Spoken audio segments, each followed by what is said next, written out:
Well, welcome back to the November 4th through 6th meeting of the Citizens Redistricting Commission. I'd like to welcome the commissioners back, the staff, and all the folks watching our webcast. So we'll get started with roll call. Is Wanda going to do the roll?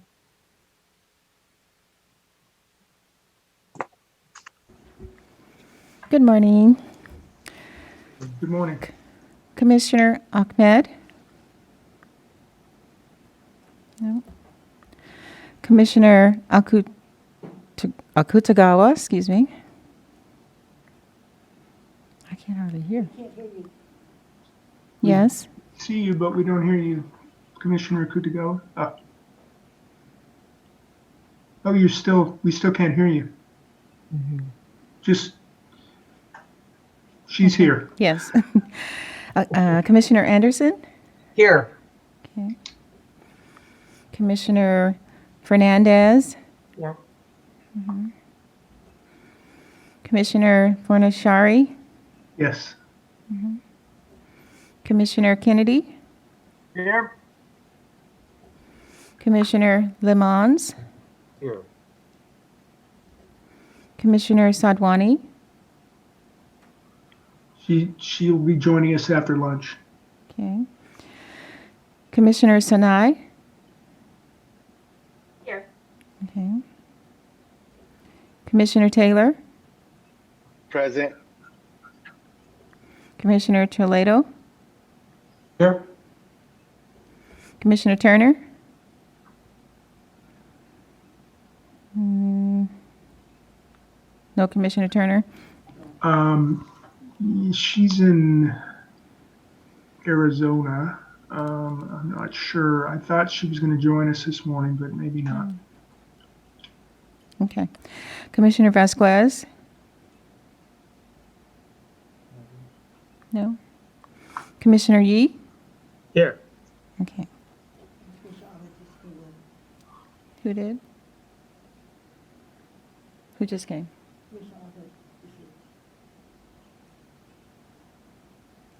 Okay. Thank you. Able to hear me? We have a quorum. Thank you. Yes, we could hear you there, Commissioner Kutagawa. Okay, great. I think I realized why I wasn't able to speak out. Okay, thank you. Hey, Director Claypool, I see you have your hand raised. I just wanted to ask Commissioner Taylor, is everything okay with you, and was everything okay last night?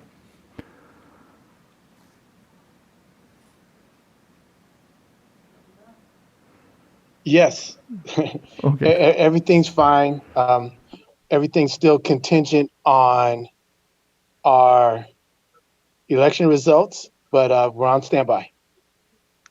Thank you. Okay. Well, yeah, thank you. Just, let us know, whatever you need from us to help out. Thank you. It's much appreciated. Well, okay, so we are back. We just have a few items left on the agenda. We have a few things to circle back. We have our guest speakers coming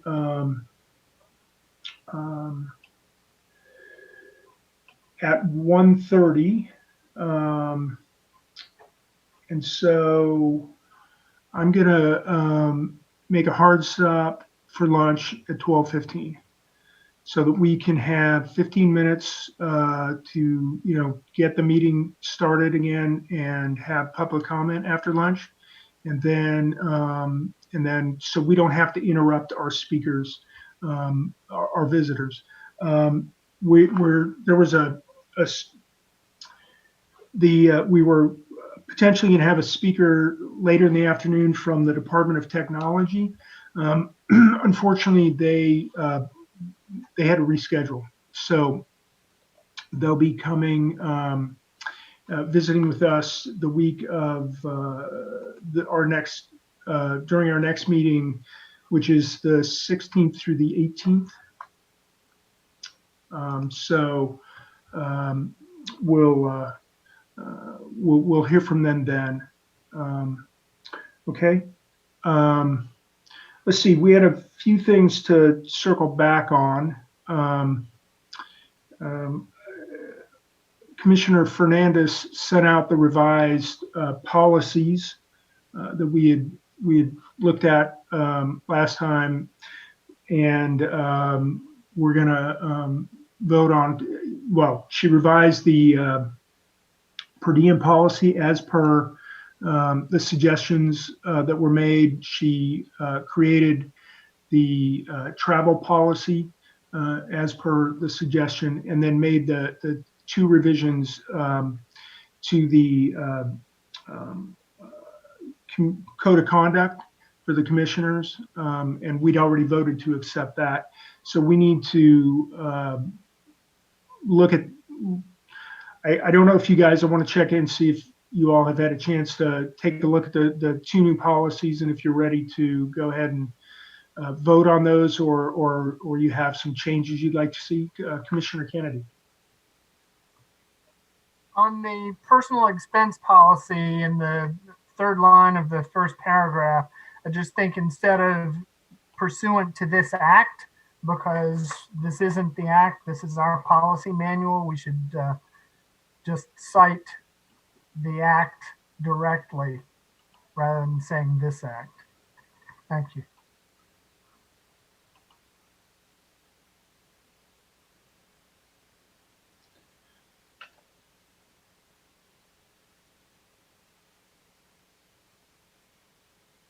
So I'm where did you catch that, Commissioner Fernandez? Okay. Any other? Oh, you have them? Okay. Did you have something, Mary? I didn't have the policies, but Dan has forwarded them to me. Oh, okay. So any other comments, feedback? Do people need do folks need a couple minutes to review them?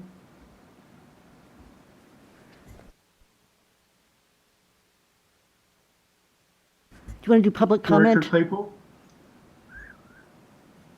Mary? Do you want to do public comment?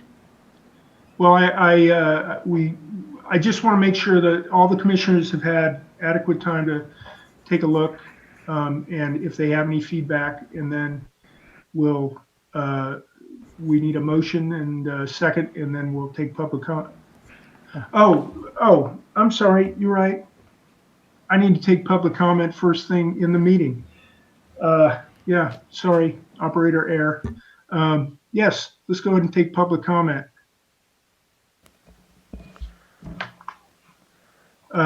Christian, is Katie here today, or? We've got Jesse with us today, Chair. Okay. Jesse, if you'd go ahead and. In order to maximize transparency and public participation in our process, the commissioners will be taking public comment by phone. To call in, dial the telephone number provided on the live stream feed. The telephone number is 877-853-5247. When prompted, enter the meeting ID number provided on the live stream feed. It is 934-8945-7215 for this week's meeting. When prompted to enter a participant ID, simply press pound. Once you have dialed in, you'll be placed in a queue from which a moderator will begin unmuting callers to submit their comment. You will also hear an automated message to press star 9. Please do this to raise your hand, indicating you wish to comment. When it is your turn to speak, the moderator will unmute you, and you will hear an automated message that says, "The host would like you to talk," and to press star 6 to speak. Please make sure to mute your computer or live stream audio to prevent any feedback or distortion during your call. Once you are waiting in the queue, be alert for when it is your turn to speak, and again, please turn down the live stream volume. These instructions are also located on the website.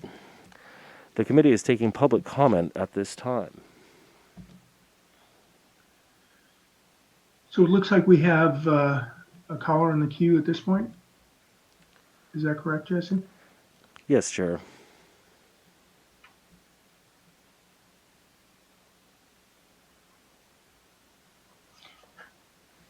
Yeah, we'll go ahead and take that call.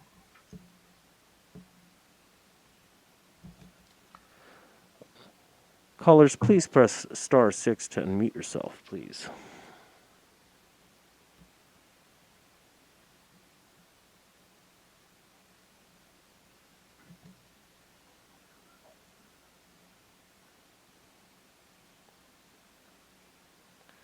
Chair, they are not responding to my request to unmute.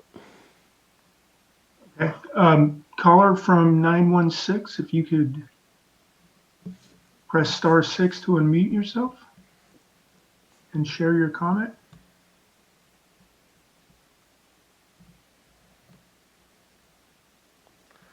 Ooh, okay, they've hung up.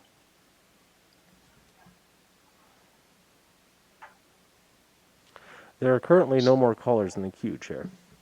Okay, yeah, I want to wait for another a minute or so. The instructions finished a minute or so ago, so make sure we give callers adequate time to dial in.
Okay, so that's been another minute or so.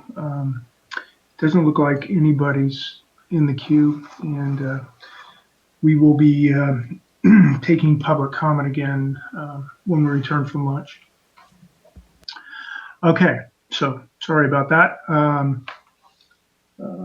Back to the policies. Did anyone else have a comment or feedback on that?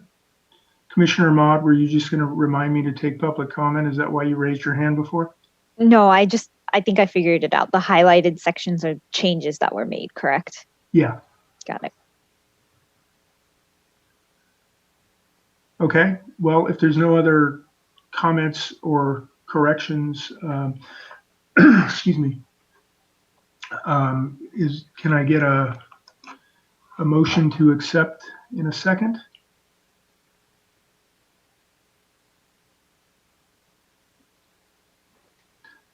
Commissioner Fernandez? Second. I will make a motion with the change that Commissioner Kennedy requested to the personal expense policy. So it's a motion to accept both the per diem policy and the personal expense policy. Okay. And then Commissioner Ahmed seconded. Yeah. Okay, thank you. So Wanda, can you call the vote, please? Sorry, now you need public comment on this one. All right. Yeah, I'm sorry. I did not get much sleep last night. Okay, Jesse, can you call for public comment on this motion, please? In order to maximize transparency and public participation in our process, the commissioners are taking public comment by phone. To call in, dial the telephone number provided on the live stream feed.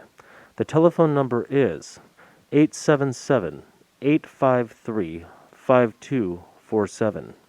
When prompted, enter the meeting ID number provided on the live stream feed. It is 934-8945-7215 for this week's meeting. When prompted to enter a participant ID, simply press pound. Once you have dialed in, you will be placed in a queue from which a moderator will begin unmuting callers to submit your comment. You will also hear an automated message to press star 9. Please do this to raise your hand, indicating that you wish to comment. When it is your turn to speak, the moderator will unmute you, and you will hear an automated message that says, "The host would like you to talk," and to press star 6 to speak. Please make sure to mute your computer or live stream audio to prevent any feedback or distortion during your call. Once you are waiting in the queue, be alert for when it is your turn to speak, and again, please turn down the live stream volume. These instructions are also located on the website. The Commission is taking public comment on this motion at this time.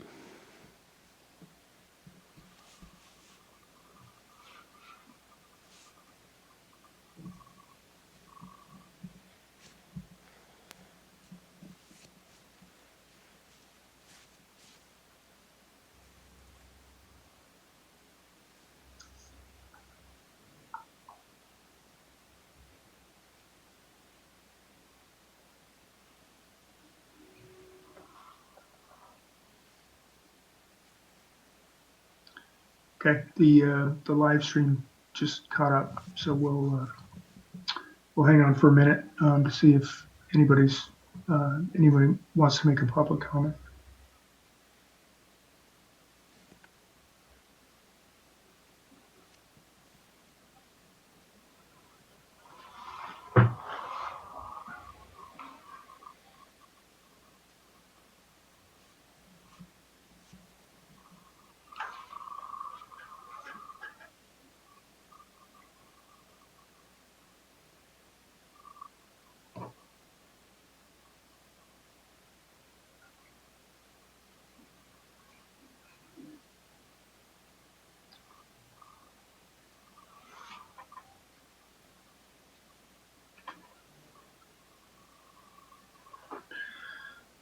Okay, doesn't look like there's anybody in the queue, right, Jesse? There are currently no callers in the queue, Chair. Okay. All right. So I think we'll go ahead and call the vote.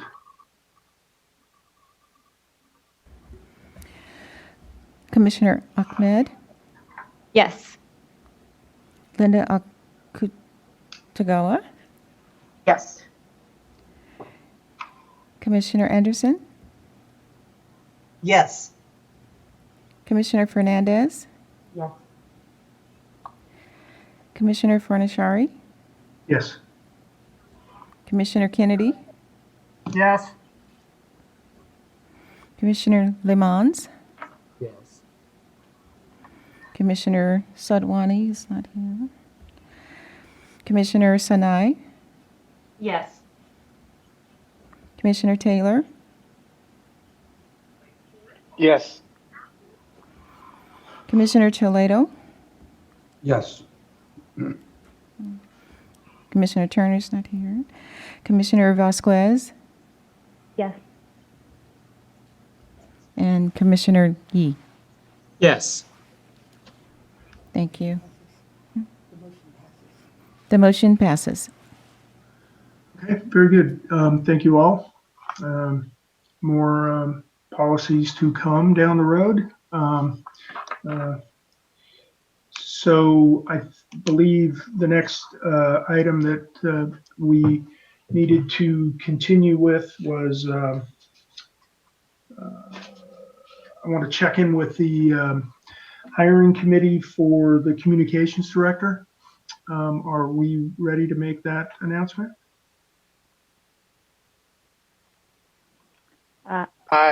Go ahead, Angela. Go ahead, no, Commissioner Vasquez. I believe so, yes. I believe we have closed the loop with all of our outstanding candidates. And we are excited to announce that Mr. Freddie Seha has accepted the position as communications director, and he will be starting on November 16th. Outstanding. So that's, what's that, 10 days from now. Very good.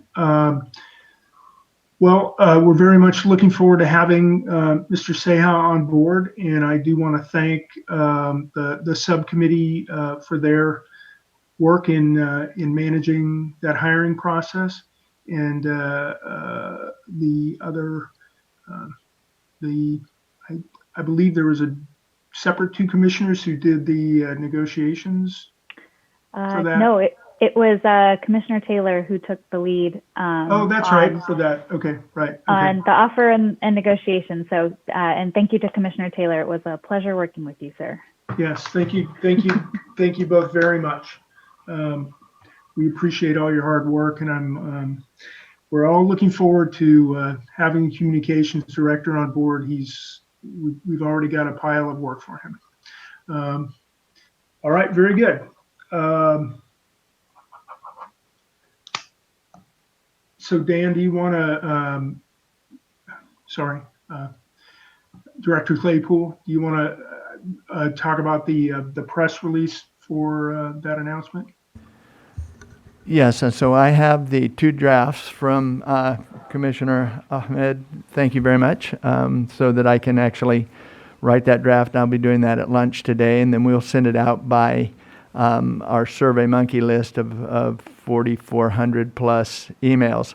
I spoke yesterday with Misha Gutierrez and Ogilvy, and I also looked at the contract that we have with Ogilvy, as well as the statement of services that they provided us for the period of time that they were under contract with us.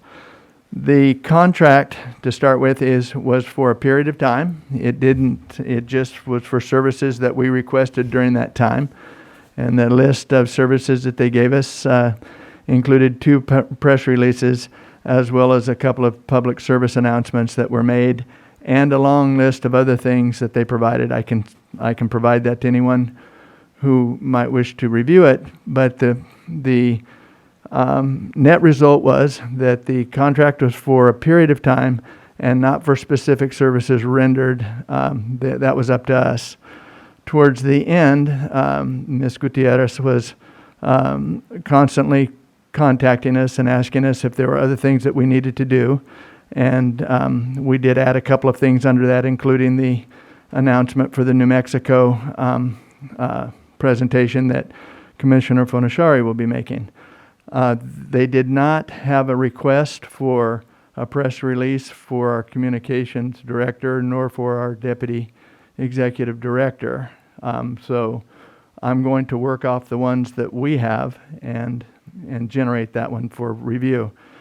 But they didn't have an obligation to produce those for us after the contract had closed. And so we're just going to move forward with it ourselves, and I'll take care of it. Any questions?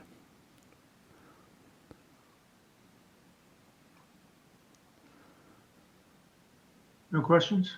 Okay. Thanks, Grant. Oh, I'm sorry, Commissioner Sinai. Two things. One is, do we have the email mailing list that Shape California had? Have they transferred all those individuals who had been part of the process to us, so that we're continuing to engage them? Because people don't realize that it's two different entities. And so that, and then second, I understand it was a limited time because that was the only way I think we're allowed to make those type of contracts or something. But can we understand how it fell through the cracks that the commissioners did ask staff to please get those press releases done, and it was not? It's late now, and you don't need to, I mean, it's too late now. There doesn't need to be a response now, but we do need to understand how things are falling through the cracks like that. So, first of all, the Shape California Future email list was consolidated with Ogilvy's constantly during that process. They were, in fact, one and the same. As the Shape California received requests for people to be part of that interested persons list, we moved it forward. And Ogilvy maintained it. When it was finished, Ogilvy gave us or gave the state auditor the list, and so it's one and the same. We have the same list. I'm falling through the cracks.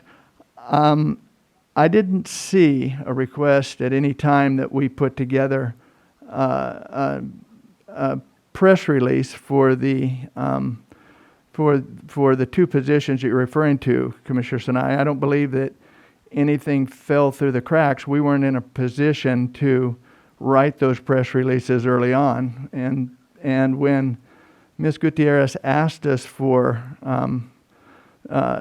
any additional work that we might think we wanted, we gave her additional things to do. She created a piece for Commissioner Sadwani.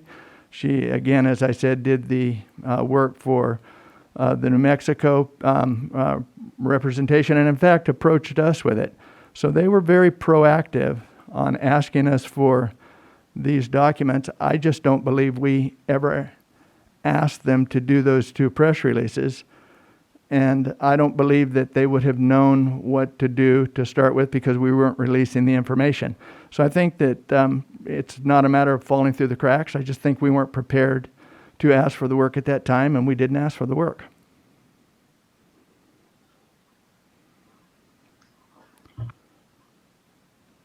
Commissioner Anderson?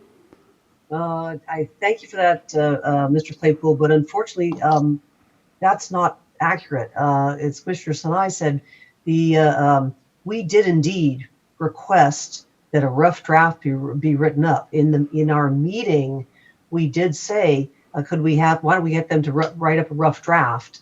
Don't put names in until we get to it, so it's already done. Now, I don't know if that's what was then given to Commissioner Ahmad or something or other. I believe that's what Commissioner Sinai is referring to, that in our meeting, we did indeed, we can check notes or transcripts or however we need to do that, but we did request that staff ask Ogilvy to come up with a rough draft. Again, not being complete, but, and so that's, I believe, what is being asked about. Did a ball get dropped or something or other? So we don't have that happen again.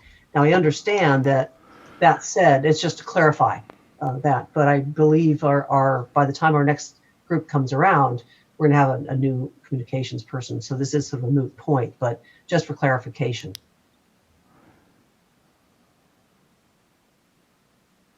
Director Claypool? So do you remember approximately when that meeting was, Commissioner Anderson? Because I have absolutely no recollection of anybody asking to have Ms. Gutierrez do that function. And when we received her request for additional assistance, did we need additional assistance? I passed that email around to the chair and the vice chair and to several others. And that's how we generated the additional work for Commissioner Sadwani and how we had generated the work for the New Mexico presentation. So I'm a little, I have no idea when that occurred. I would be curious as to if you have a recollection of when that specific request was made or a general time. I don't want to. I'll go ahead and answer that. I don't, I'd have to go back through my notes. Unfortunately, that's why, which I know we're starting to add now minutes in, so we can go and quickly check when that happened. But at this point, I don't have that information. And I don't know if any other commissioner has a good recall of that. And I believe, Mr. Claypool, that was before you came on board. It could have been after we'd sort of hired you, but before you came on board. Certainly that could have been in the time frame, but it was at some point we were discussing Ogilvy and how their contract was going to be coming up, ending. We said, well, what can we get them to do? So I don't know if that's, I would defer to other commissioners and or other chairs to see if they had thought that had already happened or what exactly happened on that. So I think, go ahead, Director Claypool. Okay, and I appreciate that. I just wanted, as you said, and it's well stated, we do have Mr. Seha coming on board, and this will become a primary or a priority for him. I just was wanting to make sure that we had accurately portrayed what occurred. That's all. Thank you. Okay, thank you. Yeah, I think, yeah, so I don't know when it all took place and how it fell through the cracks, but I'm now that we have someone keeping track of the minutes and the actions and that kind of thing, I think we're all hoping that we can be a little more effective at tracking actions and ensuring that they get done down the road. Okay, well, thank you for that.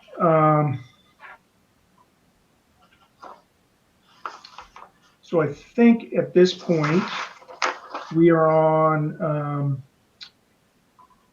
agenda item number 14. If there is, unless there's anything else that we needed to follow up on that I missed. No? Okay. I think we're on agenda item number 14. So let me grab that document here.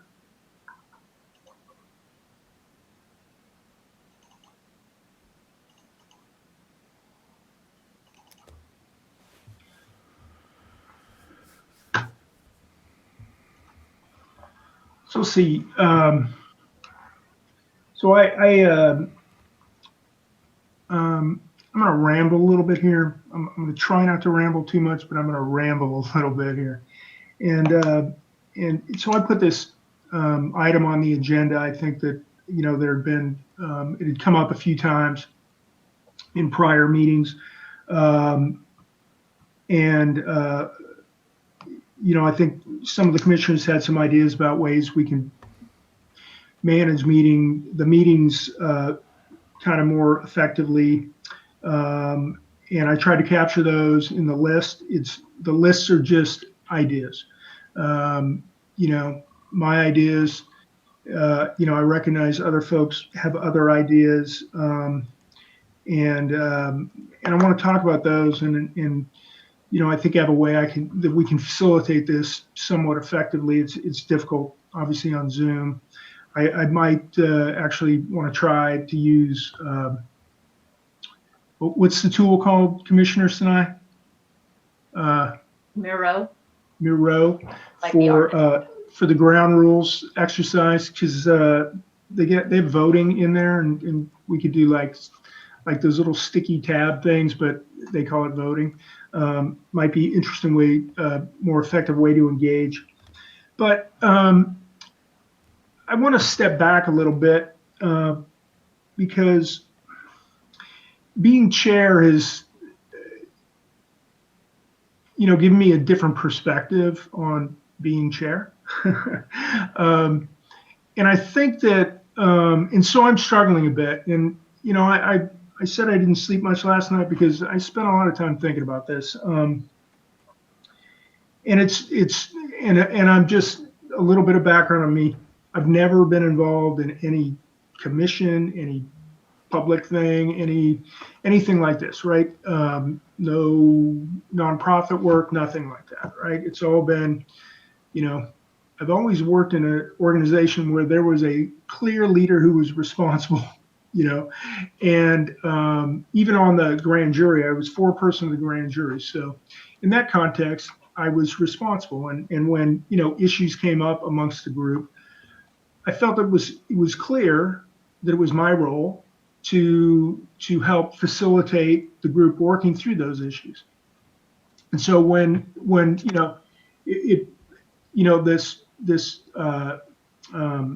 when we decided that we needed to have a kind of an outside meeting last time, I kind of took it upon myself as chair to decide that we were going to do that, and set a time for it.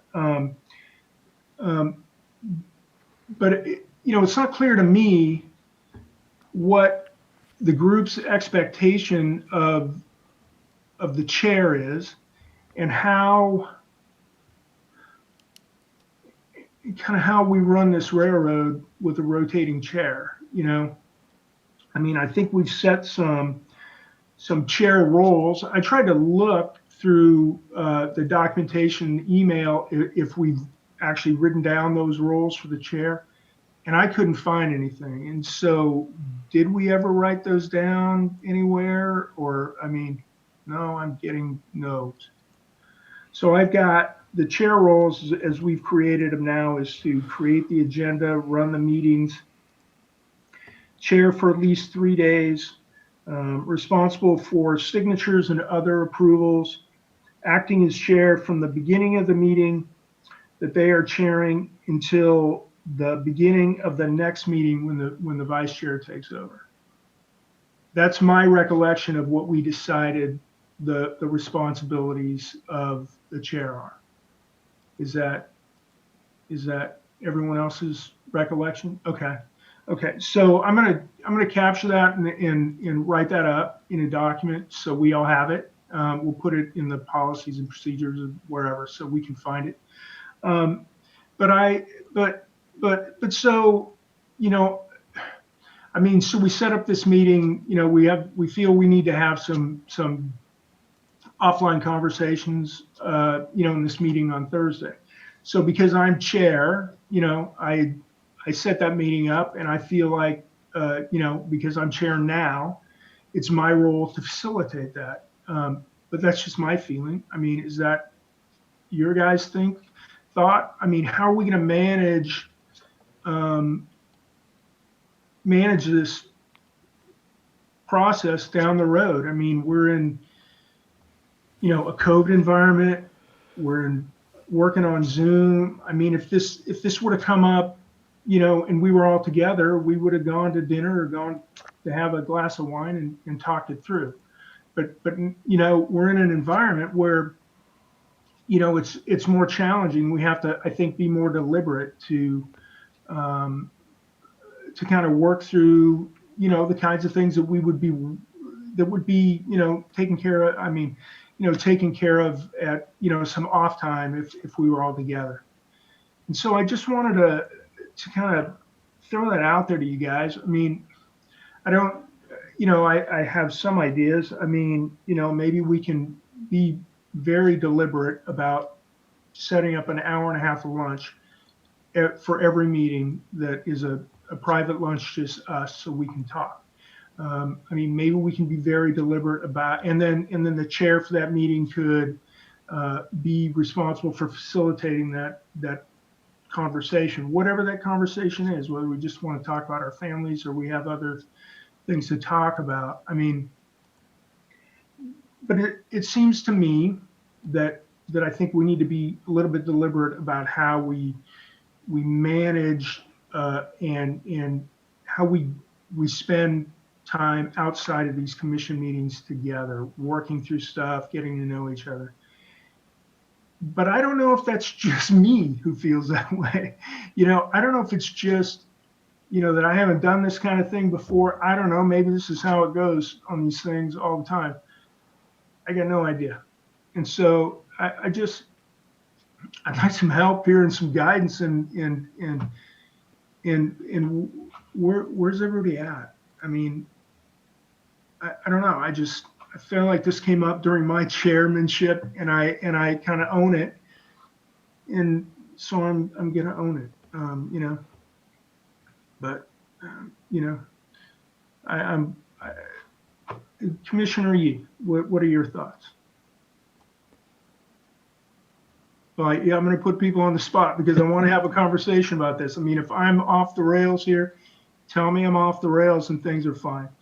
If I'm not, I mean, I want to figure out what we're doing here. I mean, I feel lost. All good. Thank you, Neil, for sharing your thoughts and feelings and initiating this conversation. My first thought is simply just to appreciate all the chairs so far. I mean, yeah, I've been quietly grateful for my name being low in the alphabet, and I've been my turn as chair coming up only a while from now. You know, I've been taking notes, trying to learn, but it's a tough job for sure. Yeah, and even tougher, I'm sure, when you're actually doing it. And you guys have been magnificent. You know, I mean, we've got a lot done, and it's a huge challenge to get 14 people, you know, from scratch started on such a task. So, you know, I've really appreciated every one of our chairs so far, including you, Neil.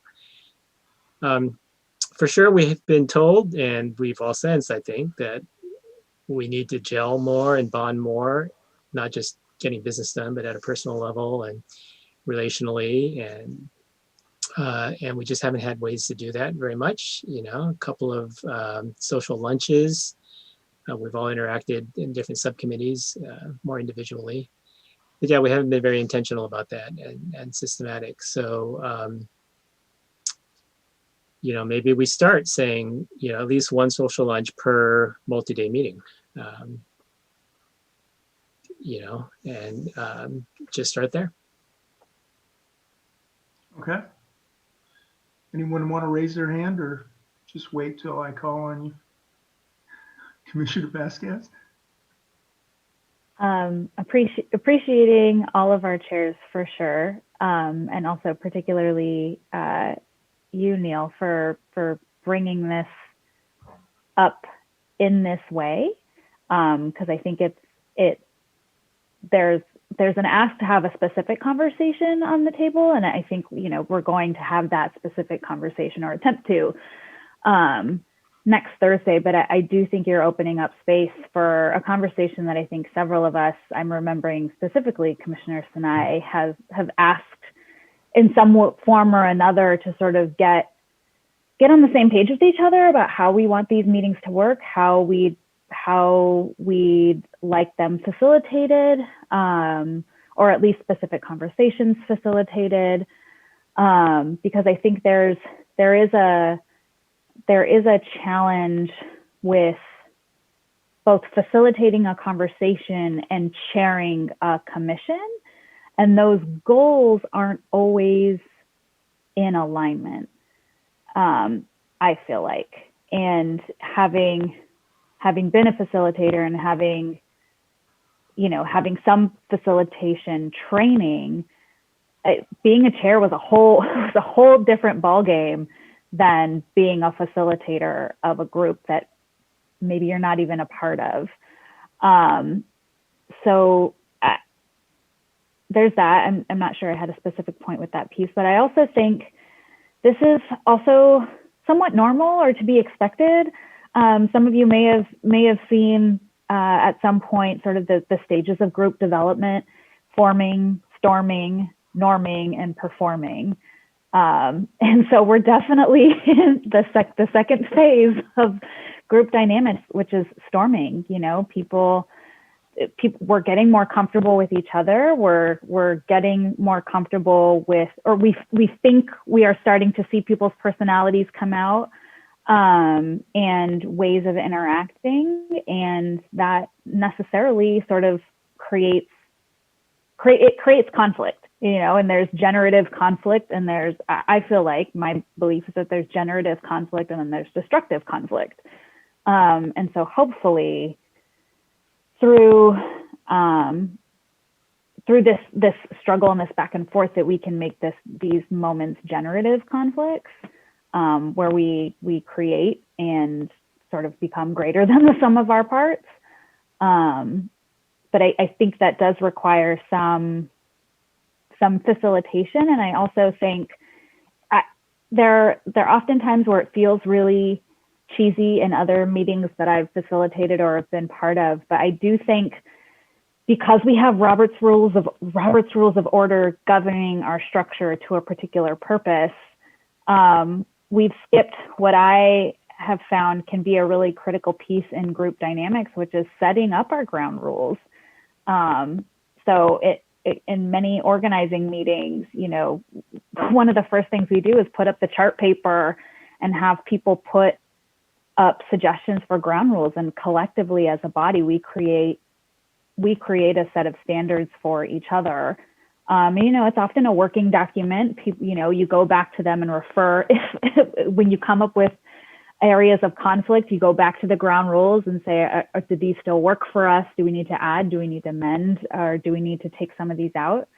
So we may, like you said, Neil, may need to use something like Miro so that we can come up with some ground rules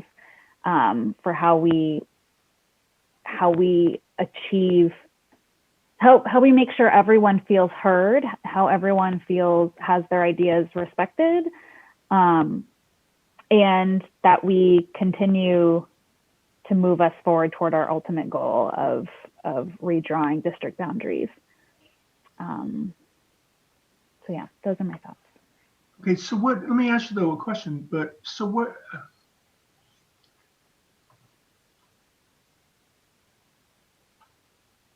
so I 100% agree, I'm familiar with these stages of forming on a team. I just, back to the role of the chair, it's a rotating role. And so, I mean, in my experience, so I can only share what my experience is, there's always been the chair there as the sort of continuity through the thing. And so we're kind of passing the baton every meeting. And so how do we, deliberately ensure the ball doesn't get dropped when things need to be addressed? I don't know. So Commissioner Kutagawa, did you want to respond? I'm sorry, Commissioner Vesca. No, I think what you're noting there is, again, what I feel like is sometimes a conflict in objectives between chairing a meeting, which is more business and in some ways administrative, and then there's this facilitation component of managing a conversation, right? So also for me, like, I feel like part of a facilitator's job is sometimes to cut off a conversation or to shift a conversation toward a particular outcome or toward a decision point. Or other times a facilitator is best to sort of fade into the background and let a conversation bloom and evolve and go where it needs to go. And that's always like the art and the dance of facilitation. And it's hard to do that when you're also trying to manage all the other little things. We got to take public comment. We got to make sure that we write down these action steps. And sometimes they're in perfect alignment, and other times those roles are at cross purposes. And so that might just be the nature of the beast of being a chair of such a large group. This is also a large commission. I mean, most boards, especially active boards, are more in the 5 to 10 range. There's certainly nonprofit boards that are this large, but they're also not often as engaged on the administration and the business side of the org. So this is a huge task for a chair. I feel like it's 14 people, and that also creates its own challenges. Right. And I think, well, I'm not a skilled facilitator, so I can't speak for anybody else, but I'm not, I've been to meetings that have been facilitated, but I haven't done it myself a lot. So I think we have Commissioner Kutagawa, then Fernandez. Thank you for bringing this up. Okay,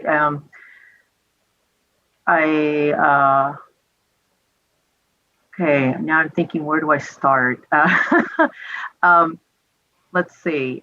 Around the idea of being able to have that continuity, I guess having just come off of chairing meetings, and I guess each one of us are going to bring a different style. I think I've enjoyed all who have chaired previously. I look to your styles to see, not necessarily to replicate what's been done, but to also honor some of the things that I felt, worked for me in terms of what I can do to bring to, I think, chairing a meeting. My kind of background is more, or my kind of work is centered around facilitation. So I tend to let conversations go, and I want to make sure everybody wants to be heard. And I think on that note, I hear, Neil, what you're saying, that you have to keep focused also on the business. And so with that in mind, I think there's a couple of suggestions that maybe I can make. One is just by circumstance, one, I had a chance to step in on Commissioner Vasquez's behalf when she was not feeling well, that like very last day of the last meeting, where I ended up chairing the whole meeting instead of a portion of it. So I kind of got that trial by fire without, going into my official role as the chair. So I think that helped. I'm not saying that that's what we should do, but I'm just kind of just mentioning that. And I think that for me, there could be a continuity. I think because of the way the scheduling was done, I was supposed to chair two-day meetings or something like that, of which then one extra day was added to it. So my length of time of how many days I actually chaired was a lot longer.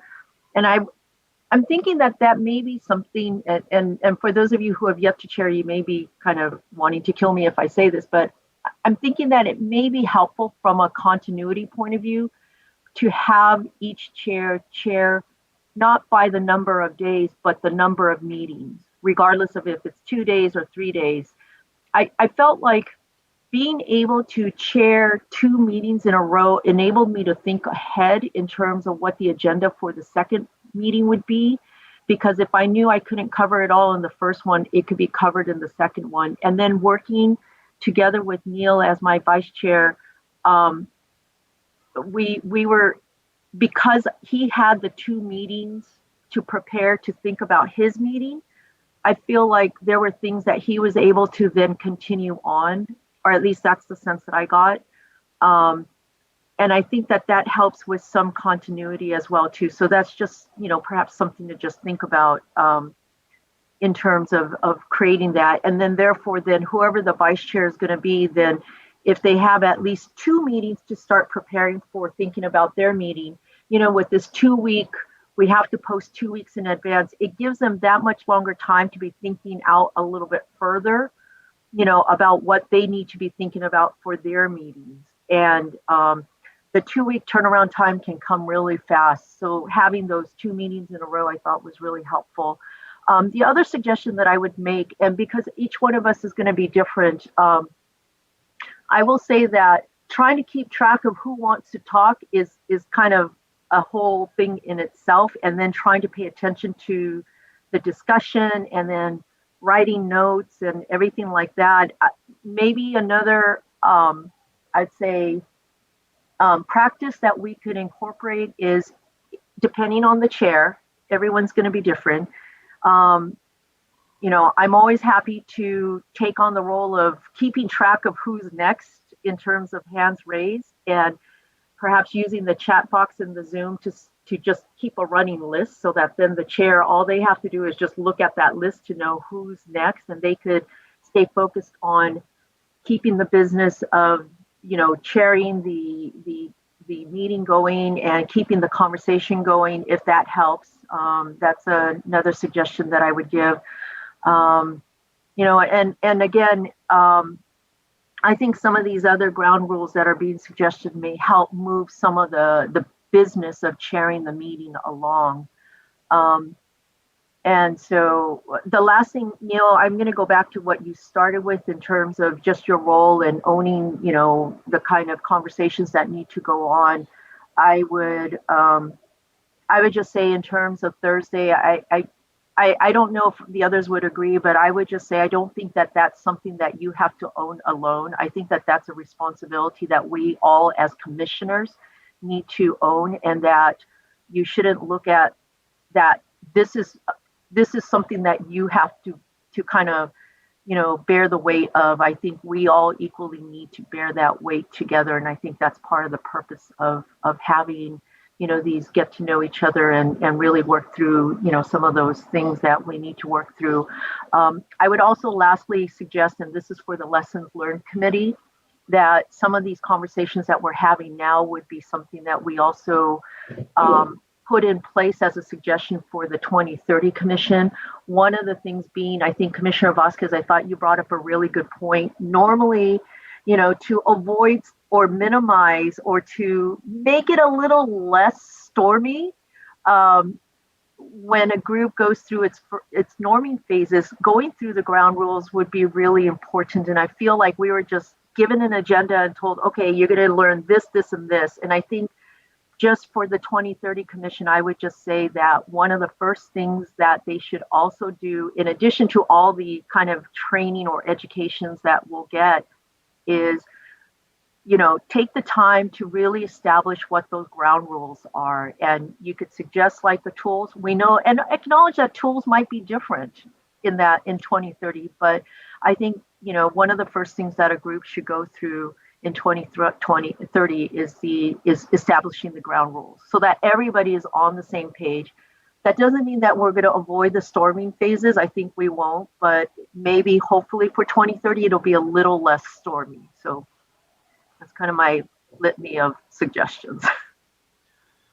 Yeah, thanks. I mean, just to share, I asked the county or the state auditor's office, the Miss Saxton, I think was her name, the legal counsel, who was setting up the agendas for the 14 of us to add that kind of opportunity in the agenda. And I don't know why they didn't, but you know, by the time the agendas were out, you know, we're a month later before we could even think about doing it, and we didn't even have time to talk about thinking about doing it, you know, unfortunately. So I think it needs to be cooked in up front. So Commissioner Fernandez, I believe, had her hand up next. Okay, Commissioner Okutagawa just kind of stole a lot of my ideas. I won't say stole. I'll probably say I agree, because the notes that I had was, as a chair, you can delegate tasks. Like, you don't have to be the facilitator. You don't have to be the timer. You don't have to be the one that decides who goes next. And if there's an agenda item that someone else is more of an expert or they feel more comfortable with, it's okay to have them do it. And I think that's a sign of a good chair, is knowing to who has strength in certain areas. Because yes, it is very overwhelming to have to do it all. And I wish I would have thought of this when I was chair. And I do agree with Commissioner Kutagawa, and I had brought this up at our very first combined meeting, that I had said, oh, you should have the chair a month at a time. And everyone's like, oh, that's too long. I mean, at some point in time, we're probably going to go back to weekly meetings, and maybe the chair for every 2 weeks would be great. Because what I felt was, you know, you get into it and you're learning from the prior chairs of, okay, I'll do this, that. And then by the time you finally get it, you're done. And then it's time for the new chair. Now here's a new learning curve. So I would really support chairing more than one consecutive meeting, because it's true. You just feel like you're inheriting this stuff and you're trying to carry some stuff forward, but it's really not yours anymore. And I just feel that there would be more cohesion if you did something like that. And what else was I going to say? I think that was it. And then I guess at the end of the day, we've got to get to the point where we trust each other and we trust our areas and we trust that we're doing what we're supposed to be doing. And Zoom doesn't help that, obviously. So it's great to start the conversation. I agree it should have been done, but it hasn't been done. So let's do it now, because if we keep putting it off, it's going to be 6 months from now and things are going to be unsettled still. So thank you so much for bringing that up. I appreciate it. And, you know, whatever support or help you need, just please reach out. Okay, and that thanks. goes to all the chairs, current, future chairs. Okay. So I want to make sure I give everyone an opportunity to chime in. I started by putting Commissioner Yee on the spot there. You know, I don't want to, I guess that wasn't fair of me, but I appreciate you being a good sport. You know, I don't know if kind of feel bad about it now. So sorry about that. I don't want to put anybody on the spot if they don't want to share. That wasn't fair of me. So thank you, Commissioner Yee. Commissioner Kennedy. Thank you. Yeah, I want to start out by saying that every single meeting, I look at this Zoom screen in front of me and I see all of you, and I am just really filled with admiration. It really blows my mind that, you know, the ARP and the auditor's office and the whole process, including the random process, you know, has managed to come up with such an incredible group of people. You know, that's where I start every day. Second, you know, having led teams that included 65 nationalities, I have to say I'm pretty used to dealing with diversity, and I really do recognize that people have different styles, you know, and so I tend to, you know, just kind of say, okay, that's this person's style, that's that person's style, and you know, yeah, you know, occasionally I've had to go out in the field and resolve some issues. But generally, you know, I find that diversity is not the root of the problem. And I celebrate the diversity in this group. The groups that I've led, I really have, maybe it's a privilege of working in the field of elections, but you know, we know so clearly what our goal is and what our timeline is, and so it's easier to keep people focused.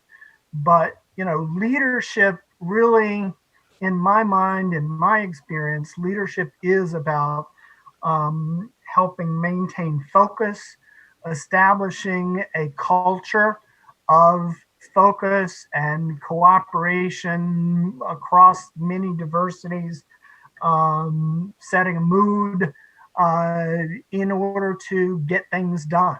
And having a rotating chair, you know, I certainly recognize that, you know, I don't think any of us would want to chair for a year at a time. I do agree with Commissioner Fernandez. You know, I was supportive of a month at a time. I think that, you know, it is slightly disruptive to our rhythm to have such frequent changes, because it makes it difficult for a chair to, you know, promote a focus on the objective.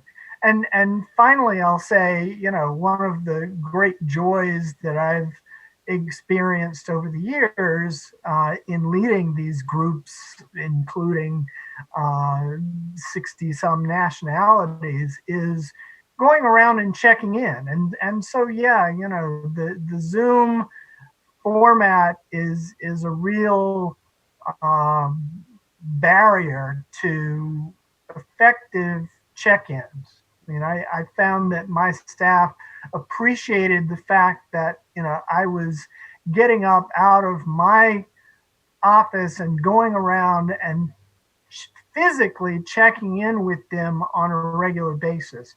So I don't know how we replicate that, but certainly, you know, as chair for the next meeting, my plan has been and continues to be to have a social lunch on one of those days. I'm still playing around with some of the timing, so I don't know which day yet, but I'll make sure and get that out, and hopefully we can continue to use those as opportunities to check in with each other.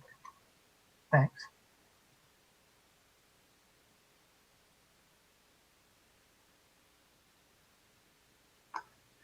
You can hear me better now.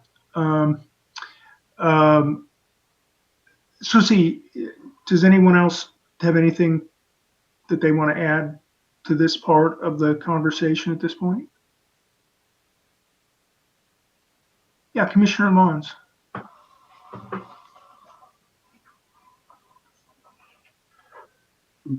I just wanted to offer some thanks and appreciation to you for the sensitivity and approach by which you've taken this on, and your outreach to me personally, which I appreciate in the context of you being the chair.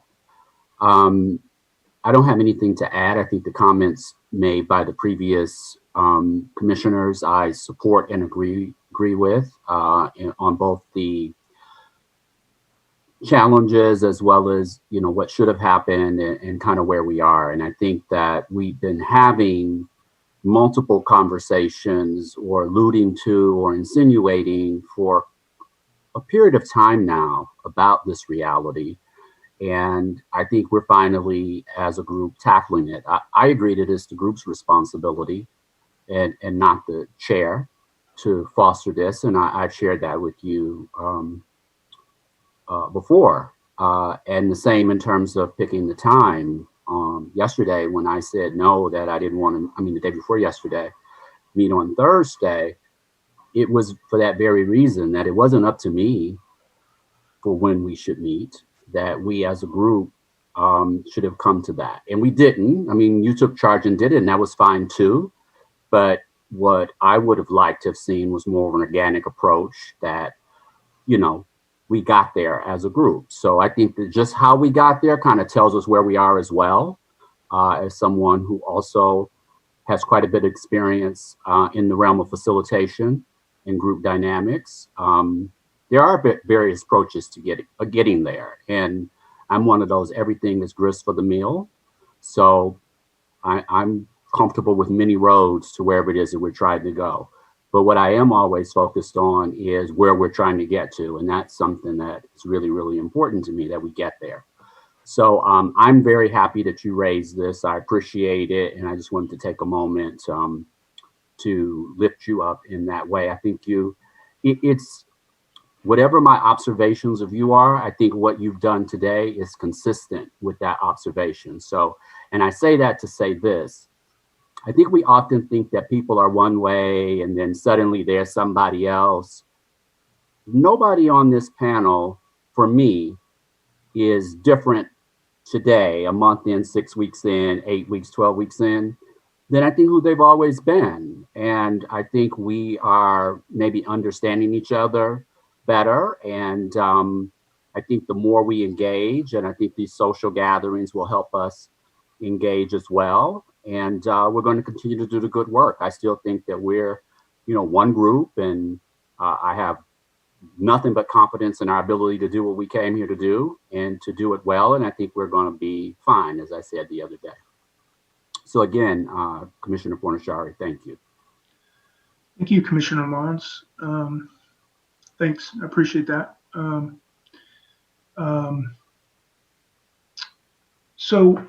Okay, so if I can kind of sort of circle back a little bit, I think, I've heard from a couple of different commissioners this idea of commissioners chairing for a longer duration of time to keep some consistency.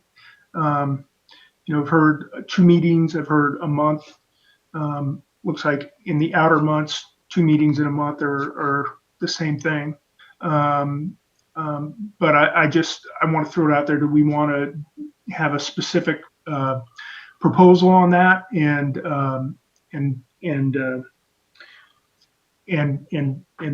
come to an agreement on extending the time, maybe, or I'll just say 2 meetings at this point? Would that suffice for folks? Do you want to make that decision at this point?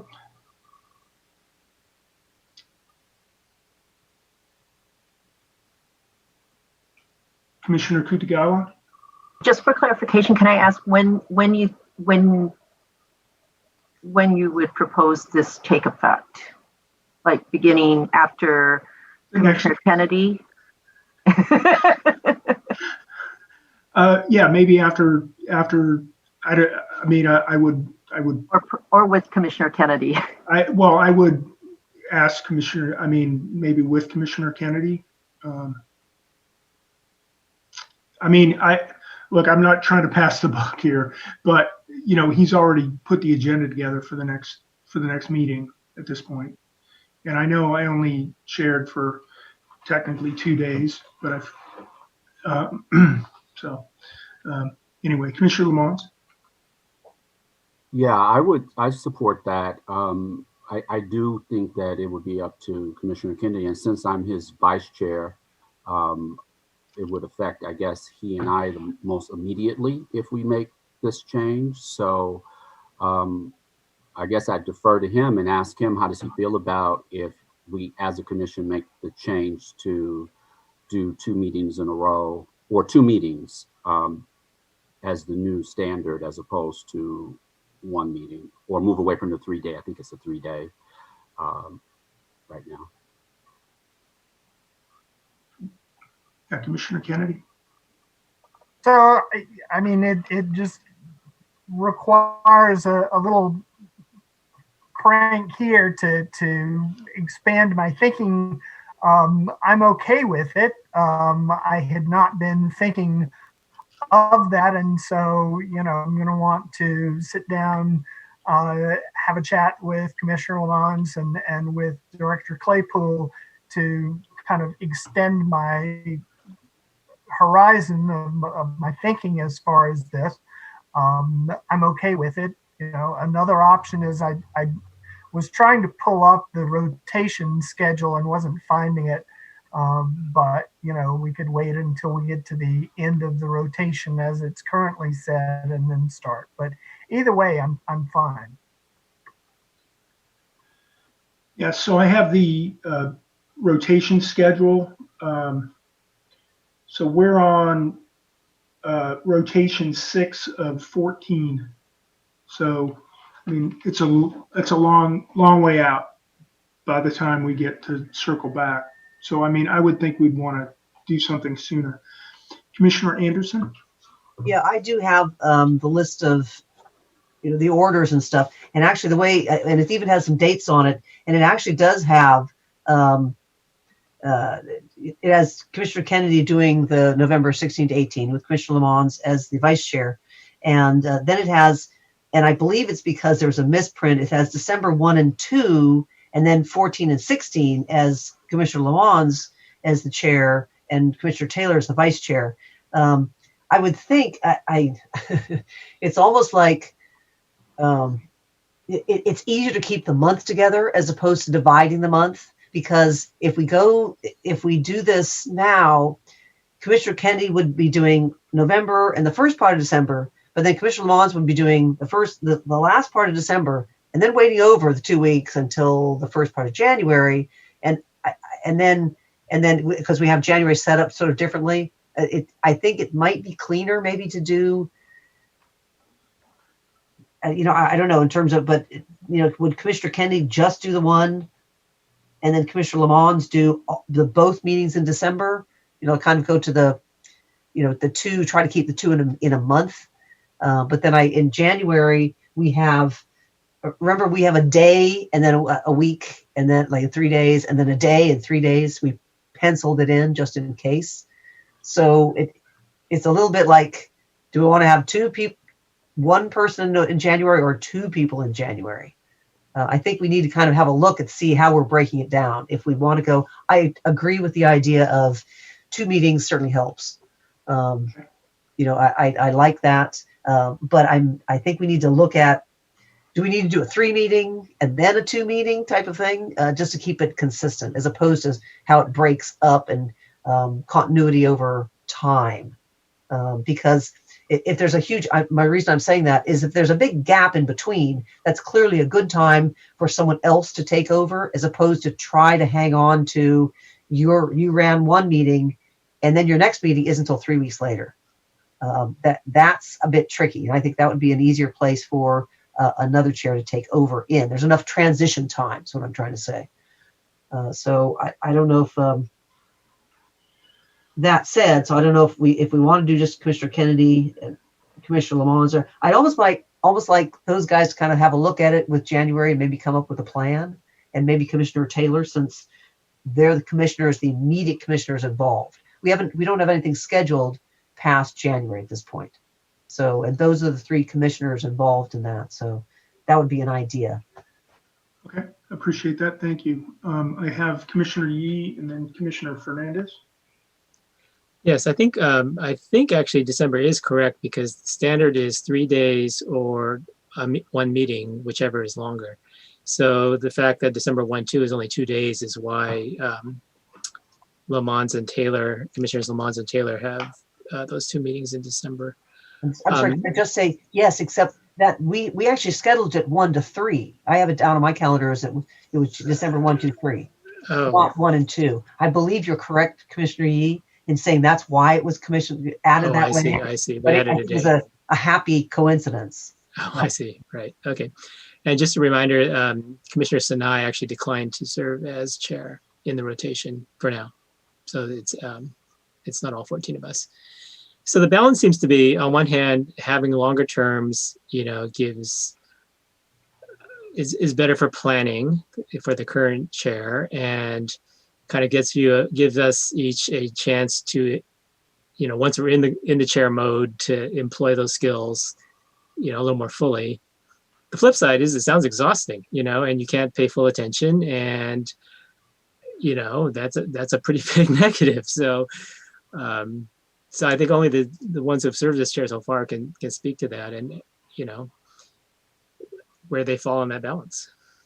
And there's pluses and minuses both ways, obviously. Well, I mean, for me, I'll just respond to that, and then I'll turn it over to Commissioner Fernandez. I mean, I think for me, I think some of these other ideas that have come up where maybe someone else can manage watching for hands and who's going to speak up, and also I think turning over the facilitation role to other commissioners who are leading a given topic would also be helpful. But I will say, it's a work getting the agenda together, and I mean it's work, but that's what we signed up for, I guess. So Commissioner Fernandez.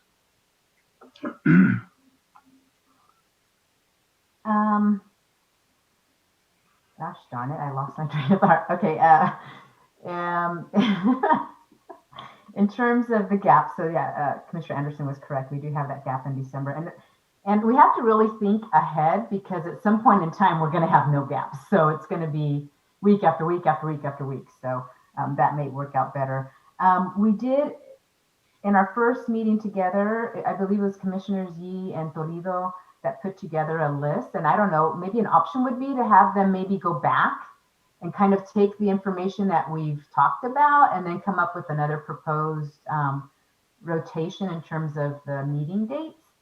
And then in terms of it, in response to Commissioner Yee, in terms of it being exhausting, I think a better word for it might be not necessarily exhausting, but you just really have to plan for it. Like the day before, you're planning for the next day, and that evening, you're planning for the next day. So in a sense, it is a little bit more work, but I don't think I'd call it exhausting. I think it's just more of upfront work by the chair. And again, and if we delegate some of those duties, I think it'll be easier to manage. So thank you everyone for, I guess, looking beyond the one meeting per chair, because I do think it'll be better, because we will have the chair and we will have a vice chair that in essence will be connected for 4 meetings, if you look at it that way. And I think, and they could work together. And I really think that will be more powerful, and it'll lead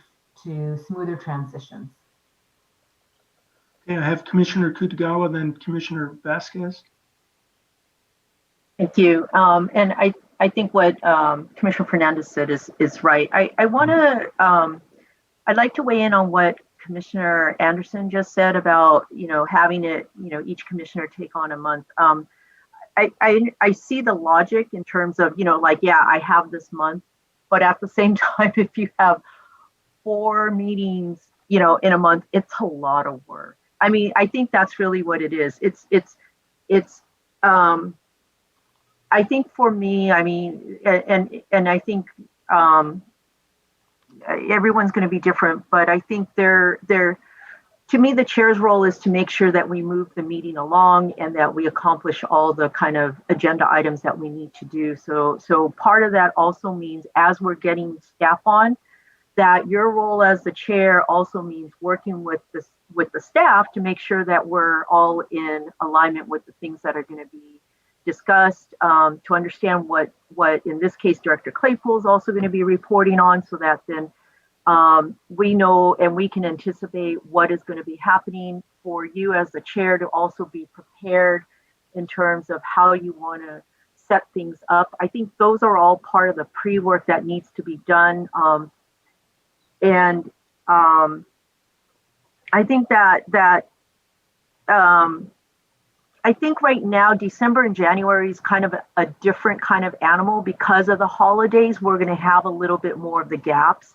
Whereas I think in the other months, as we go forward, there's going to be less of those gaps, because basically the whole entire month is going to be at play. And so I think whoever is going to be the chair and vice chair will be very conscious of when it's their turn, regardless of the month. And I think I think maybe I would just suggest that we try out the 2 meetings in a row, because I think I'm also thinking that if someone is working full time, to try to really be focused in this way and doing all the pre-work, it's just, I mean, it almost does become a full-time job on its own. And I just want to be respectful, and also that, I think, those who are working are trying to balance multiple things. And so I think we're all attempting to do our best, as we can on a Zoom, to be as focused as possible. I think what's exhausting is being on Zoom all day. There are days after these meetings where I'm just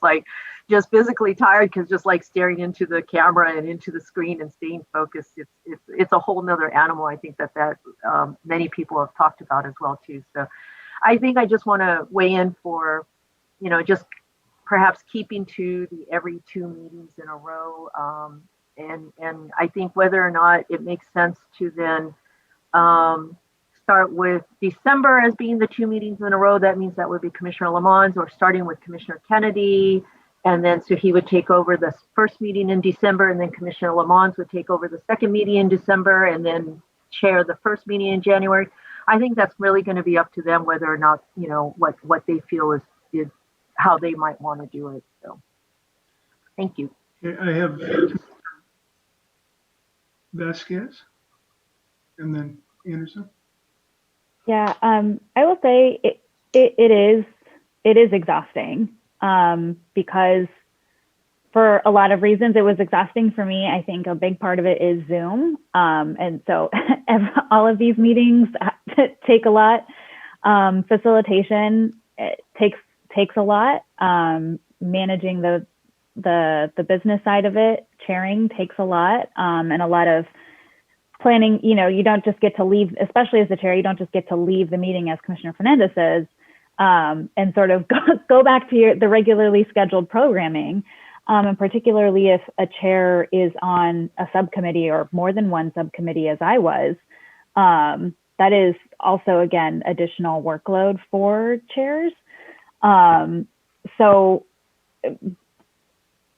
being mindful of that, I will say I'm hesitant, but we'll go with the group in terms of chairing 2 meetings in a row. I will say, the learning curve is now over for me. So I feel much more confident going in. If I was going to chair 1 week, I would feel as confident as I would going in for 2 weeks. So we may also consider that in terms of, maybe the first cycle finishes off doing these 2 meetings in a row. But maybe once we've all had a chance to sort of experience it, that trial by fire, and have had a longer time of getting our feet wet with it, we might be able to move at a different clip. Because also we don't know how frequently we're going to need to be meeting once things really get cranking, and 2 meetings might actually be not enough. in terms of just keeping some continuity. So I will go with the group, but I did want to say that particularly if you're on a committee and or working and or have family obligations, that chairing really is expect to do 40 hours a week of commission business. Okay, I think, I mean, I'm going to go to you, Commissioner Anderson, in just a second, but I'd like to say, I think we've all had a chance to provide our input and thoughts on this. We're up against a break, so Commissioner Anderson, if you could just be succinct for me, that'd be awesome, and then we'll move it forward. Yes, as the first chair of the whole gang here, I was a total trial by fire, and there are two. As a chair, there are basically two things. There's the administrative part and there's the agenda part. And on the administrative, what I believe we should do is create, and this would basically be a task of the previous chairs, of what are the administrative tasks. List them out. This is what happens, bing, bing, bing, bing, bing.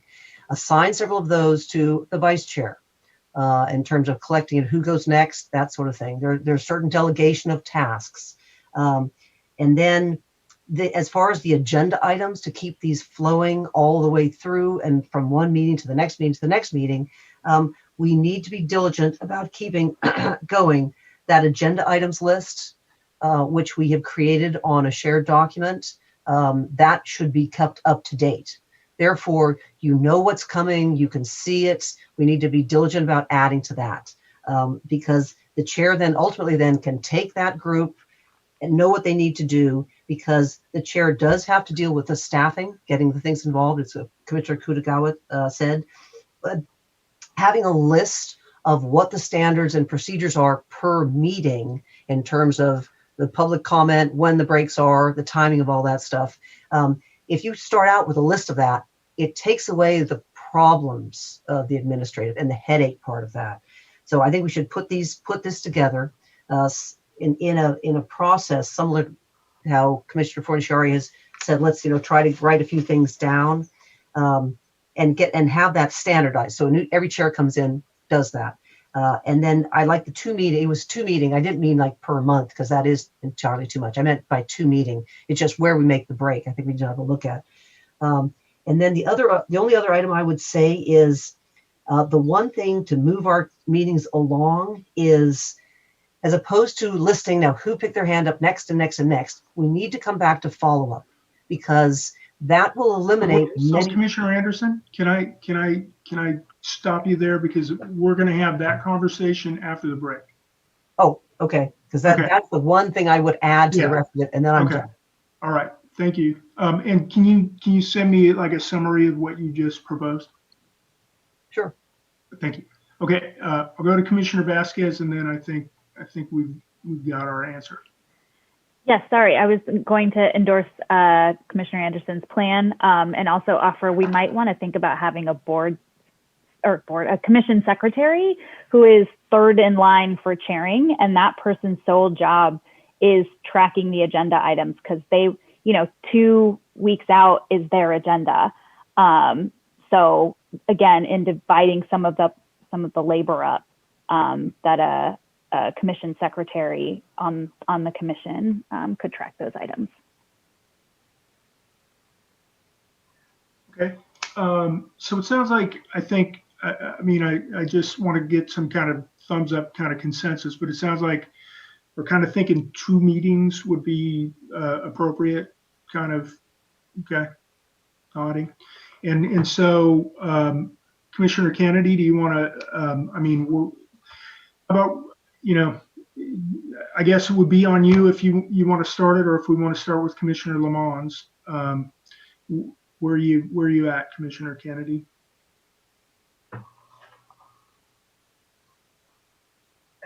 I just go back and say, it wasn't in my plans.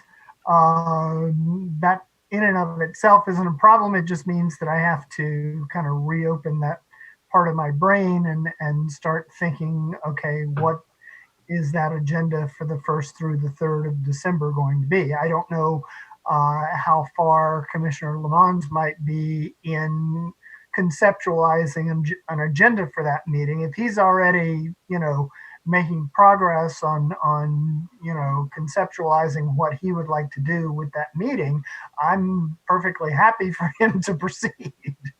Well, it sounds like he's shaking. Go ahead, Commissioner Lamont. Was just say no progress, but I'm more than happy to start it if that's where we want to start it. So whichever way Commissioner Kennedy wants to go, because I am working with him. So I really am comfortable either supporting him in vice chairing 2 in a row or picking it up and starting it. So I really am very comfortable, but I have made no progress on the agenda, 0. Okay, so how about this? We'll let you two figure it out. And then whatever you two decide, we'll go with, okay? Yeah, let's have a chat over the weekend if you have time. Okay. So we are up against a break at this point. And so it's 11:02. We went a little bit long, but so I like round numbers. So 11:20, we'll come back. All right. Well, welcome back. For Commissioner Sinai, who had to step out for a meeting, we spent the entire time discussing the chair and the chair role, and came up with some ideas about how we might ease balance the administrative and the facilitative role that the chair has. And we decided to change the duration of the chair's responsibility to 2 meetings instead of 3 days or 1 meeting. And so Commissioner Kennedy and Commissioner Lamons are, since they're chair and vice chair of the next meeting, they're going to make a decision on how they want to move forward with that. Whether Commissioner Kennedy takes 2 or it starts with Commissioner Lamons. Commissioner Yee? Yes, thanks for that summary. Just to remind ourselves, the language of the rotation is generally and normally, so, we each have different outside commission lives, and by personality, I think chairing is more effortful or less effortful for different ones. So it's perfectly okay, I think, going forward. I mean, this will be our ordinary practice, but it's perfectly okay to opt to chair only 1 meeting rather than 2. Just make that known well ahead of time, right? Especially for us first timers, I don't know. I'm thinking maybe I don't know, maybe I might want to opt for just 1 meeting, at least the first time. But there's no requirement that, I mean, it can be different for each one, and you can drop out of the rotation as well, or not, or drop in or out. So also just want to, since nobody's mentioned it, I just want to also say, I think it really helps having different personalities chair. Too much of any one of us, I don't want to listen to myself on and on. So that is a real plus, I think, and another reason to not make it too long. So the language can be generally 2 meetings, and we can just go forward with that. I think it can be a proposal, it doesn't have to be a motion, I don't think. I don't think so. I think because, it's just, how we're going to run our meeting. So I think it's fine. Commissioner Sinai, did you have your hand up? Oh, I see Commissioner Vasquez. I'm not sure who was first. Commissioner Sinai?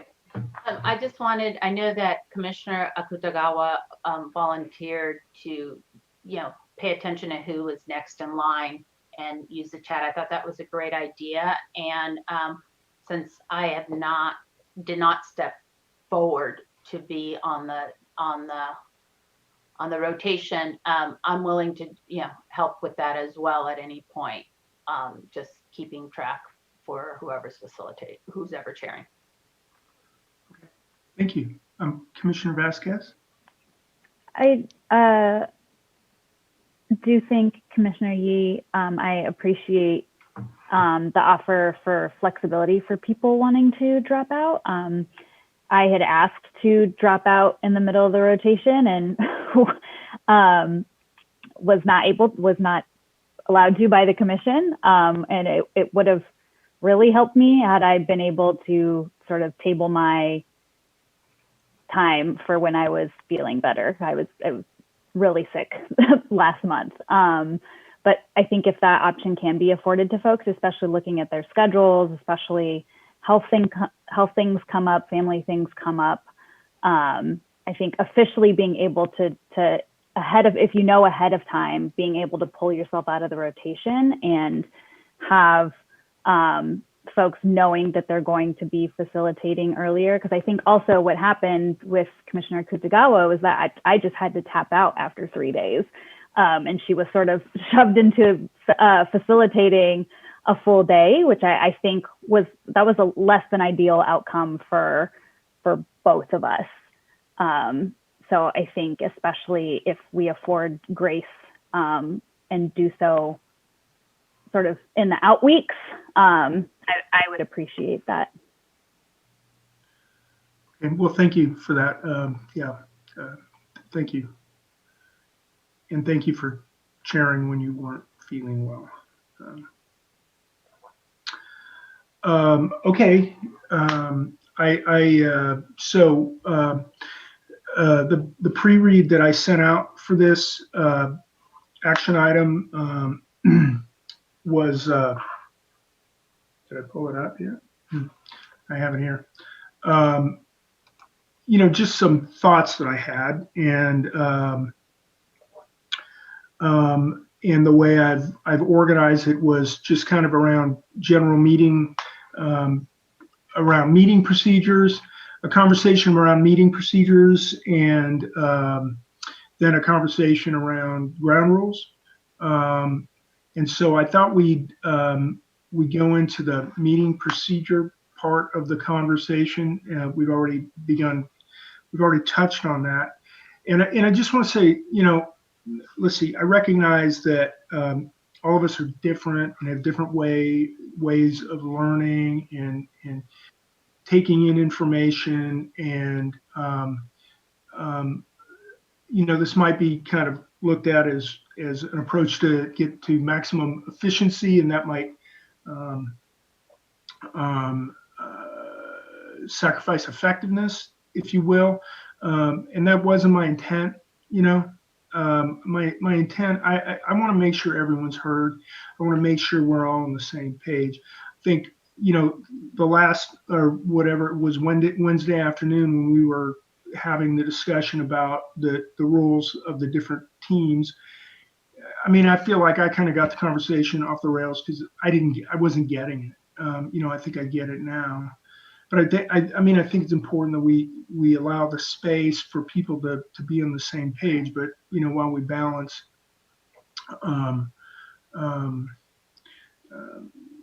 moving things along. So it's kind of a tough trade, maybe a impossible trade-off. I don't know, but anyway, that's kind of what I was thinking. I have the document here. I was gonna share it, if you will, or but I'm gonna have to ask for a volunteer to keep track of hands being raised. And again, I just threw this, just throwing it against the wall and see if it sticks. It's just Neil's idea. So, whatever, you guys, we need to own this together. And I saw Commissioner Kennedy raise his hand. Just as vice chair, I'm volunteering to be spotter. Okay. So I'm going to share my screen then. And if that would be awesome. Oh, wait a minute here. That's not how I do it.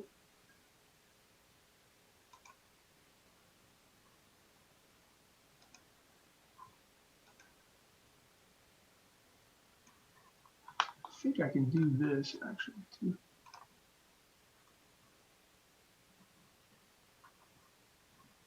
You're sharing, in case you were wondering. It works. Okay. I put all of you all on my other screen. It's completely at a different angle. So so I want to give you guys just a little background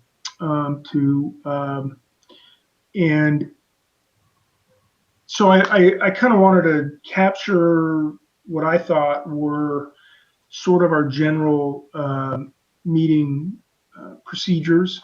And the second one is providing context. So I'll start with that. We've been wanting to have this conversation for a while.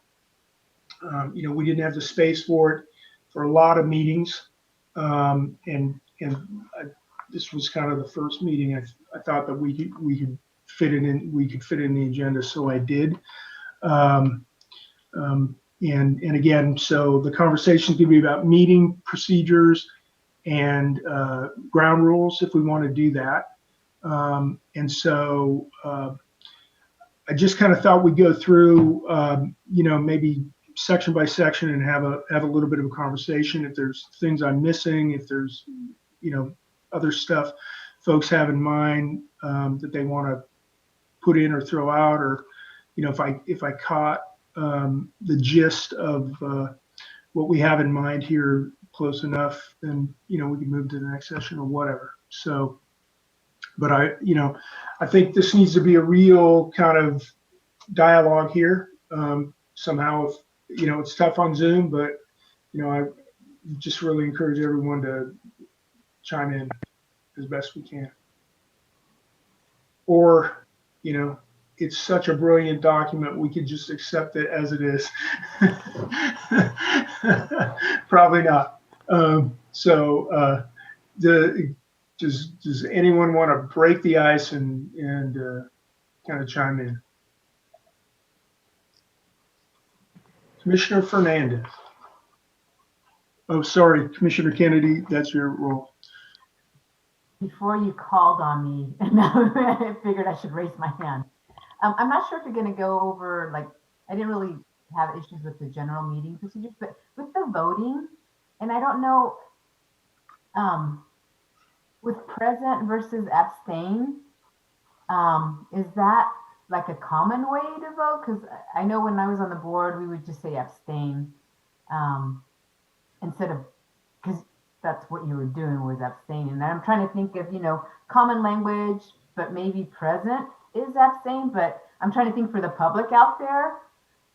I didn't know that present meant abstain, and it might be easier just to put abstain, because once we go out there into the, if we ever go out to the community or even our meetings, I don't want there to be confusion.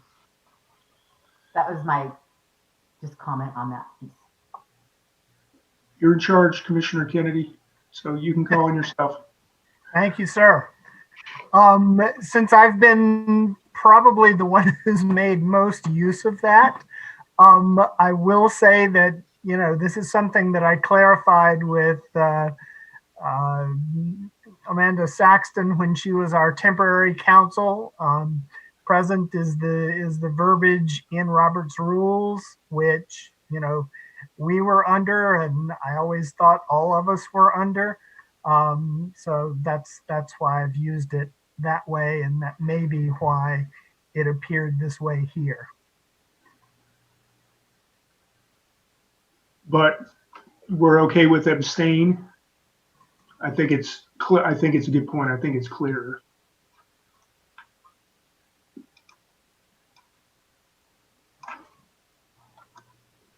Okay. I'm sorry to interrupt, Chair. This is Christian. If you make your Zoom fit to width, it may be easier to read. Okay. Yeah. Yeah. Okay. Zoom. Okay. How do I do that? I'm not. I think in the View menu of Word, you can do that. Oh, view. Okay. Gotcha. And then under Zoom. Or I can just zoom a little more too.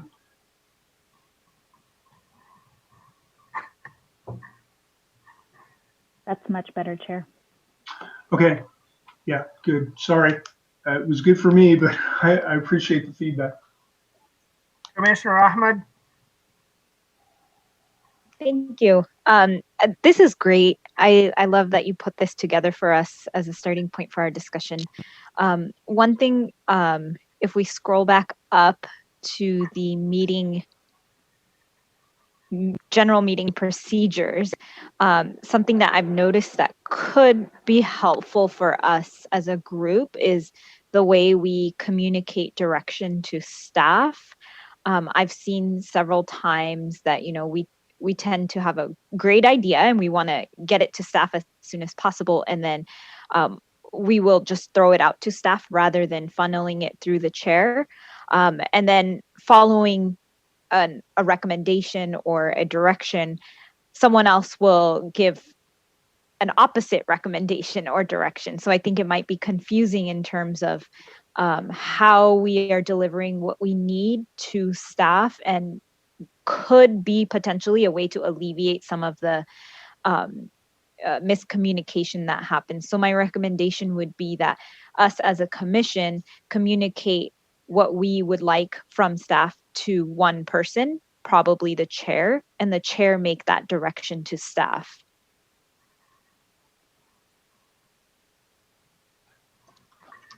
Commissioner Anderson?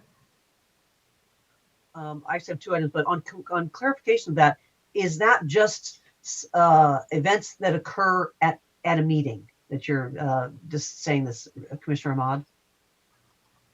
Because the reason I'm want a clarification is subcommittees do work directly with staff, and that would put another step in there. And I don't think that's what you're implying. Is that, if you could clarify that? That's a great question. If I may answer that question, this recommendation I think is just for these open public meeting sessions. I hadn't thought of the other avenue, which I think would warrant a different conversation in terms of how we all keep the chair up to date, given our Bagley-Keene requirements of less than 2 people communicating about any item outside of a public meeting. So thank you for asking that question and requesting that clarification. And then my item is actually on number 5, creating, this is minutes, and this has come up, and we are actually, I believe Miss Sheffield is the person who is now going to be assisting us with minutes. But in terms of, I'm again, this is the Robert's Rules of Order, which I'm pretty sure we are supposed to be under a modified version of which, that's a separate issue, but and minutes have a certain requirement, and the way we had been doing it is this again with 1-8 under much more sort of rigid rules, but we had minutes come out, and the edits, that was all done in open session. So in terms of, edits will be returned after, that all happened in open session because minutes came out to everybody and then were modified. Now, and I might ask counsel if she might be able to, who knows more about the Bagley-Keene requirements and possibly how this works, if the proposal here might not be in line with that. So that was my issue. If you could, thank you. Commissioner Yee is next, followed by Commissioner Fernandez. Actually, Commissioner Yee, could we have Marion first? Thank you. There is no requirement that you follow Robert's rules. That is totally up to you all. Customarily, a lot of agencies and commissions decide to follow them or follow them to some modified extent, but whether or not you want to follow them or how much you want to follow them is within your purview. So if I can just chime in, sorry, take the chair's prerogative here. Just to let everyone know, we were informed by council, the first 8 were informed by council that it was a legal requirement for us to use Robert's Rules of Order, and they suggested a light version of Robert's Rules of Order. But I looked into it, I asked Marion, there is no legal requirement for us to use Robert's Rules of Order. And the other point is, Ms. Saxton made it crystal clear in her instructions to us that a vote during the first 8 to use this light Robert's Rules of Order did not translate to the entire commission, because the first 8 could not take an action that encumbered the entire commission, is my recollection of that, of how that conversation went. And I just wanted to add about minutes. The only Bagley-Keene requirement for minutes is for closed sessions. So to the extent you want to have meetings kept of your open sessions, that's up to you to decide how you want to direct staff. Okay, so Commissioner Yee, Commissioner Fernandez, Commissioner Anderson, Commissioner Sinai. Following up on that, and then a different point. So, so minutes. I mean, don't. So, Marion, council minutes don't minutes have a legal standing? I mean, number 5 is asking for basically notes, but those are not minutes, right? I mean, minutes have to be approved and all that kind of thing. Well, if you're following Robert's Rules of Order, yeah. But again, minutes in Bagley-Keene only says you have to report actions taken. First of all, to go into closed session, you have to notice what you're going to be talking about, and then you have to report out actions taken. If you want to have minutes, you decide what you want to have included in them and what form you want to have them in. Right, but otherwise, there's no actual official record of actions taken, right? I mean, well, I keep the copies of all the votes. Right. Yeah, I'm just wondering. Yeah, and those are publicly accessible. Well, I mean, no, because they're my notes. But yeah. the video transcript is publicly accessible, and that has always been in lieu of particular minutes. But if you want to have minutes, Wanda is certainly capable of doing that. Right. So the question is how to document officially taken actions in a publicly accessible manner. Can they just be this basically memo, or do they need to be officially approved minutes? That is up to you all.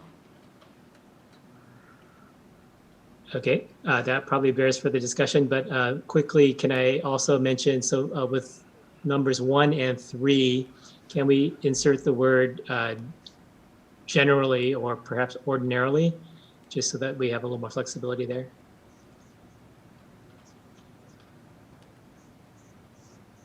There. And yeah, perfect. And then 3 as well, I'm thinking, because, sometimes we just can't get it in 2 days before.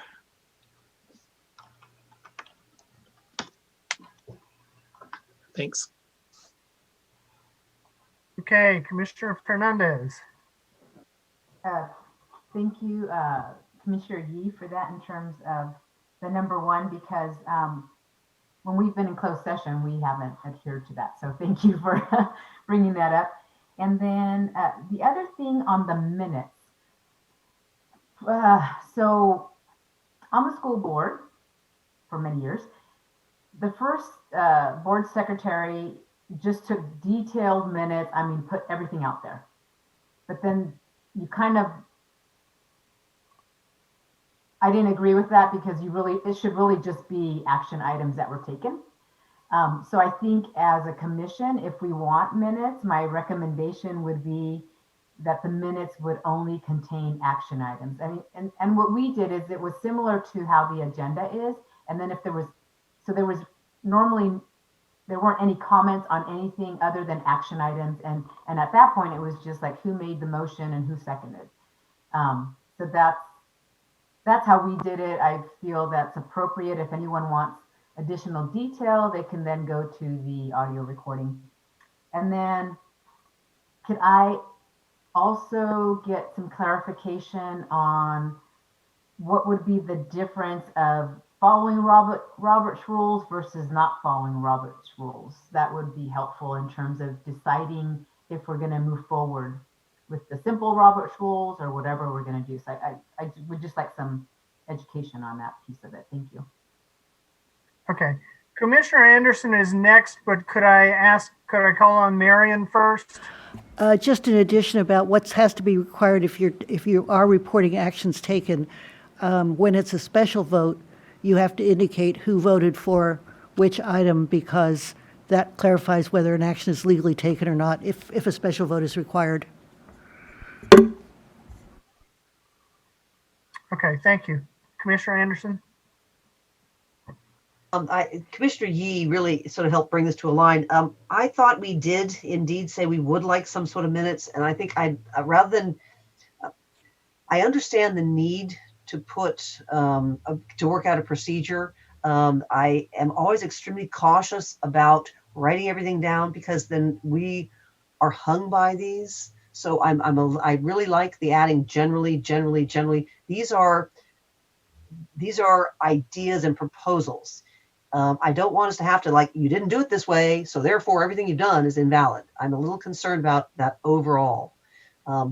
Then specifically on the minutes, we have talked about this several times before, and I would like us to decide what we do want to have and the implications. And also, I think on that, we will have public comment, because part of the idea where minutes came from is we've had other people who are watching our, who are following us, but not watching every single day. And they wanted to see, well, what happened? And they had no way of looking unless they watched the entire, video transcript. No way of knowing. And so I'm a little concerned.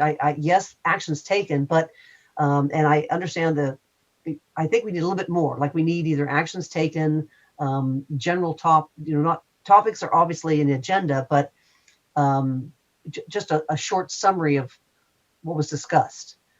Just again, short, but just a little bit of, because sometimes we discuss things and come to an idea, but we didn't actually vote on it. There's no action item.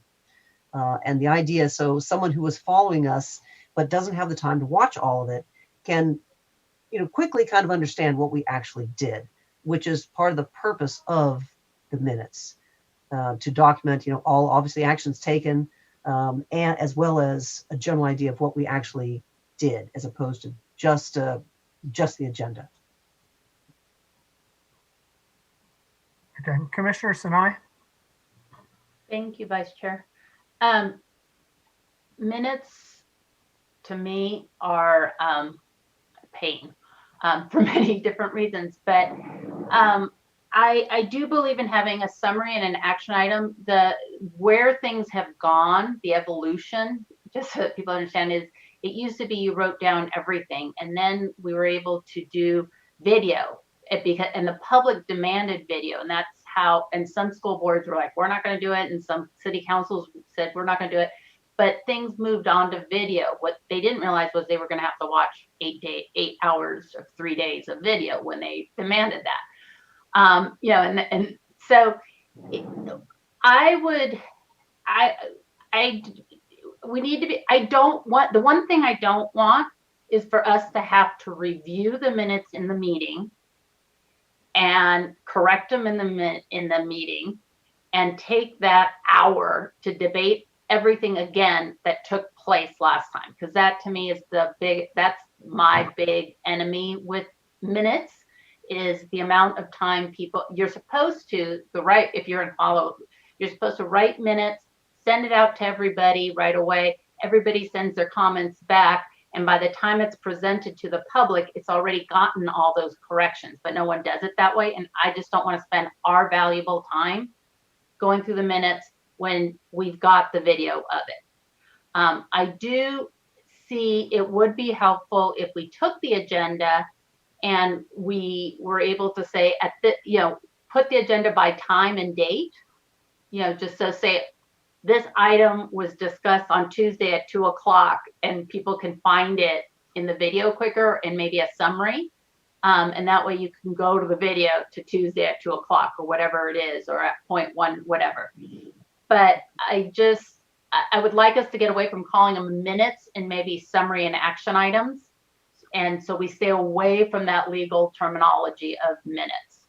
Minutes you can be held all sorts of things in minutes too, but I'm sure you can in any writing thing. But I just don't want to spend time in meetings talking about them. Okay, I'm next. I haven't seen any, and then Commissioner Vasquez after me. I generally agree with Commissioner Sinai on this. Something that is a summary and list of taskings. We had our discussion this morning and trying to come up with, well, when did we ask, that a draft press release be prepared before the end of the Ogilvy contract? it would be very handy to have a summary and taskings list that we could quickly refer to and find out when that happened. And I think it would help all of us to have something very, very short, crisp, that lays out the essentials for us. My other concern is we understand that minutes have been taken of closed session, but we've never seen them. And so looking ahead, could anticipate a time when, for some reason the minutes became relevant and we read them and somebody says, well, that's not how I remember it. So I'm wondering if we should have the opportunity to review the minutes of the closed session. So, Commissioner Vasquez. Generally in agreement with Commissioner Sinai and Commissioner Kennedy. I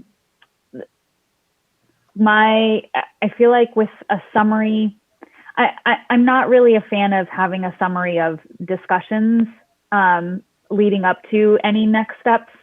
Someone is always going to be unhappy about how their portion of the discussion is going to be framed in the minutes. And that's, those are conversations that are probably not particularly valuable to be had, given everything else we have going on. So, and I forgot where I was going with that, but yes, basically I'm not super thrilled at the idea of summaries.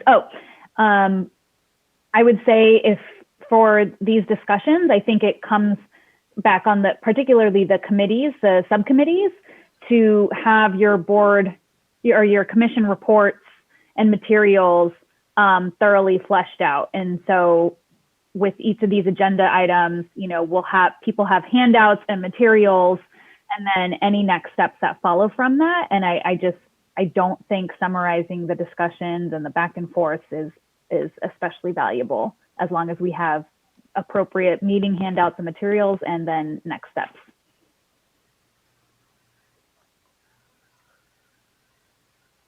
Chair, I've seen no other hands. Okay. Arian's hand is up. Just to your comment, Commissioner Kennedy, about what transpires during closed session, that is the purpose of reporting out in open session any actions taken during closed session. And at that point, if someone disagreed with it, they could speak up. But other than that, the minutes are not publicly disclosed unless there's some litigation as to that requires them to be disclosed.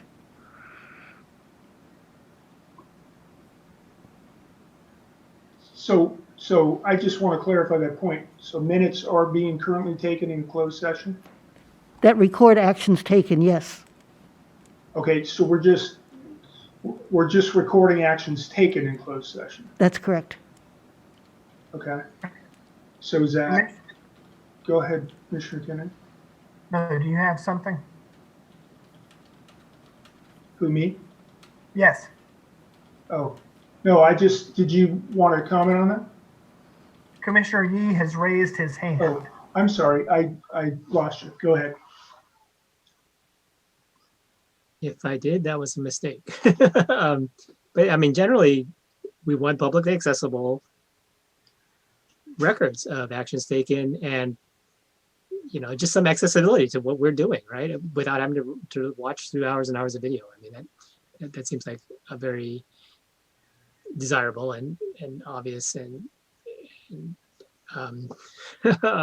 uncontroversial part of our work, I would think. Okay, well, so what I've got for item 5 now is staff will create, distribute, and post to the web a brief summary after the completion of each meeting that will include all actions taken, a summary of discussions with question marks, because I think some people want that and some people don't, and we need to decide, a list of actions given, who is responsible, when they are due, dates and times when the agenda the dates and times when an agenda item was discussed, and then finally, edits by commissioners will be returned within 3 business days after the initial draft is distributed. So we would review it offline and not during the meeting is the proposal. Did I catch it? Okay, Commissioner Anderson.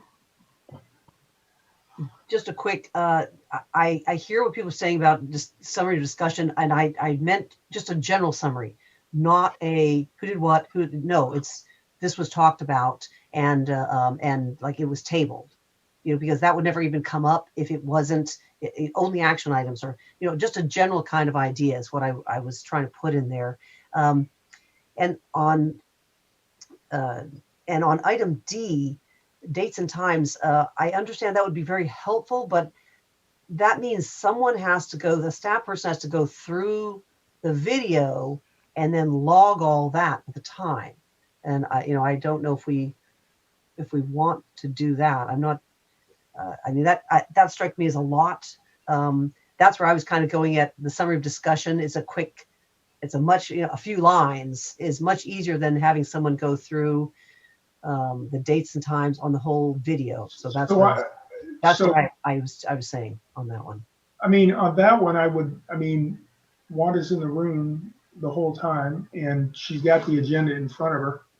And I would think that she would just note as we're going along on her agenda when it happened. I would ask on the video recording if that's how it's marked. I don't know. I think it might be beginning of time on the video, in which case she'd have to have a stopwatch to do that. I meant I thought we were thinking time of day, not time on video. My interpretation was I'm on video, so someone could look at the video to kind of go, oh, this is where they were talking about that. So I'll go to that point in the video. That's where I thought that line was coming from. If it is just time of the day during the meeting, yes, then I certainly let it stand. Well, that was my interpretation. Time of day, and our meetings start, at 9:30, so you can fast forward. Commissioner Yee, is your hand raised? It is intentionally now, yes. Okay. For summary of discussions, how about just topics discussed? Because I agree, we don't want all the back and forth. And then I think I have a question for Christian then. On the video, is it time-stamped the time of the day, or is it just time-stamped the minutes into the video? Because, yeah, it's just a matter of accessibility. And then at minimum, I'd want time and day, some accessibility timing to make motions accessible. And then if it's easy, if Wanda's always there, if it's trivial to usually include other timings, then sure, why not? But not if it's a big chore. But Christian, how are the videos marked? So to answer your question, Commissioner Yee, the video is marked in time code. And so that is not associated with clock time. Now, it is possible to put a clock in the lower right-hand corner of the screen, and I can explore options for that and report back to the commission. Okay, that would be great. Thank you. So I have a question for Commissioner Yee. How is topics discussed different than the agenda items? Because sometimes it's not identical. I mean, of course, it needs to be in the realm, but agenda item might just be a subcommittee report, and then it really doesn't tell you that much, right?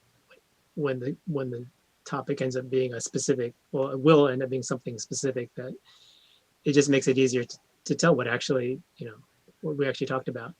Because all the subcommittee reports, sometimes have specifics associated with them, but very often don't. So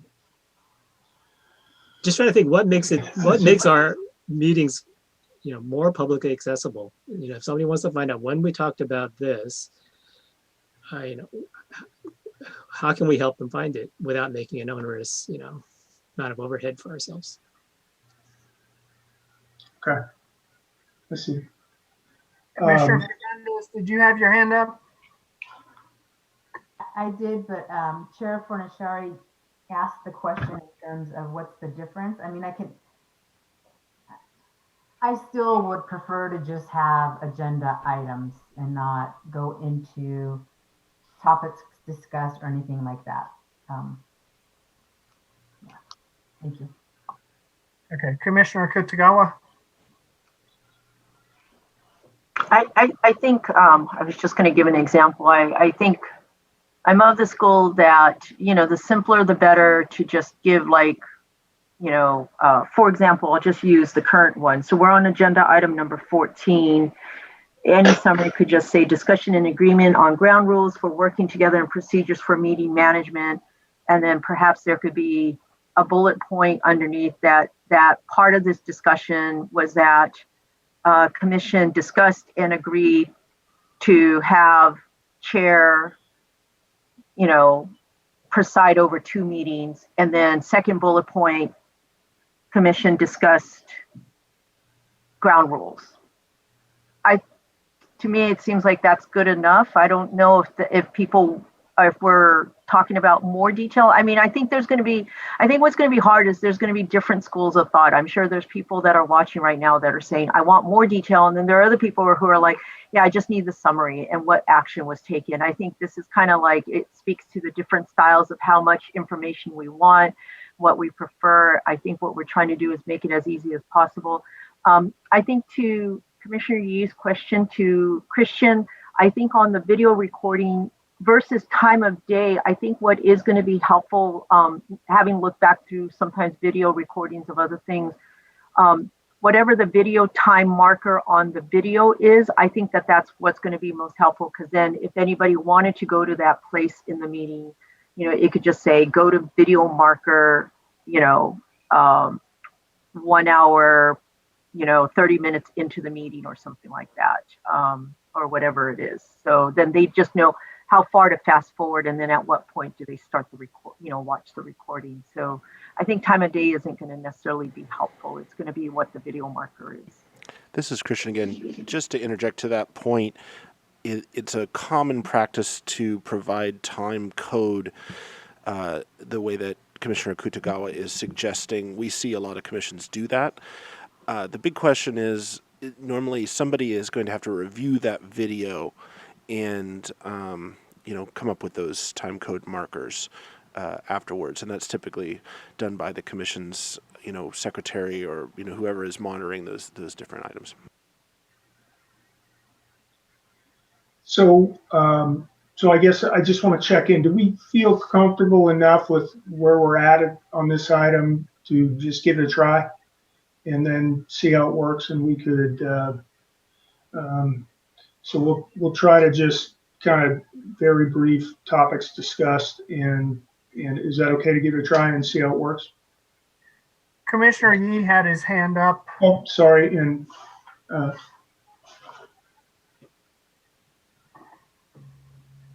you're muted.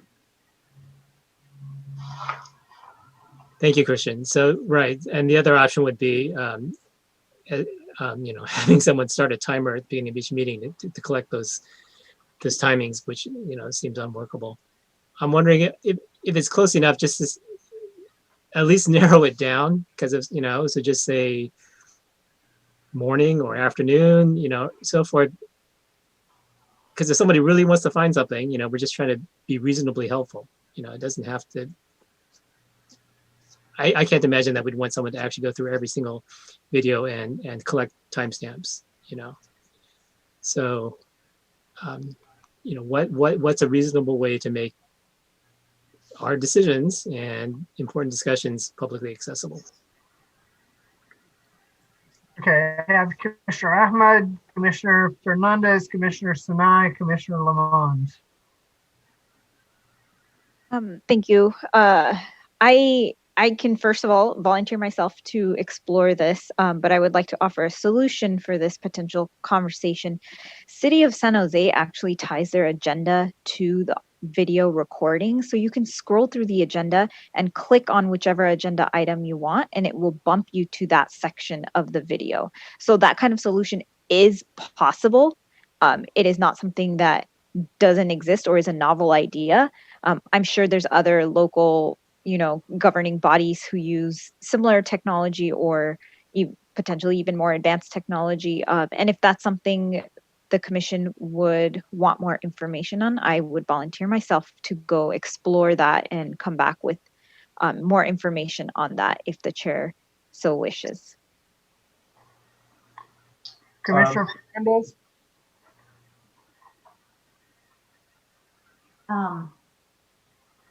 I think on a meeting, if somebody is talking and if they have a mute button, I think it should be like $1 into a bowl or something. You know what I'm just kidding. Anyway, a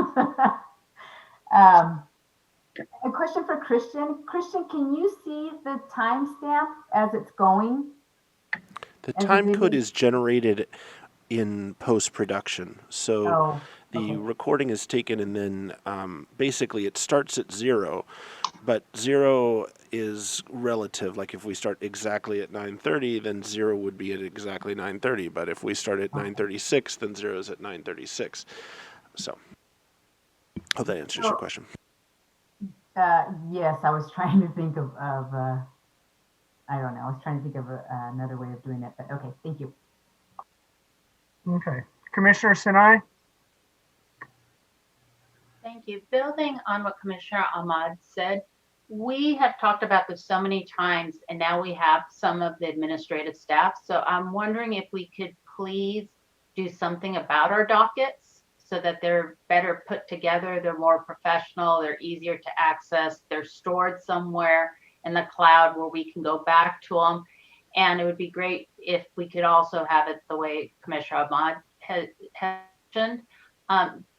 Our meeting packets are just a mess right now. They're very they're hard to use, and so there's a lot of different programs out there. I don't think they're that expensive, and if we can find one that does what Commissioner Ahmad was saying, that would be great. But I wanted, Chair, if you could ask staff if we have the right staff now to please explore this, because this was a top priority item when we first started several months ago. So what do you mean by, you said docket? What The docket is our whole meeting packet. So usually, like when I was on the school board, and I know, Commissioner Fernandez and I keep going back to our school board experience, but you have the agenda, you click on an item on the agenda, and it takes you to all the background information and stuff, and then you click back and it goes back to the agenda, and then you click, so it goes back and forth, and we're not looking for all the different handouts. It's just very nicely put together. And then in the future, when you need to go back to reading a policy or something, it's there as well. Okay, so so you click on an agenda item, it takes you to like another page where you have the access to the video of that, the section of that video, the list of documents that go with it. Okay, that's what you're talking about. Okay. But the docket wouldn't have the video at the beginning, but the docket, instead of us having to go on, find the email that had the agenda and then the handouts and then this, it's just we go to one place that's just for the commissioners, and we click on the button meeting, and it's all there, and we can move back and forth very easily. There's plenty of programs that do that. So you're thinking that's just for the commissioners and not for the public too?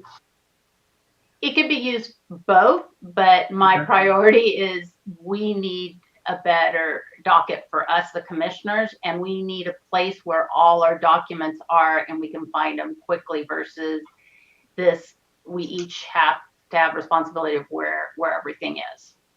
Okay. Commissioner Lamont. Pass. Commissioner Vasquez. Yes, I believe I gave 2 possible services to Director Claypool a couple of weeks ago. Board Docs is probably the one that is most used. It does all of the things several commissioners have talked about, including, I believe there is a video component where you can upload and then link timestamps to agenda items and the materials. So it's both public facing and there's also an internal facing component so that, you know, things that are items for closed session remain sort of firewalled from public view, but it is a whole database and system that keeps everything organized. And I agree, we really need that sooner rather than later, especially the more information we start to gather, the more we're going to need that super organized. And if we were in person, I would expect that we would have printed board packets. But since we're not, we need, and those, I know because I have been staff for developing and putting those board packets together, it's a ton of work. So since we're not doing that, I would hope sooner rather than later that we can get a process for digital board packets. Okay, Commissioner Fernandez. And along that same lines, I would appreciate if we could go back to our prior meetings and also put, you know, have that also be under the same where you just click on it. And then as long as we're talking about prior meetings, I appreciate that starting with this week's meetings, we actually are noting who the chair and vice chair. I would also recommend that we go to the prior meetings agendas and put who the chair and vice chair were, because in the future, we're going to forget who did what. But I would like to instill whatever process we're going to use for these dockets moving forward, that we also go backwards with the prior meetings.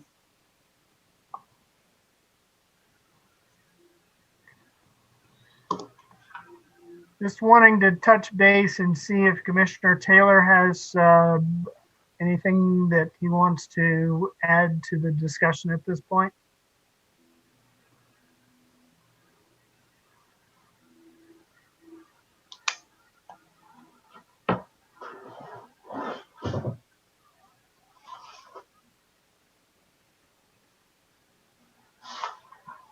Chair. Okay, so we, as I mentioned earlier at the start, we have a hard stop at 12:15, so we can have our lunch and be back in time for public comment and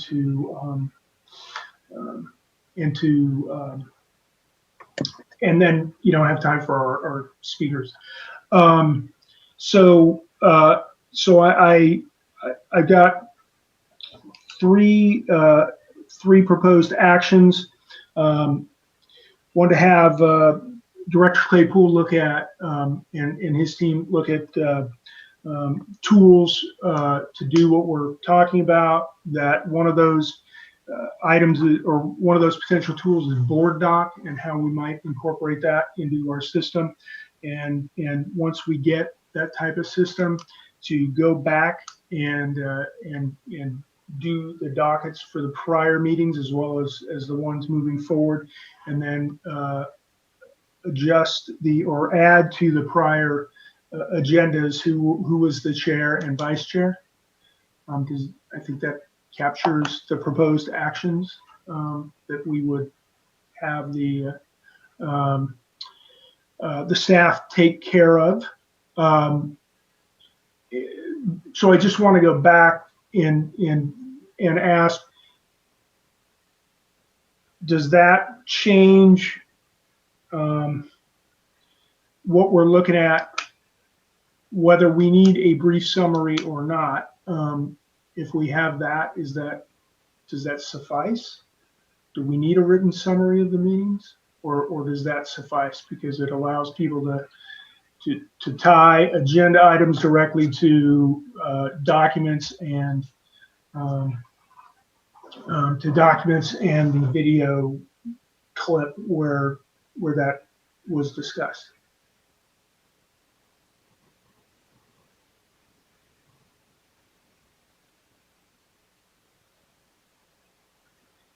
Commissioner Mott. I think for me that would suffice. I think it would just be redundant to put together a summary as well as having a more efficient way to reach the item on the agenda, if that system existed.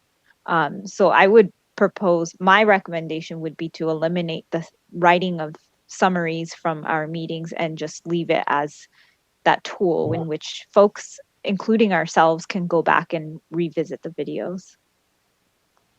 Okay, can I get a feeling of support here? Commissioner Anderson? I'm getting a little Just support. one quick thing. Basically, we sort of decided we're not doing a summary, right? We're just listing topics. So rather than doing the summary, just say, we'll just have a list after the, it says, number 5 says, write a brief summary after completion that includes these items, but we're not really summarizing anything. We're just going to list the actions taken, list of actions given, who's responsible and what they are. And then there's this tool if it's if we have access to it, and then we can reference the tool. And that's that. Commissioner Lamont? I was wondering if we're trying to move on this particular document that Commissioner Fornashari has put forward, can we just table number 5? Because it sounds like we're looking for a solution. And I think the question he had asked a little bit ago was, what can we move forward with trying this out? I'm assuming he was referring to the various elements here and see how it goes. It seems like 5 is kind of the sticking point, and we don't really have a solution. So why don't we just take 5 off the table for right now, like table it for the recommendations that are put forward with the action items to staff, so that we could at least make a decision as to whether or not we want to move forward with the items that we are comfortable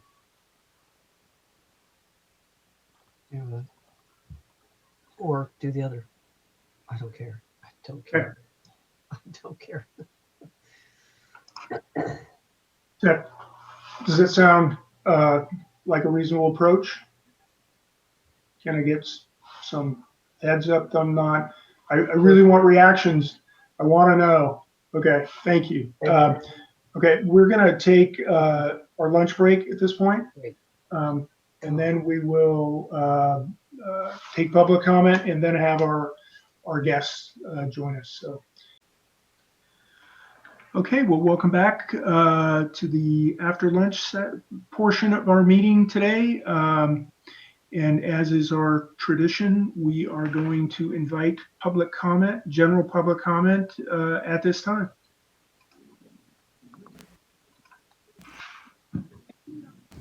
In order to maximize transparency and public participation in our process, the commissioners will be taking public comment by phone. To call in, dial the telephone number provided on the live stream feed. The telephone number is 877-853-5247. When prompted, enter the meeting ID number provided on the live stream feed.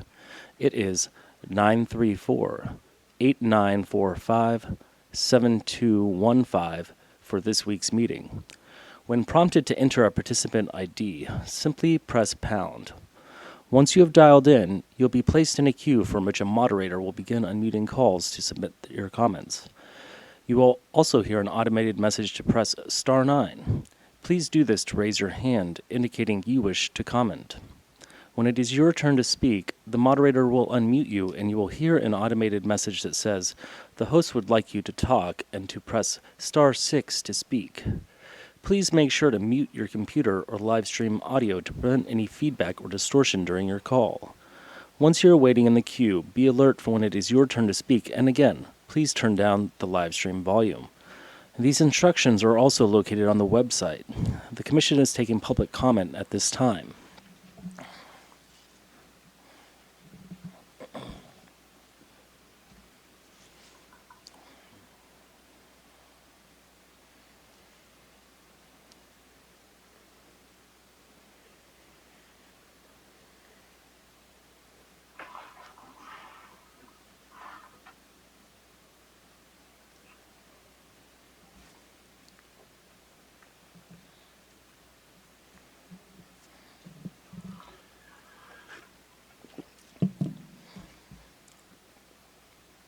Okay, the live stream just caught up, so we'll wait another minute or so. Oh, looks like we have a caller in the queue.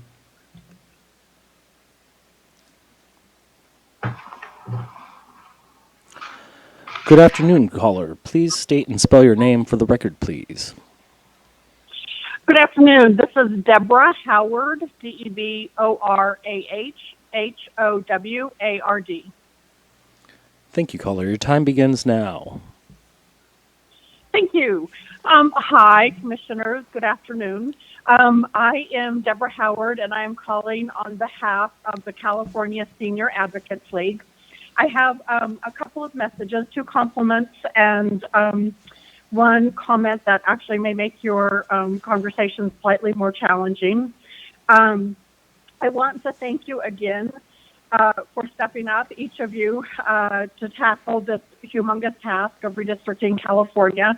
It is an enormous commitment, personal commitment to civic engagement, and the intensity and the seriousness with which you're approaching this is evident in every conversation.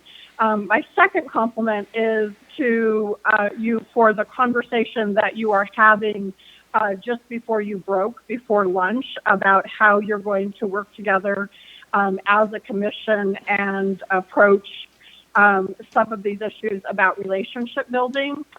This is the part where I might make your conversations more difficult. And that is because I want to frame or suggest the opportunity that you frame that conversation as that relationship building is in fact the work of the commission. It is not something that happens outside of your meetings, outside of the purview of the public. And so I don't exactly know how to tell you what that looks like from this end, but at the very least, I think it looks like as you make these conversations about how you work together, that you think through that in the capacity that there's a chair at the commission table for the public. In this really contrived environment where we have to meet by Zoom, you have to meet for the work that you're doing, we have to participate by not being seen. We're invisible voices over the telephone at prescribed times.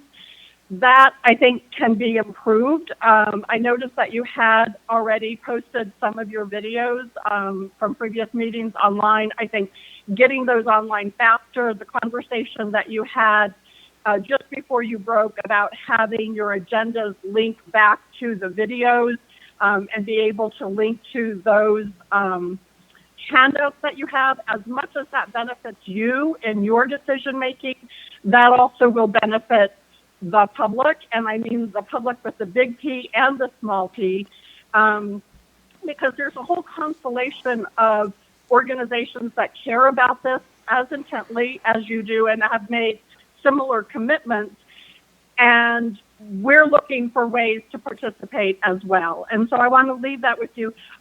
And the goal of all of that is, you know, it's just a really basic point that fair lines create fair districts, and fair districts will create a responsive government. And I think that's the end goal that we all want to get to. I understand the hesitation of wanting official minutes, and I know one of the comments right before you all broke was, you know, there are some people that are going to want official minutes and know exactly where on the video this is, and others are just going to want, here's this. Regardless of what most people want, I think the default position of the commission has to be what I think Commissioner Yee was stating so articulately, is we have to make this as easy as we can to the public. And I think I've gone over my 2 minutes, and I thank you for your time and appreciate the opportunity to comment. Thank you very much. We appreciate your comments and your participation in the process. There are currently no more callers in the queue, Chair. Okay, so it's been a few minutes after let's see, after the video caught up. So I think we will move ahead. We're about at 1:30.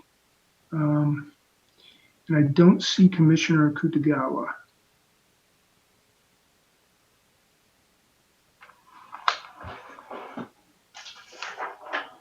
Commissioner Fernandez? Yes, and we're still missing a couple of other presenters. We do have Eric's here. Hi, Eric. Thank you for coming. Hopefully you can hear me. But we've got a couple of more that should be joining us hopefully soon. I'm hoping they're not having issues. Okay. And do you know if Linda's going to be joining us too? Or Yes. are you gonna be acting as host, or is Linda? So what we were thinking, if it's okay with you, is Linda was going to introduce them all, and then when they're done, I could like moderate it in terms of if anybody has questions. Okay. Unless you wanted to do that in terms of like order and all that stuff. That's fine. That would be great. Okay. Oh wait, Linda said she's just getting off a call, so she'll be with us shortly. Okay, very good. One of the other participants was on and then she dropped. I don't. Oh. Earlier, before Mr. Harris showed up, there was another participant. Oh, okay.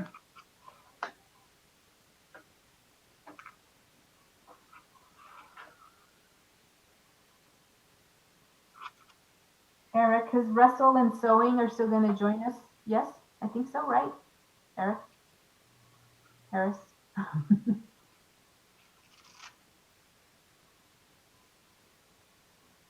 don't know if you can hear us. Oh, there's Russell. Okay. Can you hear me, Eric? Okay. Yes, I can. Oh, sorry. okay. And Sewing's going to come too, right? Yes. Okay. And then we still have Rahmo and Bye. yes. And Janine. Yes. Yes, and Janine. Yeah.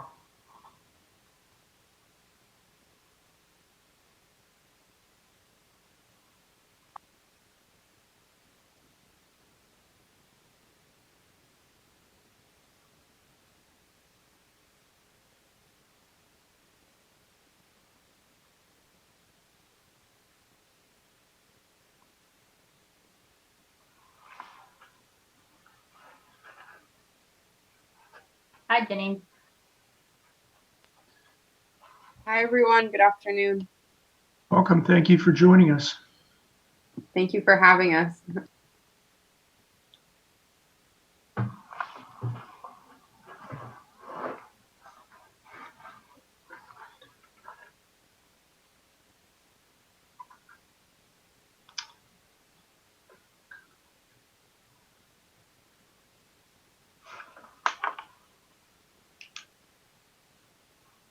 We're just waiting for one more participant.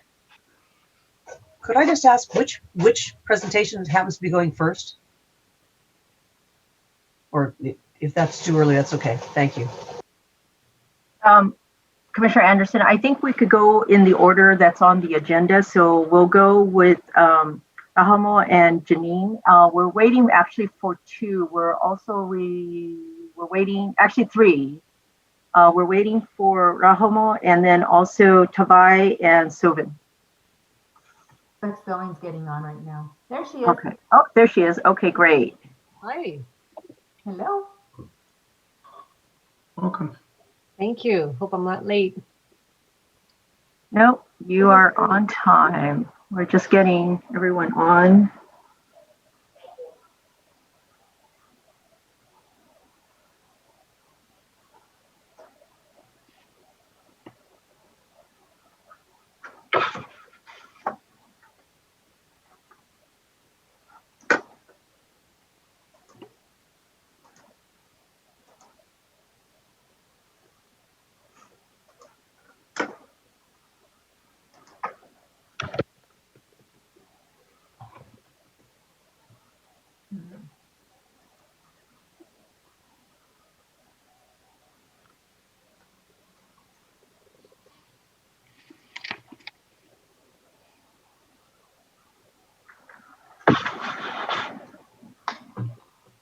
Remember Rahmo saying that she had internet issue, so I'm hoping she's not having any internet issues right now.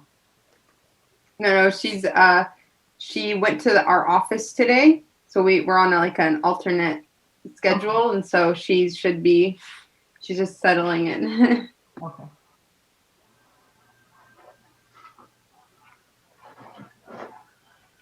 Is that when you're sewing? Wait. Oops. Are you guys seeing my share screen? Yep. We are. I'm sorry. So now you know how to use it. I'm not the most techie, so I'm like, let me make sure this thing works. I mean, if it's easier, since you have it up, we could just go backwards and we'll start with you. Yeah, if you guys wouldn't mind that, because I know we have a commitment at 3 as well. Yeah. So And we'll be done before that because we have another speaker coming in at 3 o'clock. So we'll be stopping at around 2:45 so we can take a break for our sign language interpreters. And so we will be wrapping up at 2:45 so we could take that break and then be ready for a speaker at 3. Great. Let me stop sharing there. All right. I know it works now. That's why I'm like, Raul will save me, okay, if I need help. Okay.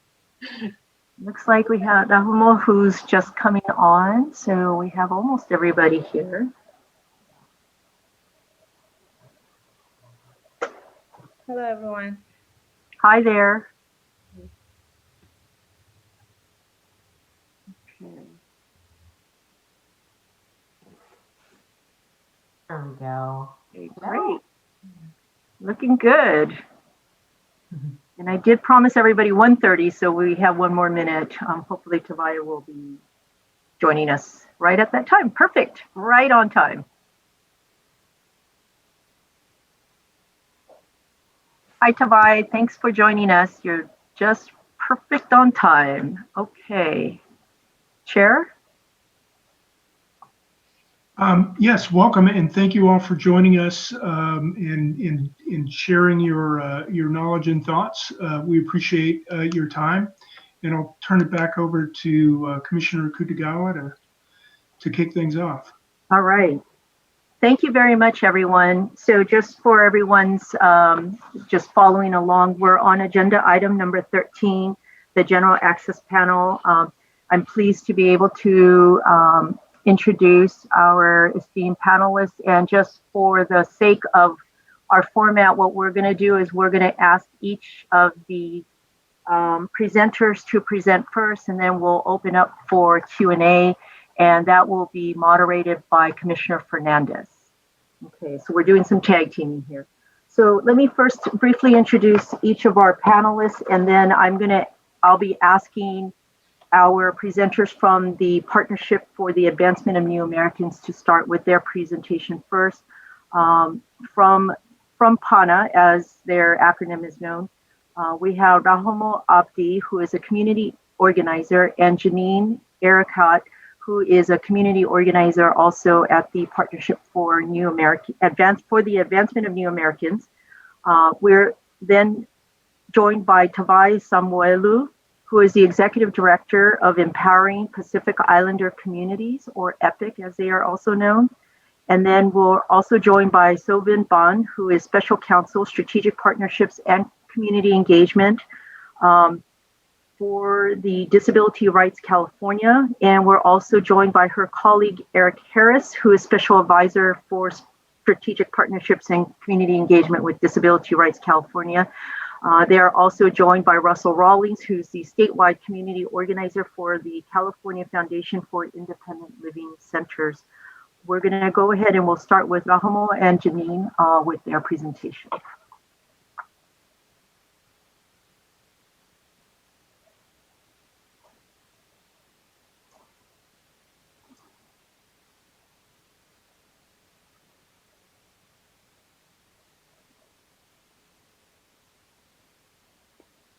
I'm on mute, sorry.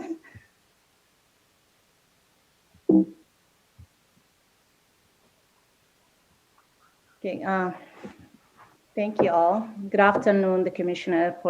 Thank you for the opportunity for us to present it to you today. My name is Rahma Abdi, and I am community organizer with PANA, the Partnership for Advancement of New American. PANA, our mission is to fight and advance for full economic, social, civic inclusion of refugees in San Diego region and throughout California and across the country. Our mission is to envision the world where refugees are connected global leaders, building transcontinental movement, advancing a meaningful freedom for all. There have been over 86,000 refugees resettled in San Diego County since 1975. Recently, we had an increase of newcomers from Syria, and 2.6 of San Diegans are refugees. A little bit about PANA. At PANA, we serve Arab, Middle Eastern, Muslim, South Asian, and African communities. We're also serving over 30 languages across the county, San Diego County. The most common languages are Somali, Swahili, Amharic, Tigrinya, Arabic, and Farsi.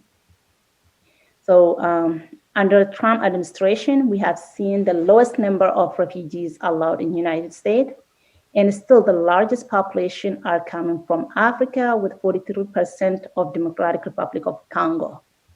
If I'm going too fast, please stop me. So, and as you can see on this chart, Swahili and African language are the fastest growing language in the United States.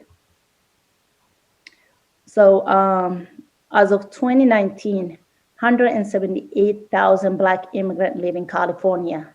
There are over 60 languages that are spoken at home by Black immigrants in California, and Amharic is being the most spoken language by Black immigrants in California, followed by Crow, French, Swahili, Somali, Haitian, and Arabic. So in this graphic shows how many Black immigrants live in California. As you can see, the majority of East African immigrants live in Bay Area and San Diego. So despite what most people believe, Africa is a very diverse continent with 54 countries with over 2,000 languages.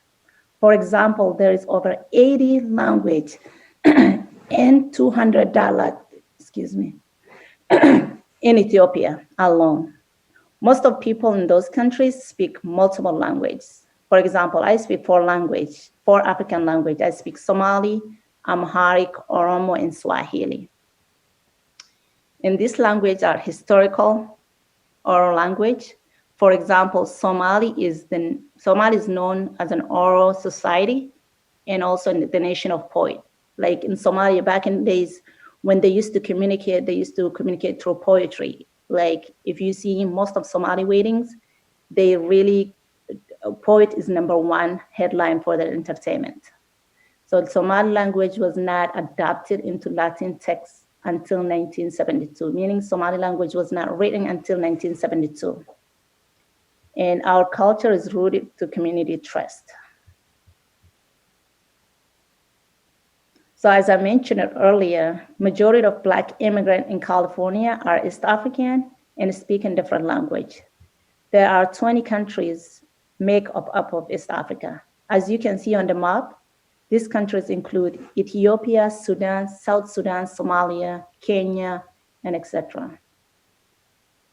The language that those communities speak are Somali, Swahili, Amharic, Tigrinya, and Nuer. Excuse me. Generally, the African and immigrant refugee communities are often overlooked because of when it comes to data, they're marked as Black and African American. For example, the city of San Diego has the second largest population of Somali people in the United States, about 20,000 people, which are not represented the number you see on this slide.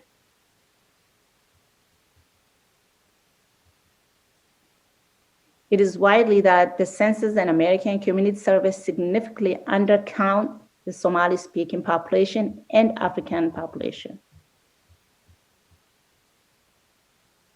So this reflects on severe undercount communities and across the state of California. So I want to provide like some context on this next slide. I want to share these two graphs, which shows that East African communities in San Diego have having a huge affordable housing crisis. They pay almost more than 50% of their income on rent. And you can see also that 44% of the East African population in San Diego do not have health insurance. So next slide, I want to go through our community engagement work. As you can see on this slide, in this past year, the Refugee and Immigrant Census Hub with 15 partners, we were able to translate and provide a support. We were able to help and provide and support for 15 languages, including we did flyers, videos, workshop, phone bankers who speak the same language as the community member. So as I mentioned earlier, the language of African immigrant refugees community have been overlooked. But as PANA, and I'm so proud to share with you guys, PANA and ACULA has been successfully advocating for the Somali interpretation to be offered over the phone at all Super Bowl in this past election. With over 178,000 Black immigrants in California, we hope to see that at statewide level. Now I'd like to go over our recommendation. We understand that you are planning on providing interpretation, which is really great. As I mentioned it earlier, specifically Somali communities are oral communities. For example, we suggest that mapping workshop in Somali. And at PANA, we found that our most successful event, like when we educate the communities and getting deeper engagement when we provide them live interpretation or informational video with their own language. So as I mentioned, African communities are oral-based languages, so it would be more helpful to send information videos in their native language, along additional with the translated flyers. And we ask you to partner with local-based organization on more redistricting efforts similar to the census. However, we recognize that census was the low bar asking because it was the community was only to complete 9 question surveys. Asking the community to be engaged in the redistricting is going to be a lot more difficult because it's their first time. Many of our new Americans will be engaged with redistricting, and it required trust messengers not only to educate the community, but experienced organizing to get the community involved in this process. So our next recommendation is to be expanding window of public comments, allowing time for translation in multiple language. So organizations like PANA, who are trusted messenger and have been doing this work, have enough time to increase translation and support community through the public comment process. And here our final recommendation, that advance public notice and outreach materials that are accessible in multiple languages, especially language those African speaks. And for example, if you go to San Diego's city redistricting website, it's difficult to navigate. So we hope that the California Redistricting Commission will advertise their meeting beyond the website and also have the materials translated in multiple languages, as well as providing informational videos to be accessed to our community. And I want to thank you all for having me here today. PANA is happy to give you guys a resource, to be a resource for you, not only within the community, but we're also working with you. And we also work with UCSD professor, Dr. Tom Wang, on mapping the Mamsama community, which is Arab, Muslim, Middle Eastern, South Asian African communities. And thank you. Wonderful. Thank you very much. That was fantastic. And I so appreciate that. Janina, I'm going to assume that you'll be helping with the Q&A portion. Okay, great. All right, great. Thank you very much. Our next presenter is Tavai Samwelu from Empowering Pacific Islander Communities. And Tavai, do you want to go ahead and share screen? Yes, I'll just pull up my presentation now. Great. Thank you very much for joining us. Looking forward to this.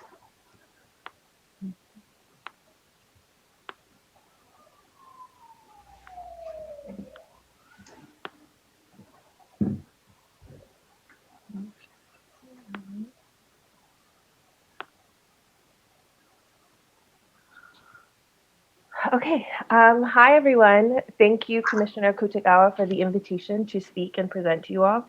I want to recognize that because we're talking about redistricting and that we're inevitably talking about land and space, that I am zooming to you all from Tongva land in Long Beach.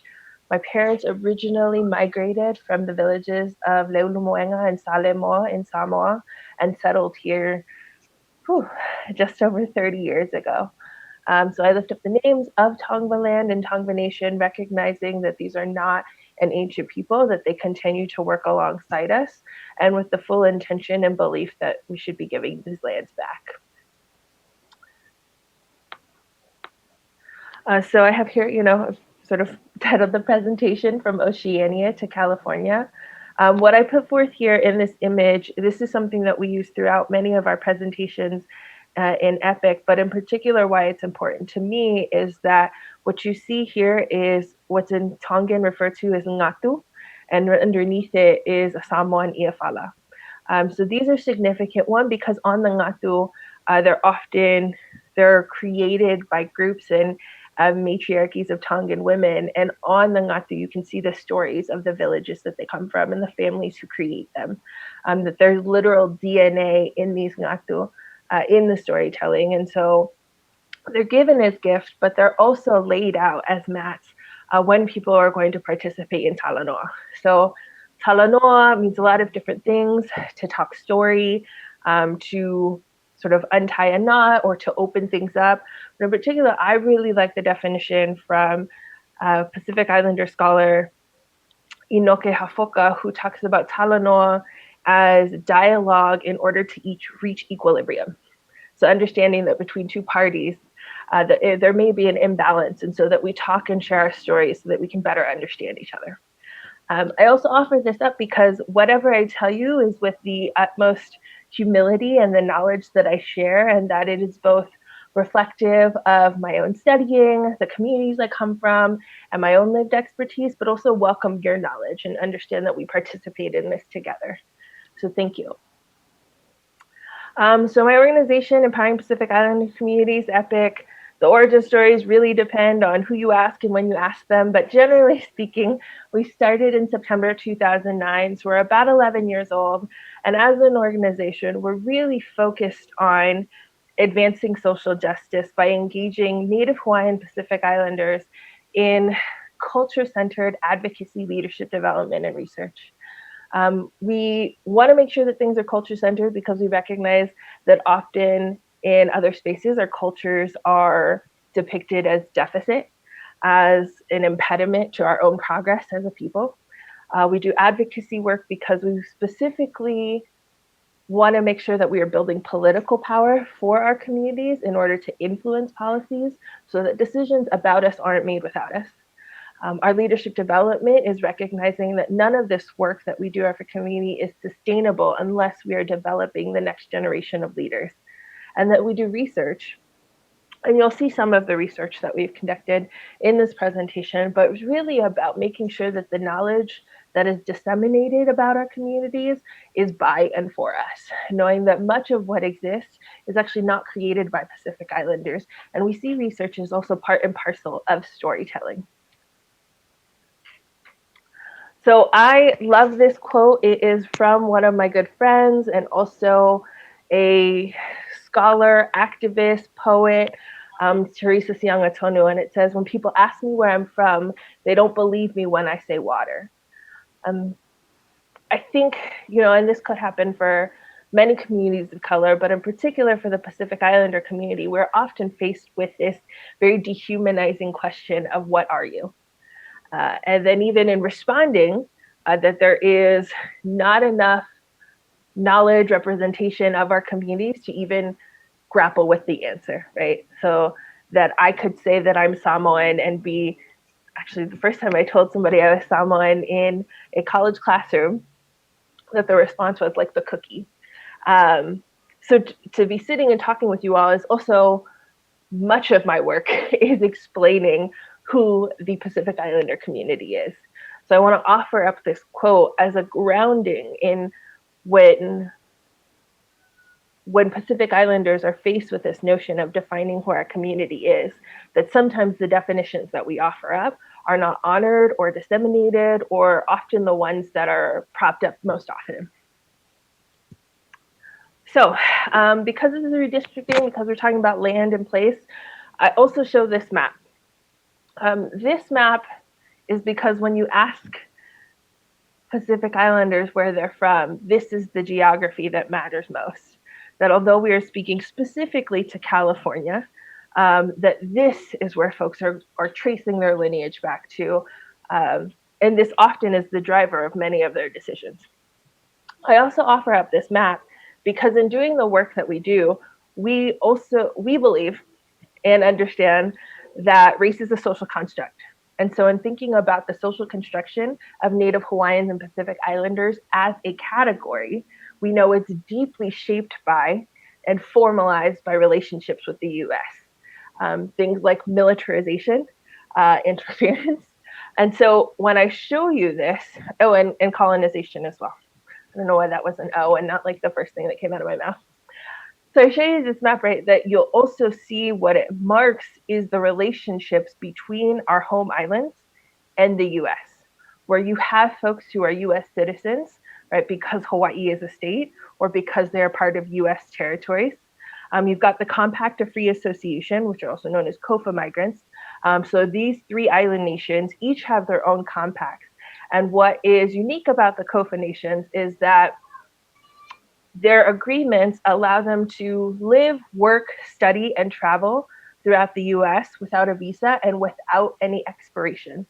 However, that's done in exchange for strategic military positioning. And that although, and this is, because we are still in sort of an elections hangover, I also want to note that in some of these spaces, citizenship and relationship to the US does not formalize and mean voting or voter participation. And so I note that too, because I know that it also goes hand in hand with conversations about redistricting. Also to say that the compacts of free association are currently in renegotiation and are supposed to be renewed in 2023. So we are looking at how those compacts and those agreements could change. And that what is sort of top line for many of the COFA communities that we work with are the fact that things that they were promised in the original compacts that were signed in the 1980s have been stripped. So healthcare or access to Medicaid was taken away in about 96 under welfare reform, which is particularly devastating for these communities who, because of nuclear testing that was done in the 1950s and 60s by the US, that many of them have lands that are uninhabitable, as well as generations of the highest rates of cancer. I don't want to say that casually, so I just want to have that set. I also want to note that you have American Samoa, where we have US nationals. American Samoa is the only US land that you can be born on and not be born a citizen. That US national is a unique status in and of itself. And then you have regions that have zero formal relationship with the US, which is not to say that they don't have any interaction. You will still see many markers of American imperialism in these lands, but it is not a formal relationship. These are also the islands that tend to have higher rates of undocumentation when they are here in the US, And then as we are talking about language access, that you'll see that LEP rates tend to be higher in these communities. So yes, I'll be referencing back to this map throughout the presentation. So zeroing in on California, California has the largest NHPI population on the continent. So there, as of 2017, are about 361,000 NHPIs living in California. The top 5 counties are LA, San Diego, Sacramento, Alameda, and Orange County. So there are different things that drive these numbers, that drive sort of the gathering of folks in these places. In particular, we are clear that a lot of it does have to do with military and different industries.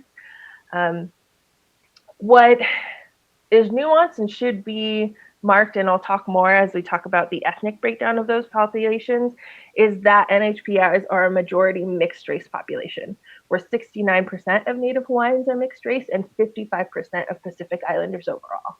So the reason that this is worth noting is that often ethnic or racial breakdowns that include the NHPI community are either aggregated with Asian and Asian American, or were marked as some other racial category.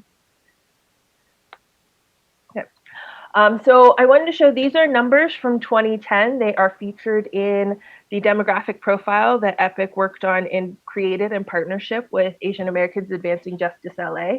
But I note these things so that you could see the population or percentage of NHPIs who are foreign born as of 2010, as well as those who are limited English proficiency. So this was in 2010. Now, I also want to show the breakdown of population by ethnic group, where you'll see that the largest number of NHPIs is actually Native Hawaiians, which is to be expected given that they are a state, or that Hawaii is a state, and so that you'll often see an easier pathway or migration from Hawaii as a state to the continent. So I'll just sort of sit with this here. It's also worth noting, to be really clear, that the largest population growth amongst ethnic groups was for the Fijian community. Now, what's not clarified here, so Fijian, so there are Indo-Fijians, but there's also indigenous Fijians. And so when we're talking about the Pacific Islander community, and when we as EPIC say Fijian, we mean indigenous Fijians, who also refer to themselves as Itauke. Now, in being Itauke, we also see that in 2010, about 23% were marked as LEP. So we're showing some of the highest translation needs.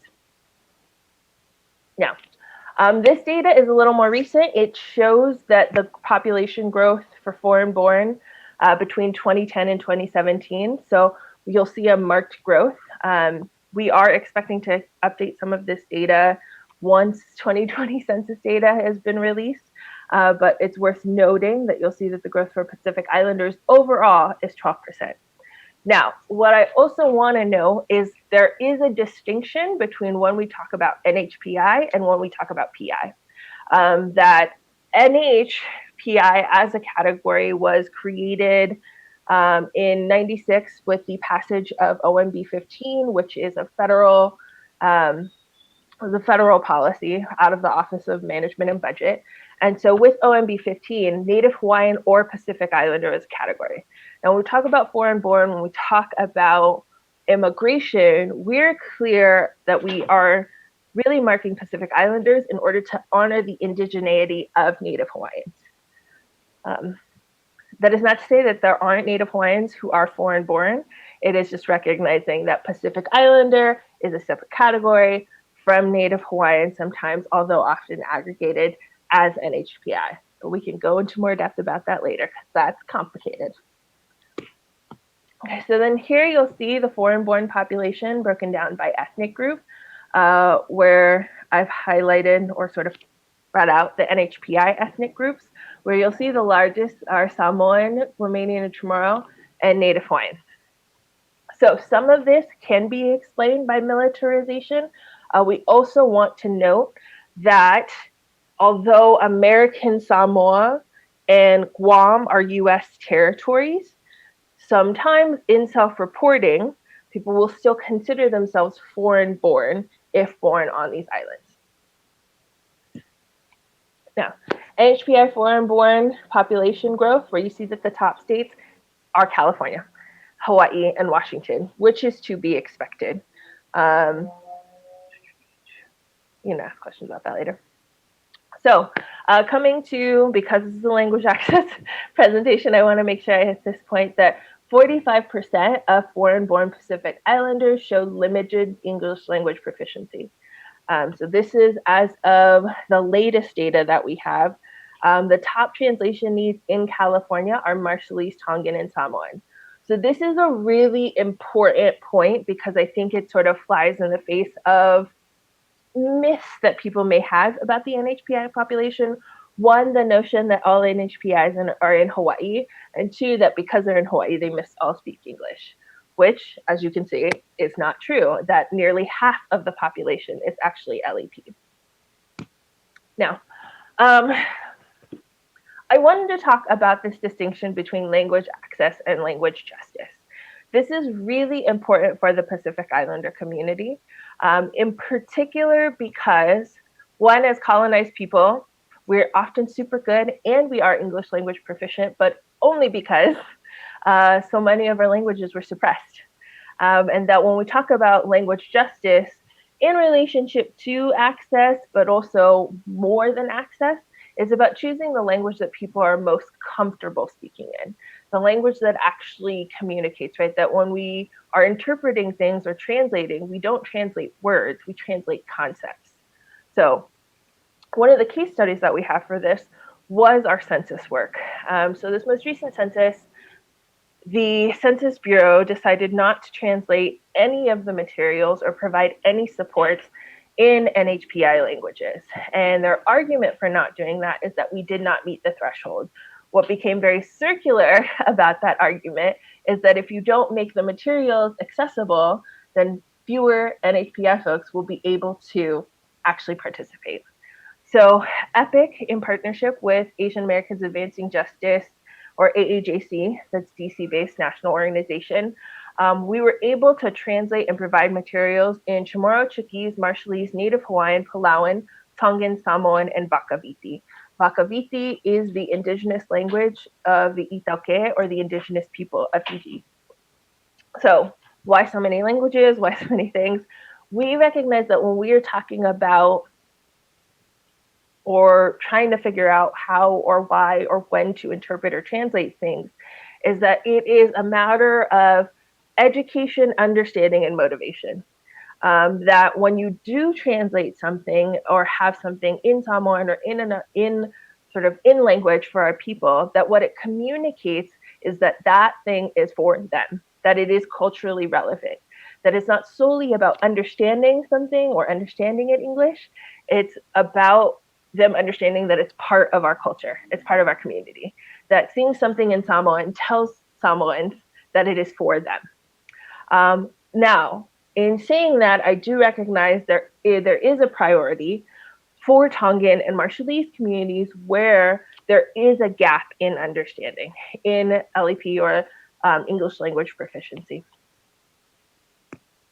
And that's all I got for you. I'm sure we'll talk more during Q&A, but here's my contact information if you need it. Thank you. Wonderful. Thank you, Tavai. All right. Right on that, I am pleased to introduce our next presenters, Sylvan Bond, Eric Harris, and Russell Rawlings, who are representing Disability Rights California and the California Foundation for Independent Living Centers. So, let's see. So I think you're going to be showing us your slides, right? I am, but before I do that, I want to say, wow, what a great presentation. I learned so much. And then also to Commissioners Akutagawa and Fernandez, thank you for the opportunities for us to present today. We're going to, we're going to be sharing things very broadly because I know time is limited. So let me, there we go, slideshow. So don't mind me. I am okay. Can everybody see that? Okay. Yes. Excellent. Okay. So we're gonna speak about basic concepts and general areas so that the commissioners have a good sense around disability, just as an introduction. So topics for today. So I'm sewing ban. The topics that we're going to hope to cover today. So, we tell you what we're going to cover and then we're going to cover it and we'll tell you what we covered. We're going to go through the California disability population. So you get a general sense of how big we are and who we are. We're also going to talk about diverse types of disabilities. I think oftentimes people think of disabilities as deaf, blind, and perhaps don't go too much further out than that. So we want to kind of share all the different examples of different types of disabilities. We're also going to talk about building a culture of access. So, and a part of that conversation, we'll share about accessible materials and communications, and also accessible virtual and in-person meetings as part of that dialogue. Then we're going to share about working with internal and external partners and who they are, so that you'll have resources that you can lean on, contact, connect with if you have any questions, or you have certain populations you want to connect with. We want to provide those resources to you. And then we're also going to leave you with some general outreach ideas, and then closing in questions and answers along with contact information. So we're going to have 3 speakers today for you. So it's myself, Eric, and Russell. So Eric is going to kick us off first. So Eric, if you're ready, all you. Yes, hello everybody. My name is Eric Harris. I am with Disability Rights California, and I'm really excited to be able to present to you today. First, I wanted to give an introduction and let you guys know who we are, who Disability Rights California is, and what our task is for people with disabilities in the state of California.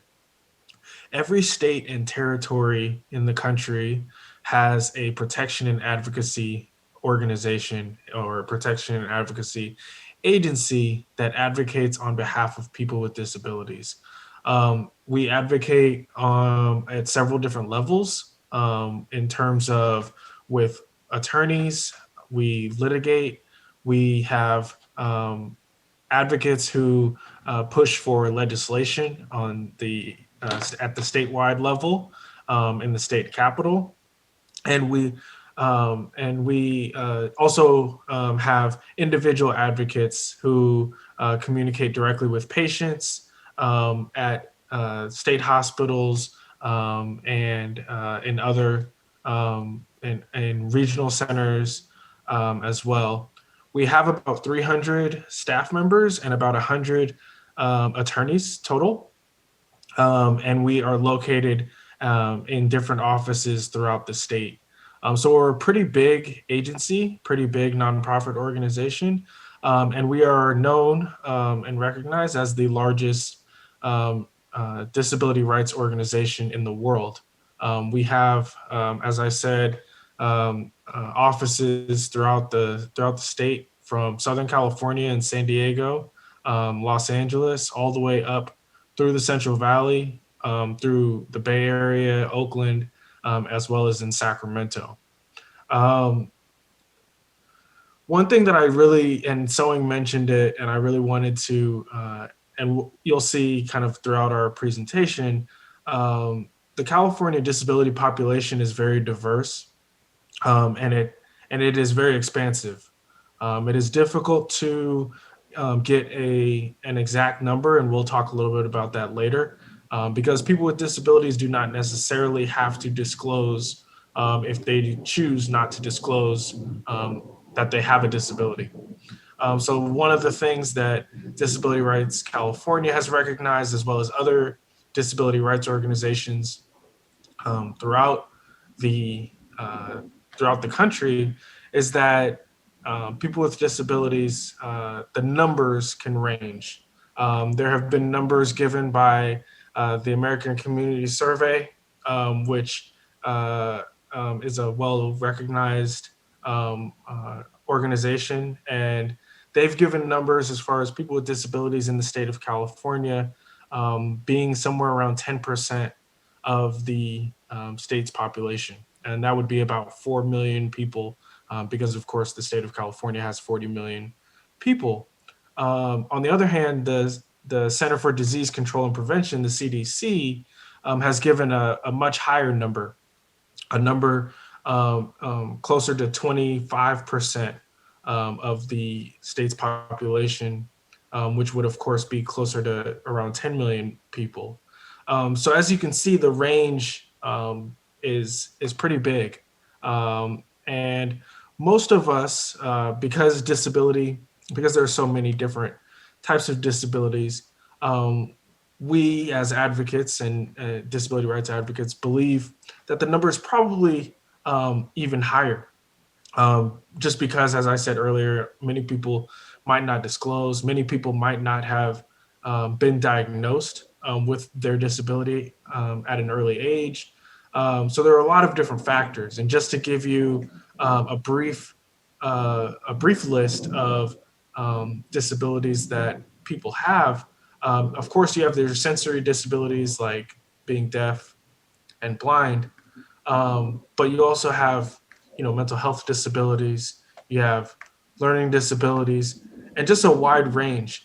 Mobility disabilities. I'm a wheelchair user. I was born with a dislocated hip, and I have nerve damage in my left leg, my right foot, my right ankle. So I use a wheelchair. There are different types of course, mobility disabilities, spinal cord injuries, people who have amputations, and all the different ranges of mobility disabilities. And that's just lower limb. Of course, you have folks who have, other forms of mobility disabilities or other forms of limb impairments or disabilities.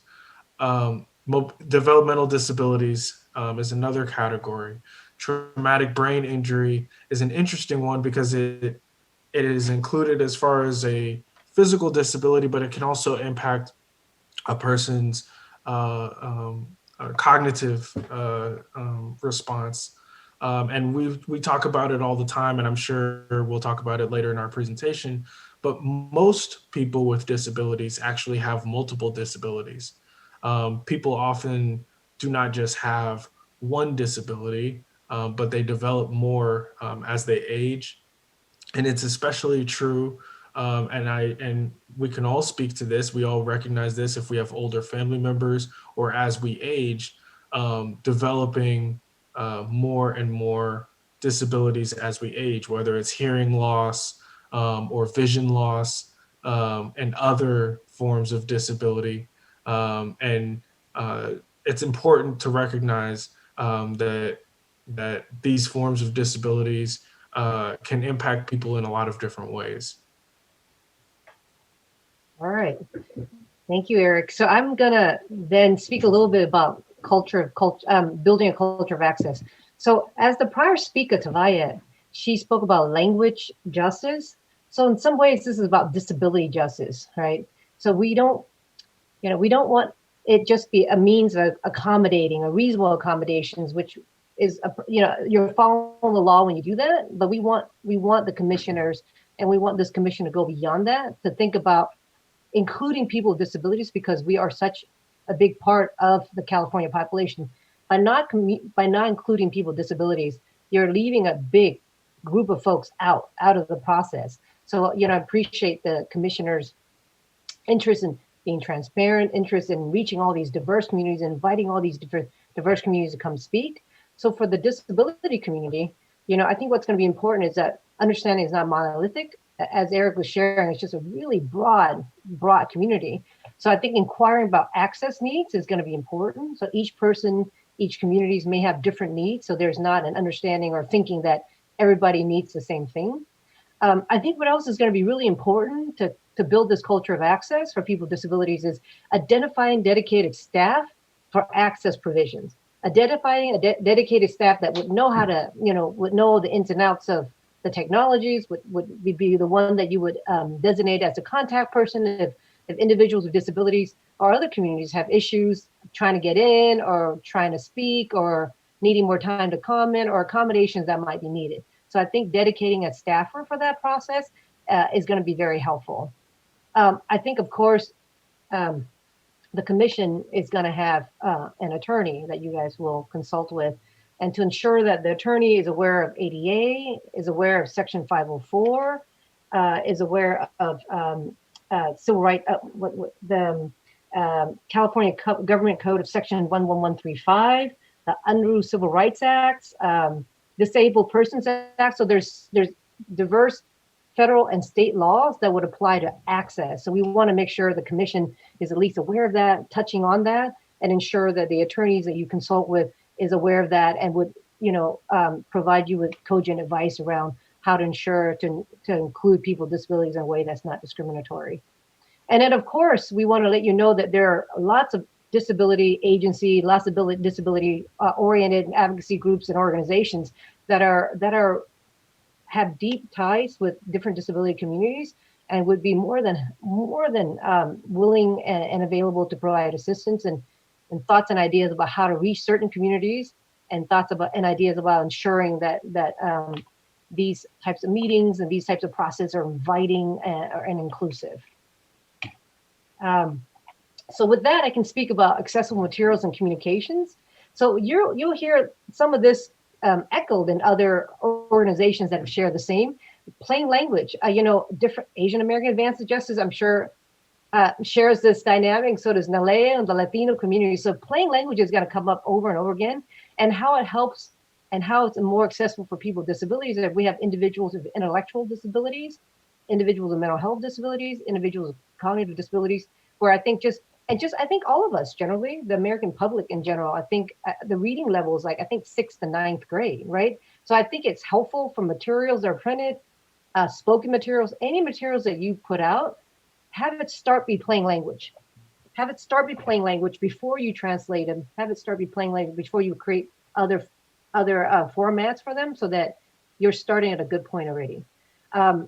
Accessible materials and communication also includes American Sign Language and captioning.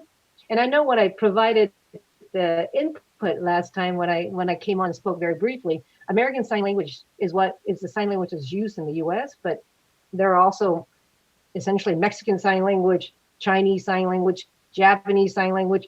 Any number of countries is going to have their own sign language. So we forget about those intersections. So I really appreciate, I'm going to mispronounce her, but Ramo and Tawai, because they speak on all these diverse intersectional communities that may not be thought about. So in that vein, ASL is in that umbrella. And then captioning, there's closed captioning and open captioning. So open captioning is you see the text underneath that runs across and that everybody can see whether they choose it or not. And closed captionings are when individuals can choose, click on CC, and then they alone see it on their screen, not everyone else. So want to be mindful and aware of that, so that could be more accessible for those who are deaf and hard of hearing.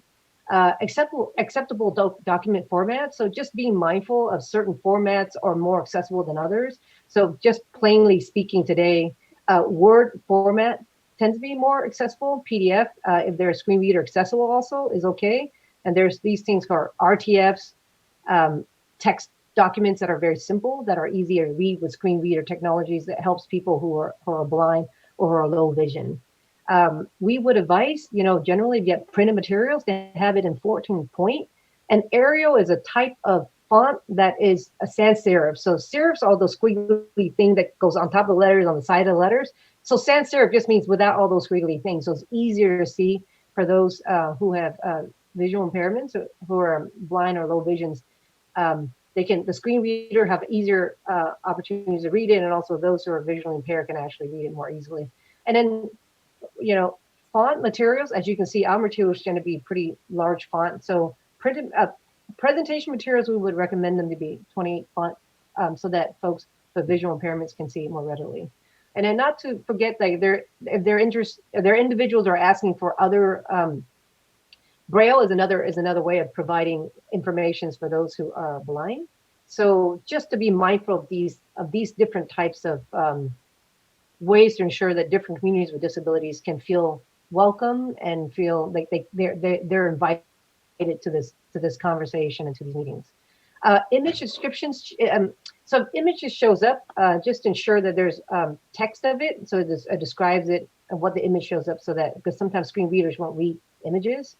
And then audio description is a person that speaks over a video is being shown. Of course, individuals who are deaf are not going to be able to hear it, right? So I'm sorry, individuals who are blind are not going to be able to see. I get all my disabilities. Individuals who are deaf are not going to be able to hear it, right? Individuals who are blind may not be able to see it. So if anything you have visual, you also want to describe it auditorily, and anything you have in audio, you want to also ensure that there's visual representation so that different communities can actually access all of it. And then the clear, slow communications is just being mindful that, like today, we have an ASL interpreters. So to make sure that we speak slowly enough and clearly enough so that the interpreters can interpret in time and the captioners can caption in time. And also to be mindful to not speak over one another. So it's one speaker at a time so that the captioners and the interpreters would know, so that the folks who are following along could actually know who is speaking. So that's accessible materials and communication. So just to break it down a little further, I know that the commission is going to have a lot of, because of where we are now with COVID-19, you'll likely find yourself having virtual meetings like now, rather than in-person meetings. So with that, we just want you to be mindful of, if folks are signing on to speak or signing on to provide comments, to really make the registration process to get on these meetings, to provide those comments to be as simple as possible. Maybe have it tested out, but ensure there's simplicity so that more people can access them.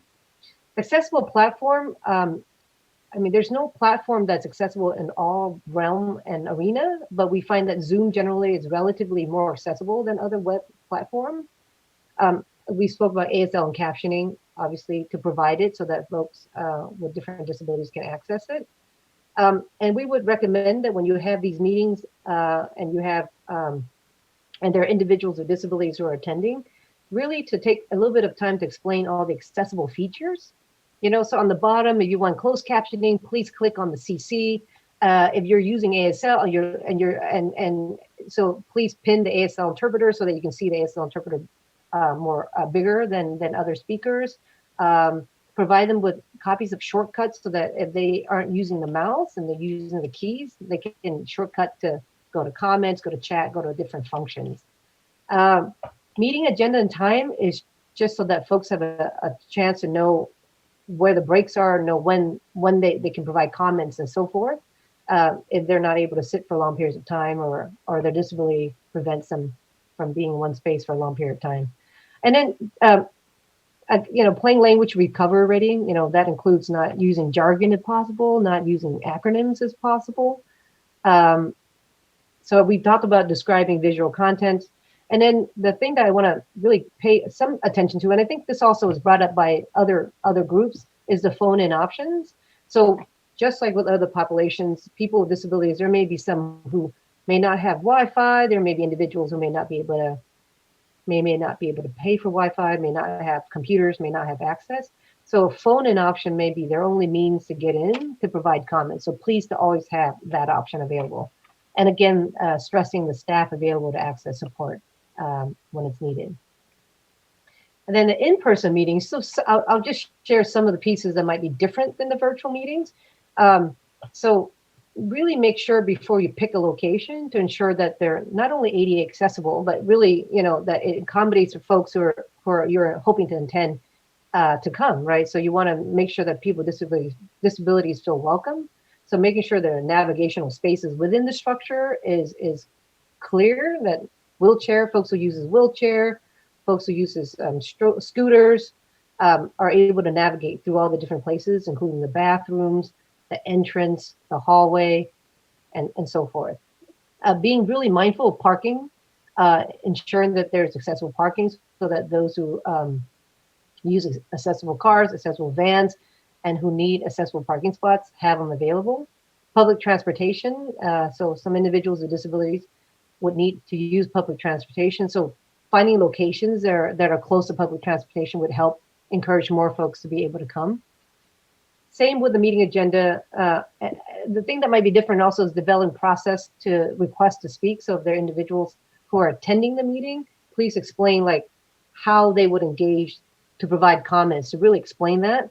And then also in-person meetings, not here, but ensuring that there's microphones to everybody so that people who are hard of hearing can hear. I know oftentimes we go to meetings, they're like, well, I speak loud enough, I don't need a microphone. We would really discourage that because you may start loud, but then you often drift and get softer, and then people can't hear. So we really would recommend there's a means of a microphone for everyone who's going to be speaking. So there it is. Assistive listening devices. So people who are hard of hearing having devices that will help them amplify sound, amplify the speakers and help them hear better. The describing visual contents we mentioned. So that's all the same. So there's some things that are shared between virtual and in-person meetings, but overall, all these elements will help create spaces for people with disabilities to feel invited, for people with disabilities to feel like they can engage as everyone else. So we want to leave you with all those specific ideas. I mean, there's more, we can go in depth and there's a lot of resources, but with at least that so that you can start thinking about accessible spaces. With that, I'm going to turn it over to Russell, who's going to speak about working with internal and external partners and outreach. Russell? And I'm sorry to interrupt. I just want to be conscious of how much time we have left, and we want to make sure that we also give time for Q&A too. Right. Thanks, Zoe. My name is Russell Rawlings. I am the statewide community organizer at California Foundation for Independent Living Centers. I am a white male with glasses, a mustache, and brown hair. I'm wearing a green shirt, and I have cerebral palsy and use a power wheelchair. Here we have a slide discussing our partners, some great resources. First of all, ourselves, Disability Rights California and California Foundation for Independent Living Centers. Just very briefly, California Foundation for Independent Living Centers is a network organization of California's 28 independent living centers. Independent living centers are not places where you live. They are service organizations that provide information and resources to California's disability population to help them live complete and full integrated lives in the community. And I'm already seeing all of the great work that the other organizations are doing and really eager to partner with all of you because, as we said at the beginning, people with disabilities are truly intersectional and part of every community. Next slide, please. Here's two other really helpful links that we believe will be really helpful to commissioners. First of all, there is a list of disability organizations that we worked with through our census work. CFILC and DREDF were partners in the California Complete Count Committee, state level, and did a lot of really great census work. So some of your organizations may have seen some of the work that we did with the census. And the second link here is Disability Access Services, which is a program of the Department of Rehabilitation. The Department of Rehabilitation is a great resource, this Disability Access Services. If you have any, like, how do I make this particular document accessible? Or I have a question about accessibility. They're a really great partner because they're available to you for free and can consult with you. Of course, here at CFILC, we also do a lot of work in the community and have done a lot of training on Zoom on how to make meetings more accessible. And I'm really happy to see that there is an ASL interpreter here, but sometimes there's a little bit more consideration that has to go into making that fully accessible and making sure that the interpreter is always visible. Next slide, please. Couple of other additional outreach ideas. We recommend that you use disability resources to identify regional disability organizations. And again, here at CFILC, because we have a network of 28 independent living centers in California, there is definitely one in every region of the state. In fact, an independent living center serves every county in California. So please use us as a resource to find local information and local connections to the disability community. Also, we recommend consulting with disability partners to develop outreach for virtual and in-person meetings and workshops. And here is a link that will help you find an independent living center in your community. You can actually use by city, state, city, county, or zip code. And then finally, use social media. We often create hashtags. We were just using the Disability Counts 2020 hashtag quite widely. and also using our partner hashtags, right? So it's important that we all look to amplify our own messages and understand that all of the work that we do touches every community. Next slide, please. And then finally, we're going to move on to Q&A. And thank you so much for allowing us this opportunity to present to all of you. Great. Thank you so much to everybody who presented. I'm going to go ahead and turn this over to Commissioner Fernandez. Yes, I do want to echo the thanks. It was very good information for all of us. And so I'm going to open it up to my fellow commissioners if anyone has questions. Commissioner Kennedy? Thank you. So I've been on the Riverside County Voting Accessibility Advisory Committee, or advising them for the last 5 years. But I do have a couple of questions. One is, there was a mention of screen readers, and I understand the basic concept of screen readers. Is it useful for us to still provide audio files on our site, or are we okay just relying on people who need materials in audio format using their own screen reader technology? So that's question one.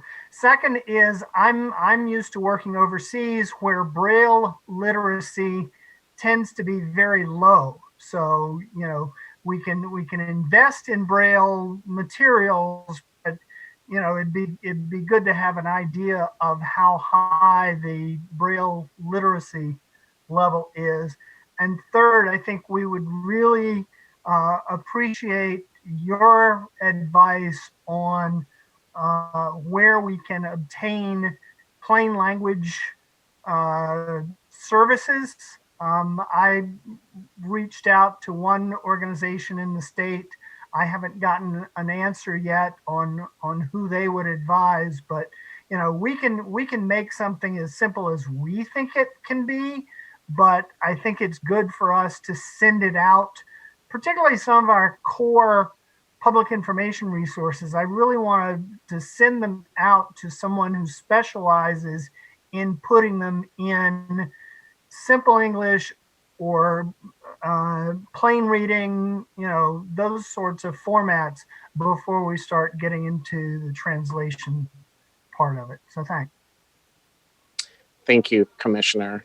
I'll just quickly recommend that the State Council on Developmental Disabilities is a great place to go for assistance with plain language. And I'm happy to provide a direct contact with someone that I know would be happy to talk about plain language. Thank you for thinking of plain language on the front end. I think that highlights one of the things that's really common in the disability community is we like to say, disability is not a condiment that you put on at the very end of a thought. It's the thing that you start with at the very beginning. Accessibility is really integral to a whole planning process. And so thank you for thinking about how to structure communication before thinking about making sure that all of the types of communication are available.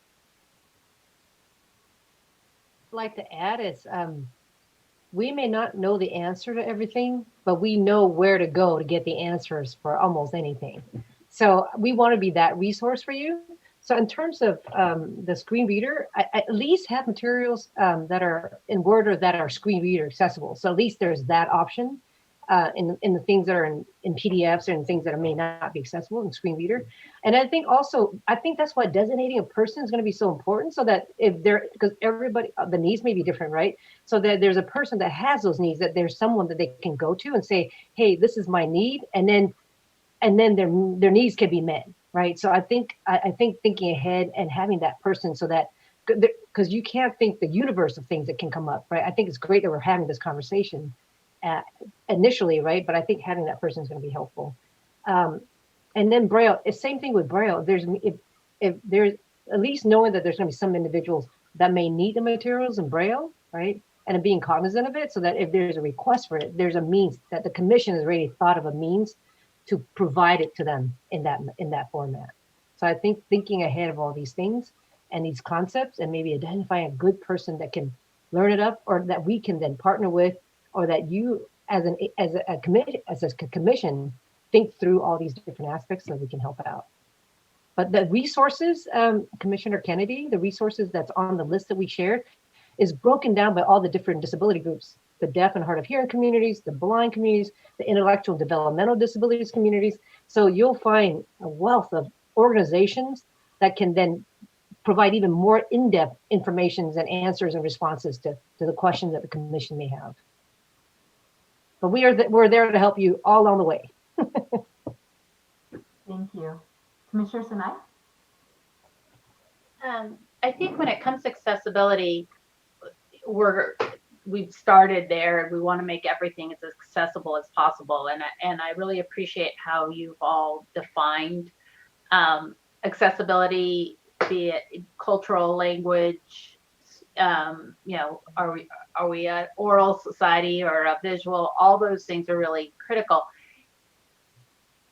And I appreciate what Ms. Vaughn just said. We can't meet everybody's everything.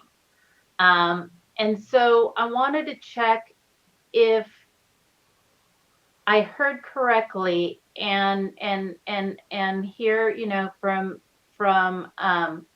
Ms. Abdi and there you are, Travai, sorry.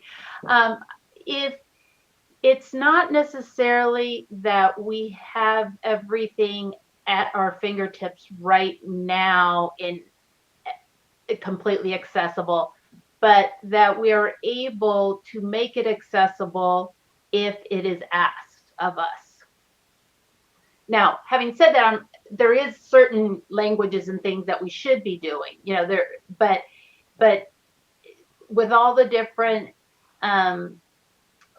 well, anyway, I just wanted to see if I heard that correctly. I see some heads nodding, but I'd love to get some input. Epic and Pana want to share thoughts first, and I can follow. Yeah, I can jump in. So my name is Janine. I'm a community organizer at PANA. I've been working with Rahma on this presentation. Yeah, so you're right. I mean, we mentioned specifically at PANA the diversity in the African communities and cultures and the variety in languages. We did emphasize that Amharic is the most spoken language throughout California. But I think for us at PANA, what's really important, and I think others can speak on this, is for the commission to work with these local hubs of like ethnic-based organizations who have been doing this work, right? Like at PANA for our census outreach, which we partnered with as part of the Count Me 2020, the statewide campaign, we were able to provide census materials in 15 languages. That includes Amharic, Oromo, Somali, Swahili, Arabic, Farsi, Kurdish, you know, Nuer, Haitian, like all these languages. So we understand that the state doesn't necessarily have the capacity to do all of that. And that's why we ask that you partner with us and we can provide you with resources, because, I mean, as Tavi shared, like when it's not in language, you're telling those communities they don't matter, right? And so we really ask that that if it's not something you can work on, you can provide. I mean, beside the languages where we have high numbers like Amharic and Somali, that you work with us to be able to fill that gap. And like Rahma mentioned, like with the African community specifically and the Memsa community, it is a trusted messenger way, right? So it is that connection also. Like we're gonna have to go in and do that work regardless to fill in the gaps in education with cultural nuance. And I'll cut my time short so others can jump in, because I could go on, you know, I mean, we all could. That's why we're here today. So thank you for bringing that up. Thank you. Sure. Agreed with all of the points that were made. And I think there's another piece of what I think I heard you say was like, if it's asked for, then you can do it. And that's a little bit, that puts a lot of onus on me as an organization to go ask you for it, but also to, and you know, from my understanding of what PANA did, which is amazing work on the census, was also that it was heavily reliant on volunteers. And correct me if this is wrong. So I understand that you all may not have the capacity, but maybe you have the resources for us to go and make those connections, because I also don't expect you to know who are the Samoan and Tongan and Marshallese translators in our communities. Also worth noting is that the Pacific Islander community doesn't really have ethnic enclaves. We're a highly dispersed community, right? That although those numbers are the highest in LA County is 500 square miles. So it's a huge space that we're sort of sprawled across. And so that when there's a conversation about redistricting, that there's the notion of like, this is where this community lives, that we are clear that when we want to reach a community, that like, this is where this community worships, and how faith-based communities and those networks are often the cultural institutions that we have to turn to in order to reach as many people in one, like, efficiently, for lack of better terms. There's also this piece too where like everything that we did as written material, we also had to do a video for or a PSA, because we can't assume what the literacy level is in those communities. That just because you can't read or understand English doesn't mean that you can read and write in your native language.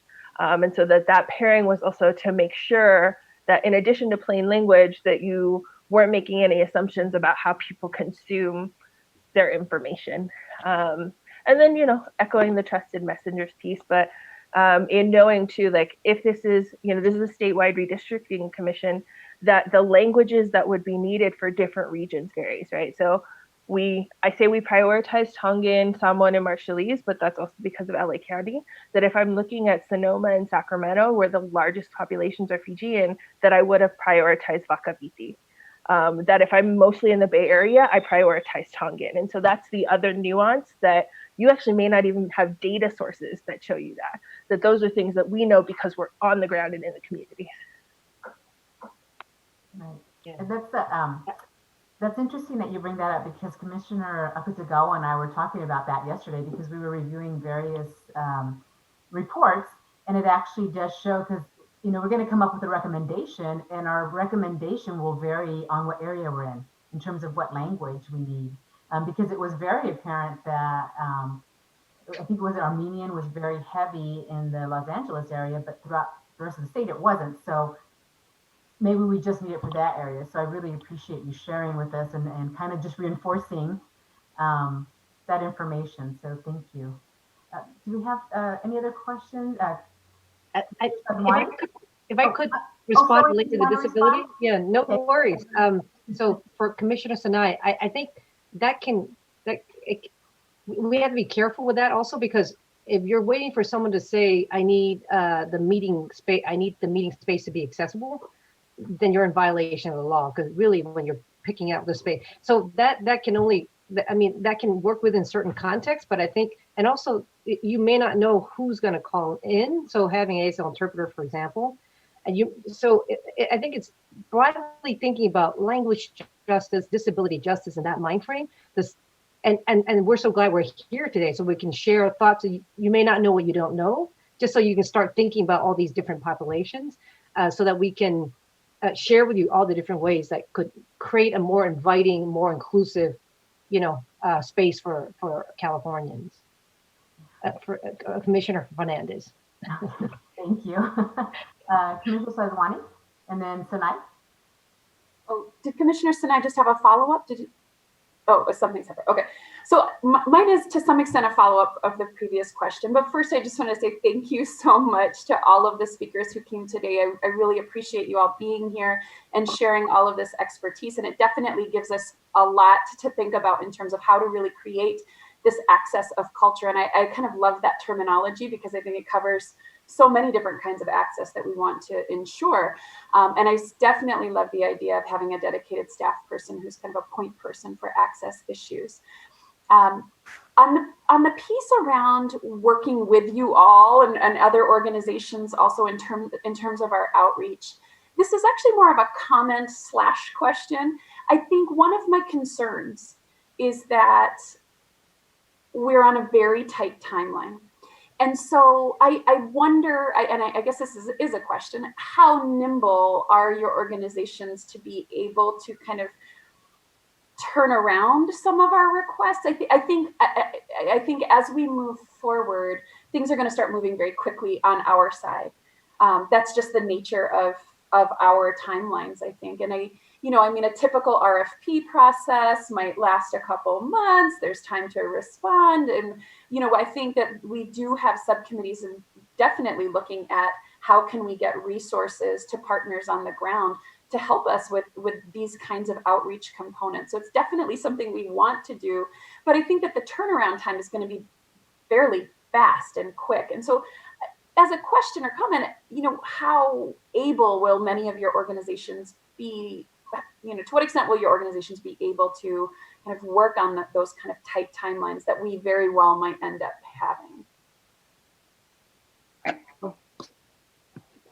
Oh, I was just going to quickly say that I think that's why building the relationships is so necessary. And Tove really said something that's really important to our community also is the concept of nothing about us without us. You know, there's really, I think, an importance that the kind of a mantle that the commission has to make sure that everyone is included in as many spaces and as many rooms as possible. And I would even maybe look at, for example, the Secretary of State's office has really done some innovative work around voter education. And in doing so, they developed community-based voter accessibility advisory commissions and also language accessibility advisory commissions. And both of those exist to help the county registrars and elections offices produce culturally relevant information.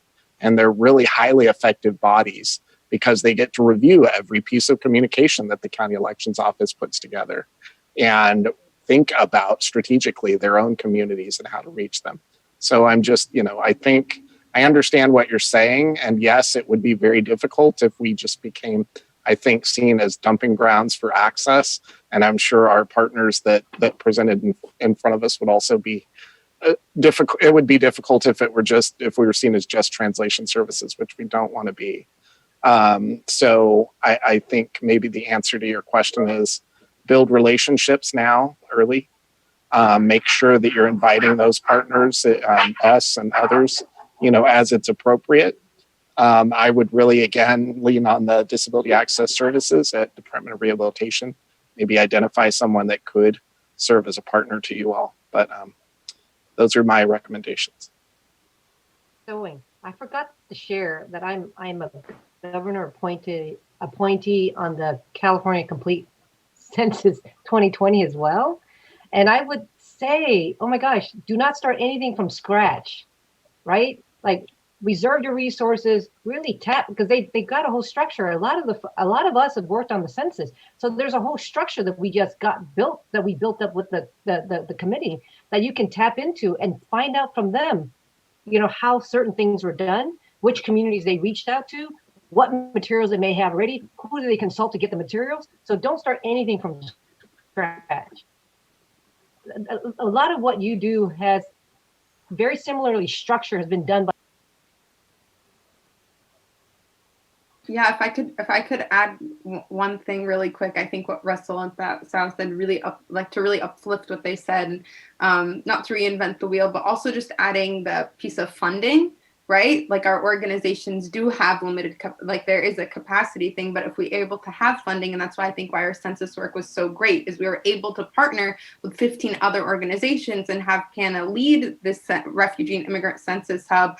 And we also know that we still need to do education, right? And I think the important part is, yes, there's tight deadlines, of course, and a lot of things are changing, are moving, but our people are living in these, like, we're going to be most impacted by the redrawing of these state and local lines. So we don't want to be left out. You know, that's why we're here talking today. We don't think we should be left out, but funding is a crucial piece, and to build those relationships. I think now is a good start. We have until January before it really kicks up. So if we could keep these channels of communication open, I think that would be a great way to go to. Great, thank you. I have Commissioner Sinai, but Chair Furnishari, I think are we at the hour and a half mark for a break? Yes, we are. We don't have a speaker coming in at 3. We had to reschedule that. If our speakers are willing, we could come back and continue this conversation, but we are at a time for a required 15-minute break. Yes, I'm not sure if they're able to say. I know that I think Sewing and Eric and Russell had another meeting, but I'm also not sure if Prochmo and Tavai and Janine can stay until about, we'll probably resume a little after 3.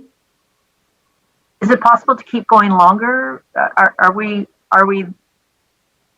I think we're required because of the ASL interpreter. Yeah, we're required to take a 15-minute break every hour and a half. But again, the planned speaker for 3 o'clock has been rescheduled. So it's up to our guests if they wish to remain with us over our 15-minute break. Sure, fine. Yeah, that's no problem. Yeah, I can do that. Okay, well that'd be great. We would love to. Oh man, we would love to. We won't be able to, but we would love to. We hope that, Commissioner Fernandez, Commissioner Akutagawa has our contact information. It's on the PowerPoint as well. So please reconnect. We will definitely do that, and we really, really appreciate your time today and the information that you shared with us. You've given us an awful lot to think about, and some really good advice on how to get started, on the right foot down this road we're headed. So thank you so much. And with that, we will resume at 3:05.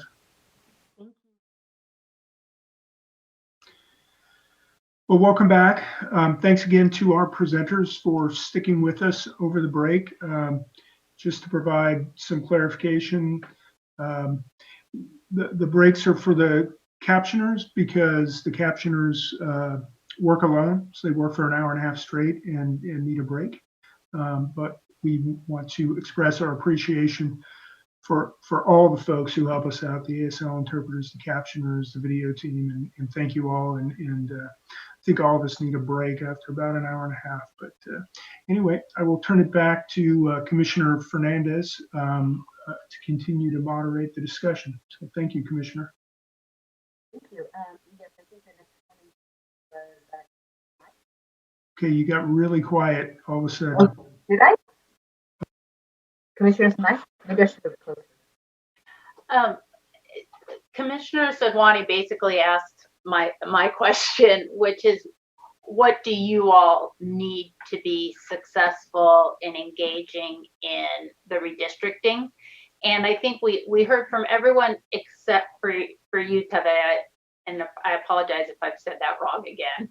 But if you thought of other things, please share them, because this is the time to share what you all need to be engaged with us or to help us engage your communities. Thank you. It's Tavai. So I think that there was also a specific question around how nimble our organizations can be given your fast turnaround. And so I do want to acknowledge that the ability to move quickly on some of these things also requires trust and resources. And that for the Pacific Islander community, in particular, in the ways that we serve and are in network with each other, please excuse the ice cream truck in the background, is that there is protocol in how we do things. And so even the ways that we created the materials for census, like that process took about 7 months. Like that is the reality for us of getting community buy-in and in some cases permission from elders in order to do things the way that we did, right? That like if I think, and this is an Adrienne Marie Brown quote of like change moving at the speed of trust, is that we had to move really slow. I think now, as far as the capacity of the Pacific Islander community, another lesson learned, I do want to echo what Sewing stated about there being infrastructure that was created by the census that can be leveraged for redistricting, but that is also an infrastructure that often disadvantaged the Pacific Islander community. In particular, because it relied heavily on CBOs, and Pacific Islanders don't have a CBO infrastructure in the state of California that's that deep, especially so in LA County, where our population is the largest, where many of the CBOs are completely volunteer run. That EPIC is is rare and unique in that we're one of the few that has paid staff. And so I wonder if there's another equity piece to your process and understanding like the pacing of your involvement and engagement of folks is indicative of your understanding of like what the community needs, that you may actually need to move slower with the Pacific Islander community, and that our processes do tend to take longer. However, what they produce are long-lasting relationships. I also want to note there's a whole pandemic still happening, and that what we also know is that COVID has disproportionately impacted the Pacific Islander community, where in some places in California, Pacific Islanders are 12 times more likely to get COVID than their white counterparts. Knowing this and how that comes up in your redistricting process is also going to dictate capacity and pace, not just of EPIC as an organization, but also the Pacific Islander community as a whole. That one of the goals of our work in census, and continues to be our goal, is like, how do we build out the infrastructure of the Pacific Islander community, knowing that everything that we do impacts this broader NHPI ecosystem that we function in.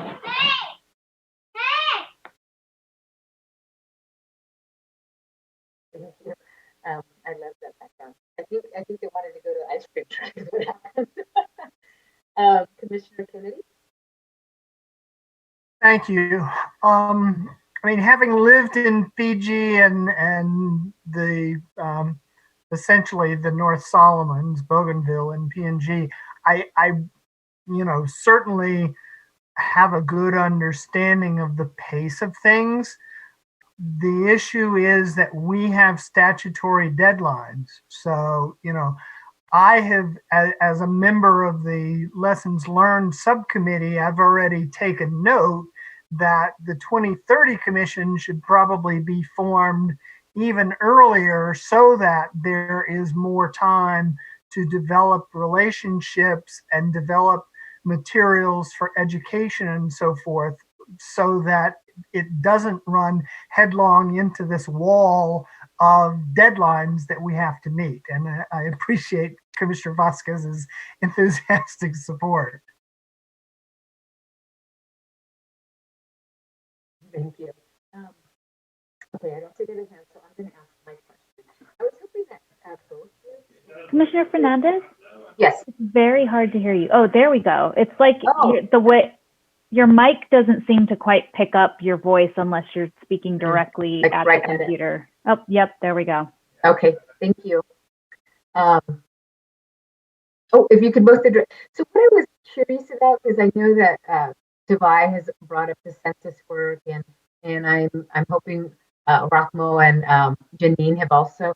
If you could give us like your experience with that effort, and in terms of the resources that you needed, and then also maybe if you can talk a little bit about, coming off the heels of the census, can we use maybe that momentum in terms of trying to use that network for the redistricting piece of it? Yeah, I can. Thank you for that question. I can speak up on our census work. So as Rahmo mentioned, at PANA, we launched this larger hub called the Refugee and Immigrant Hub in San Diego, where we partnered with 15 other ethnic-based community organizations.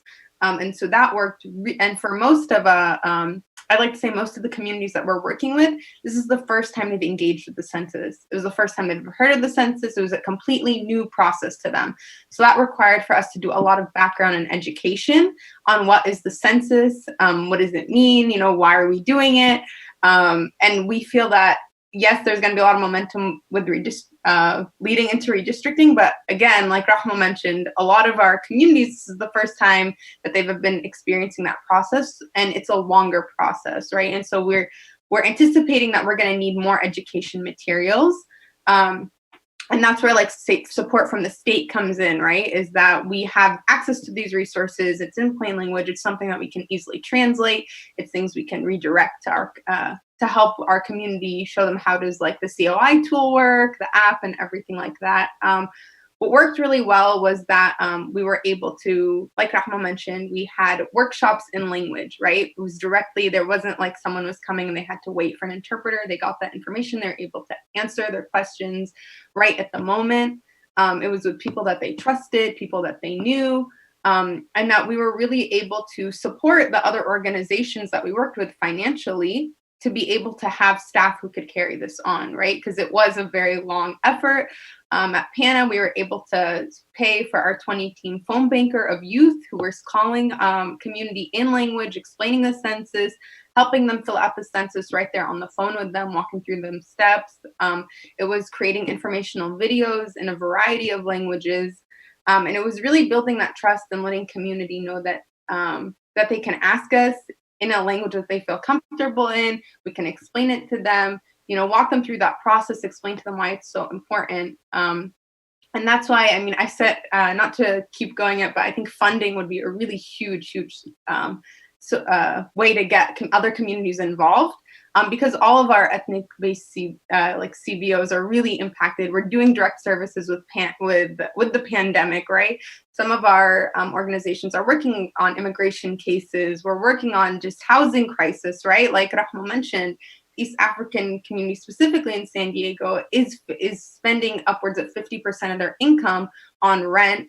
And a lot of our communities that I'm speaking more broadly on the Arab, Middle Eastern, South Asian, Muslim, African communities were in like, were Uber drivers, were Lyft drivers, were these gig workers who lost their job, lost their income. So there's all these other factors coming in. And that's why I think being able to fund organizations like PANA who have those trusted messenger relationships would be really where we could work together, being able to have more education materials, in language materials, I think, and really like explaining, like if like, for example, like Rahmo said, the state hosted a mapping workshop in Somali, that would be huge. I mean, right? Like it would be something that the community can ask questions, can learn, can understand what is this process that they've never engaged with before. Okay. So I do, you know, and just, I think there was a previous comment. I fully understand that there are a lot of statutory deadlines. This is also something that we run into a lot as EPIC in our, you know, our statewide and national advocacy work, is that we're, you know, that a letter will go out to sign on to support a bill or a resolution, and we'll have 24 hours to turn it around and get as many people signed in as possible. So I think the internal mapping that I've done, as well as like power mapping the PI community, is recognizing who are the elders who can move quickly, when as a younger person in the community, I can't. So I think that's my own, and this is also the part where the partnership comes in, of like that lived expertise and wisdom of like, all right, I know if I hand it off to this elder or this trusted messenger that they can get people to move quickly on something. To that effect, I think the other lesson learned from the census was, one was, this is the first time I've ever been counted. Two is that we were able to lean on elders who've been working with, you know, and doing census work since NHPI became a category in 2000. So that's the other thing to recognize, right? That we are a fairly new census community. And in that, and that's not that we're new to the US, right? We've been here, especially our Native Hawaiian folks. But that as a newer community, it's also newer to these processes and navigating these systems.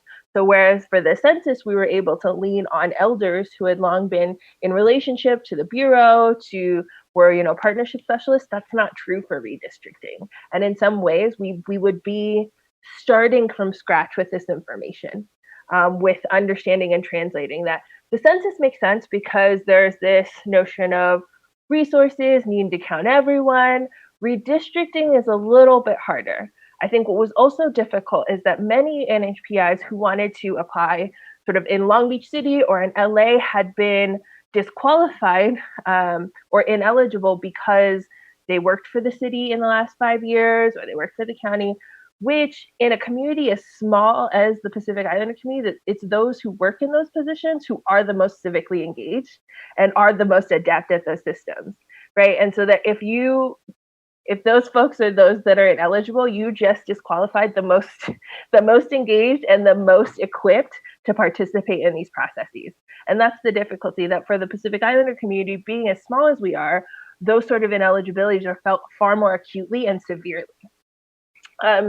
In stating that, we were also really able to identify the key translators, and also, because we don't have ethnic media, better equipped and aware of where people are getting their information and how to better leverage our channels of communication.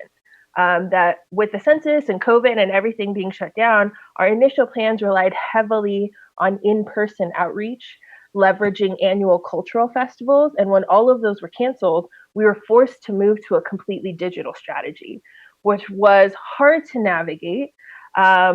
I think what also put us at a bit of a disadvantage when coming to sort of state census efforts is that it prioritized a geographic approach.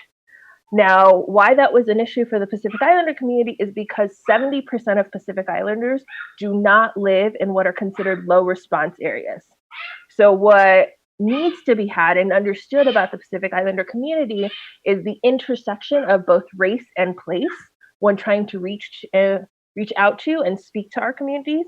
Also, the intersections at which, because we are not a concentrated population or have ethnic enclaves, how we talk about the intersections of like race and gender, age, if we're talking about redistricting in schools, how we look at the other needs, whether it's immigration status or healthcare needs, and how that impacts how our communities think of redistricting and place. Yeah, and if I could just add on really quick, I also just something that I forgot to mention that Tavi uplifted is that something that was really challenging with the census for the MMSA community is that Arab and Middle Eastern do not have their own category, right? They're considered white and they have to check white. And so they're completely left out of that. And so that was a lot of education. You know, the movement this year was to try to get other, to get them to put other, but there's a lot of, you know, a lot of confusion also just filling it out, like them not seeing themselves, right? They don't, I mean, when we're talking with Syrian refugees, they're not seeing themselves as white, right? They're seeing themselves as displaced people from Syria. And so things like that also made it really difficult. They're not showing up in the numbers. As Rahma mentioned, a lot of African immigrants and refugees are putting Black and African American, right? And they're not, their numbers aren't, their ethnic numbers aren't showing up. And that's a really important thing to understand, is that that's why they're often overlooked in the data. That's why we can't even, there's like issues with finding the numbers. Like, to be honest, finding the numbers for the language act, like what were the highest African languages for today's presentation was extremely difficult because those numbers aren't out there, and our communities, right, are often ignored. Thank you for that. I wasn't sure if Commissioner Sadhuwani had her hand up, but if not, then Commissioner Kitagawa. Oh, could you not hear me again? We're not hearing you totally clearly. You came in choppy. Oh, how about now? Commissioner Sadhuwani, did you have your hand up or no? Well, yeah, I mean, kind of just a comment. I mean, I love kind of hearing all of these things. Some of the takeaways I'm getting, and they're just kind of random thoughts, and we can do with them as we want or do nothing with them. So I'm, you know, to build off of the momentum of the census, I feel like we almost need like some sort of campaign kind of approach of like, first we count, then we map kind of approach that we could take to different communities. I know in the past there used to be campaigns around like, first we naturalize, then we vote, right? And so kind of in a similar sense, because all of this amazing outreach has been done on the census, I feel like having something that would like really build on that momentum that we could use broadly across communities with a quick and easy tagline or slogan might be really great. What I'm also hearing though, I think as of right now, we've been thinking a lot about our outreach as regional, but what might make sense for us to start thinking about is like overlaying that with some very specific kinds of access outreach as well. Since we're still in the COVID time period, right? We could do, you know, sessions that are Zoom based anyway, and focus in on one community and ensure that we have translation services and materials that are already ready to go before we do that kind of outreach, right? And that could be more statewide as opposed to going regionally, potentially, especially if we're talking about ensuring that we have those kinds of resources for the interpretation, et cetera. And then in terms of the resources, I mean, we have a whole subcommittee that's already working on this, so I don't need to necessarily be a part of it, but I think some sort of community partners program makes total sense that hopefully, we can start moving on quickly, because I think this is will be one of our greatest challenges is our time frame and like the statutory requirements that we have, and ensuring that we can do that relationship building and have a meaningful partnership with you all, as well as a bunch of other organizations, I'm sure, from around the state. So there's just some comments in terms of everything I'm hearing, and things for us to be thinking about moving forward. Great. Commissioner Kutagawa? Yeah, and I just want to also just note that it's 3:25, and I know Tavai has to leave at 3:30. I just quickly wanted to ask, for me, what's a practical question? I know I'm hearing you. I obviously, as running a nonprofit, I'm totally on board with what you mean about funding. I think what I want to understand, and I think this will be helpful for all of us to understand, is I know that we have money for outreach. I think outreach and excess are kind of different things. To do proper outreach, we have to also ensure proper access. And so I'm hearing you about like the community partnerships. What would be your recommendations? Like, what's your thoughts on, how do we have to make the money kind of spread throughout the state? What's your thoughts on how best can we do that, where we can provide resources, whether it's to your organizations? I know that there's the different partnerships, I think that's where I'm getting kind of also caught up in like, yeah, we could do this, this, and this, but then at what point, like how much is enough? And then what's the best way to ensure that the resources, I mean, I'll just frankly say that I know that sometimes there's these kind of like umbrella organizations that then parse out money to a bunch of smaller organizations. Frankly, I think, the smaller organizations are doing the work. So it just seems like it makes sense to give it to the organizations who are on the ground doing it. But then that's also like, I'm also learning quite a bit about the bureaucracy of the state, and I'm not sure if that's going to be workable. I mean, so many different questions that I have, but I just would love to hear your thoughts on that. From either Janine, Rahamo, or Tavai, I mean, there may not be an easy answer. No, there definitely isn't an easy answer. And I appreciate the question, because I think, as you're talking about bureaucracy, I do understand. So I know, in private foundation philanthropy, some of that trickle down economics of large also happens because foundations only want to know one organization. But I think in government contracting, there's also the piece that like it costs a lot more to manage government contracts. That sometimes EPIC as an organization will take on the money because we know it'll cost 12% for us, versus the smaller organizations that we work with that are completely volunteer run, that the overhead will run anywhere from 30 to 40% to manage a government contract, right? And that's the unfortunate part, that like it costs a lot more to start something from scratch than to sustain an administrative infrastructure. Now, there's the other piece where I think needs to be understood, is that the way that equity gets understood and deployed in these sorts of funding situations, where there's this notion that the most equitable way to distribute funding is that it would be a microcosm of the communities, right? That if there's, 6%, or what is it, APIs account for 6% of the state of California, then they should get 6% of the funding. I do want to challenge that notion, because I need there to be an understanding that like communities that are newer, it costs more to do that work, right? That for the Asian American community, because the huge diversity of languages, translation costs so much money that takes up a lot more of the resources, right? Because you're trying to cover, I think in working with AAJC, we provide resources in 22 languages. I can imagine that the same is true for PANA. And so wanting to think about equity in a way where you understand, one, covering full cost of the work, and two, this is Lavanya, say hi. And two, that equity is understood, that people have what they need, as opposed to trying to create something that is a microcosm of the state.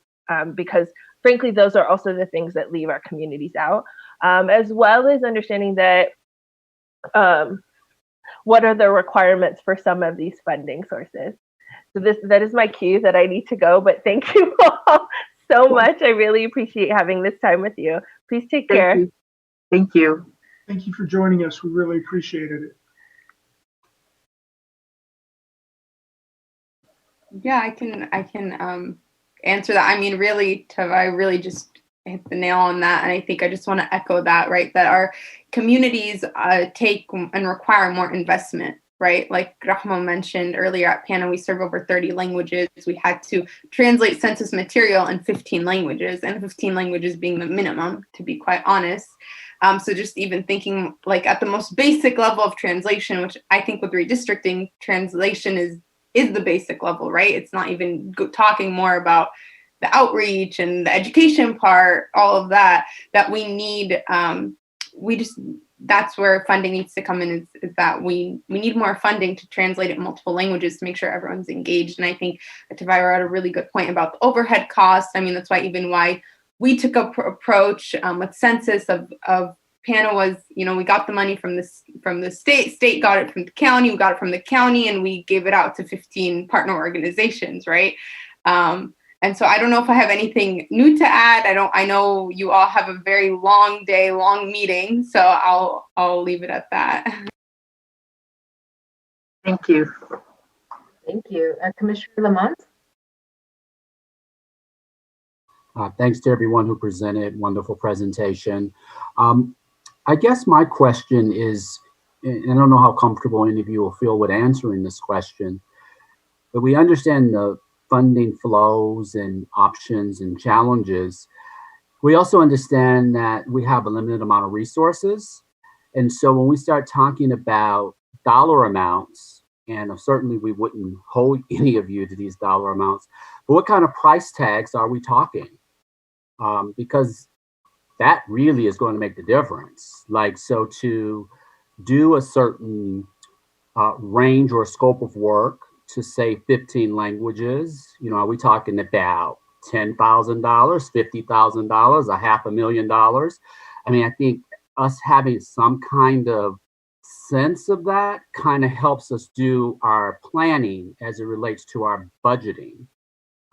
So again, and I know that one person or two people speaking to that question is not going to necessarily represent the fiscal realities of every organization. So I just want to put that caveat out there right away. And by no means would we be trying to hold you to any numbers. But I think that us getting some more tangible price tags really gives us something to talk about more intentionally.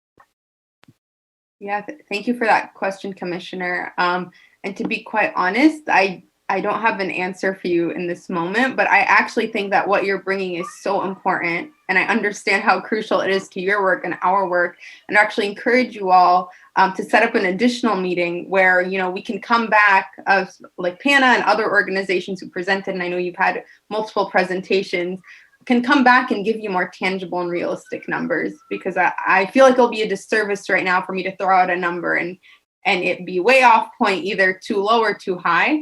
So I would rather we have a more fruitful conversation where we can come and present like what we can give you an example of what our budget was with census, for example, with the 15 languages, and other organizations across the state could do the same.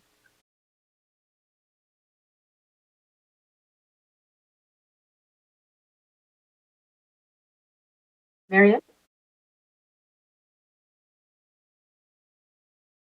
I can't hear you, Marian. Do you have any experience with Google Translate for documents? I know they're up to, I think, over 100 languages that they use now. I know several years ago they were barely adequate. I don't know if they've improved any. I would say Google Translate works in the short term, in the quick moment, if you need it on the spot, but it's definitely not the way to go with government documents, right? Or even education materials, right? There's a lot of nuance that Google Translate doesn't pick up on. It doesn't even account for the formal languages properly, let alone all the different dialects. Like if we're just, and I'm speaking my experience as an Arab speaker, right? When I've been on the opposite, when I've seen translate in Arabic, formal Arabic, it's, I don't want to say inaccurate because it gets the point across, but I wouldn't recommend it for something so important like redistricting, where we're really want to make sure that everyone is involved. It wouldn't be feasible, in my opinion. Do we have any other questions? Commissioner Kennedy?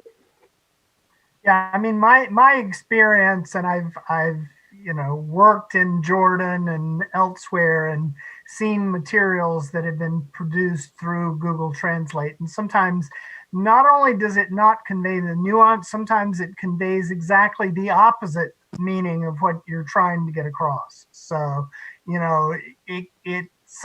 sometimes in some of their languages, it can give you a head start. It might cut down on the time that it takes, but you cannot rely on it, for 100% of the solution. I'll just talk from personal experience, not with Google Translate, but can you not hear me? Oh my goodness. I think, Christian, what did you do? I just hit my computer. Commissioner Fernandez, we can only hear you when you were looking directly at the screen like you are right now. When you put your head down, we can't. All right, I can't put my head down. All right, here we go. When I've used some of the translation services, it's interesting some of the words they use, and I'm sure some have mentioned speaking a second language, it tends to be more of a formal type of translation versus like the normal speak. So I would hesitate to use some sort of formal translation. And Commissioner Sinai? So I used it just yesterday to translate a whole thing for a parent focus group next week. And I do cheat where I do the Google and then I go back and fix it all. And so you have to be a native Spanish. I mean, for me, it was in Spanish. You have to be a native speaker to be able to catch the nuances and the jargon, just little things, to be consistent. But it is a great tool. It's better than nothing. So if you're trying to learn something, it plays an important role. And I think, but for redistricting, as Janine was saying, there's so many nuances that we're going to have to be careful. I did want to follow up on one of Commissioner Sedwani's point. One of the things that we did in San Diego, hi, I'm from San Diego. One of the things we did in San Diego was we connected with the census CBO there, and when Michelle sent out her last newsletter, she actually at the bottom it said, "Thank you, census, everyone who did the census. This is us from the Redistricting Commission inviting you to be part of it." And so we were able to get that blurb in there, and it went out to all the CBOs and asking them to sign up on our website because that was the only action we really had right now. And so as you're talking to your CBOs, if there's that opportunity, we can send you a copy of the newsletter so you can see what the language is. But we are having the director of the census come in next to our next meeting. So we are building on that. So thank you for confirming some of our thoughts. Thank you. Do we have any other questions from our? Okay. Well, thank you again to Janine and Rahmo for coming today. This has been very helpful. We appreciate you taking the time to be with us today. Yes, thank you very much. It's been very, very helpful and enlightening. We really appreciate your partnership with us. Thank you. Thank you, Rahmo, and thank you, Janine. We appreciate it. Thank you, commissioners, for your time, and we really appreciate it. And we're looking forward to work with you all. Yes, thank you so much for the extended Q&A session. We Oh, really no, thank appreciate you it. for giving us the extra time, and thank you for the fantastic presentation. That was great. Thank you all. Have a great rest of your evening. Bye.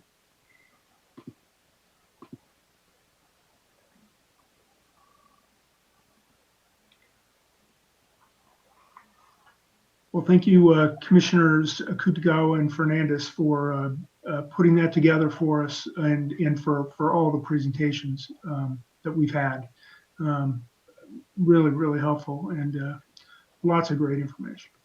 I think, Commissioner Lamont, did you want to speak? Yeah.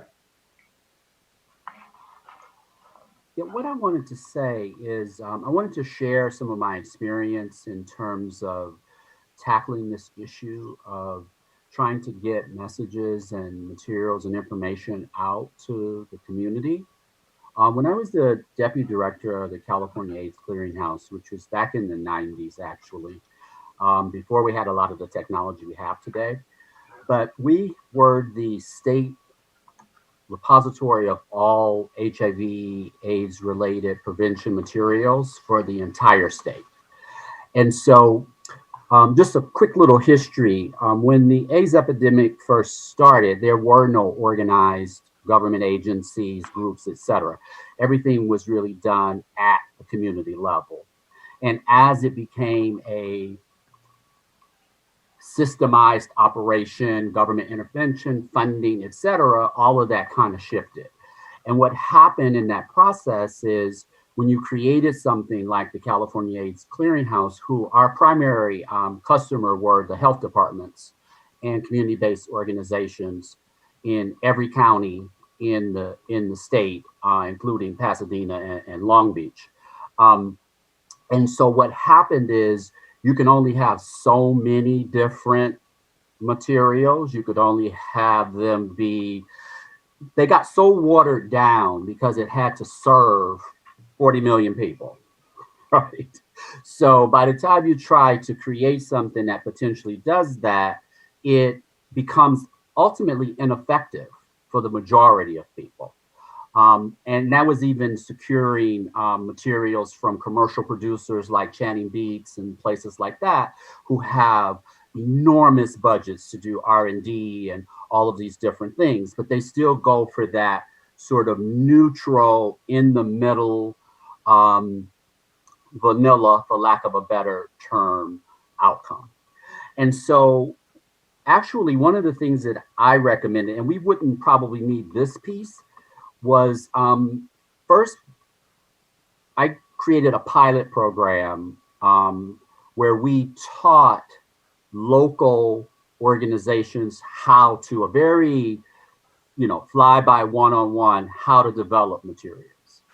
So, because we thought it was best that we provide training and then we provide support.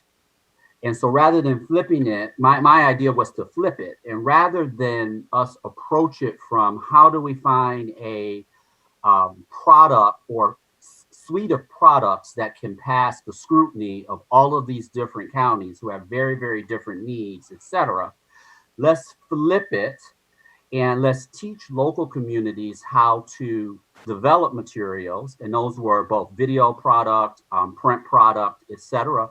And because some of my background was in production, I decided that we use a multi-city training that was done via video. So we had camera, not like Zoom. This was pre, the Zoom days, but we had full camera crews in both San Diego, Los Angeles, and then in the Bay Area.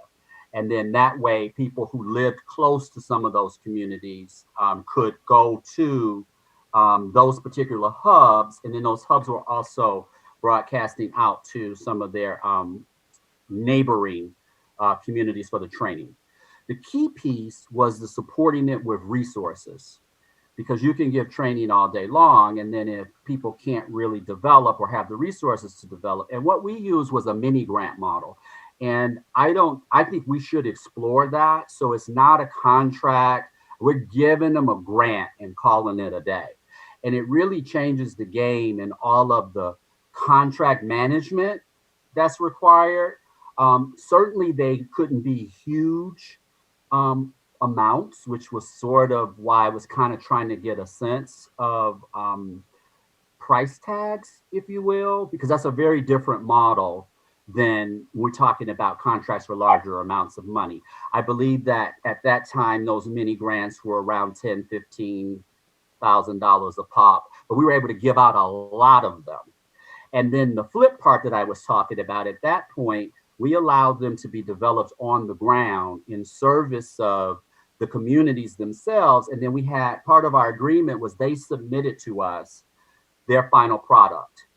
And then that way we had this whole potpourri of types of materials that we could then look at and see how we could make them available in their original form for other parts of the state who had similar communities to the community that developed it, and how we could do minor tweaks with our resources to make them have a broader appeal and extend the life of that product a little bit further. So I think in this case, if we're doing something similar, we know what basic education we're going to want to get out.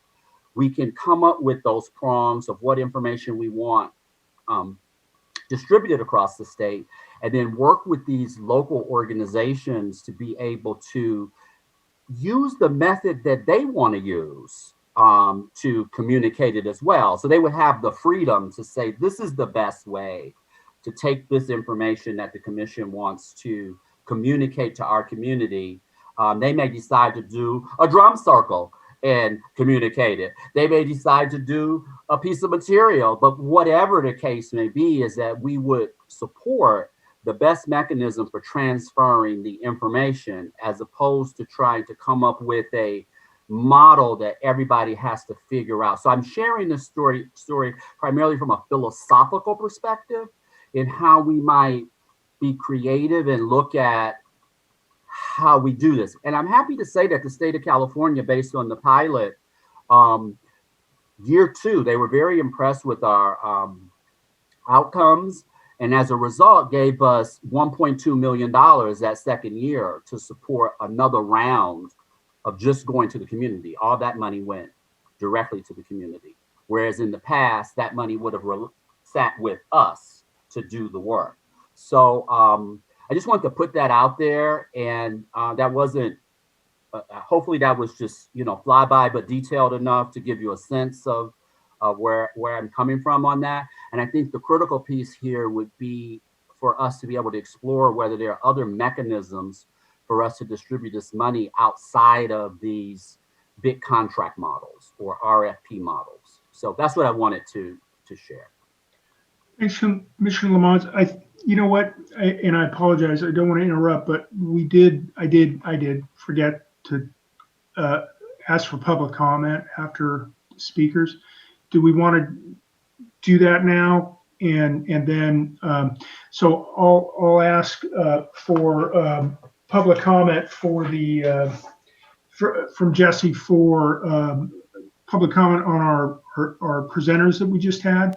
So if you could read the instructions, and then we'll come right back to this. I apologize. I don't mean to interrupt, but I did want to do that part.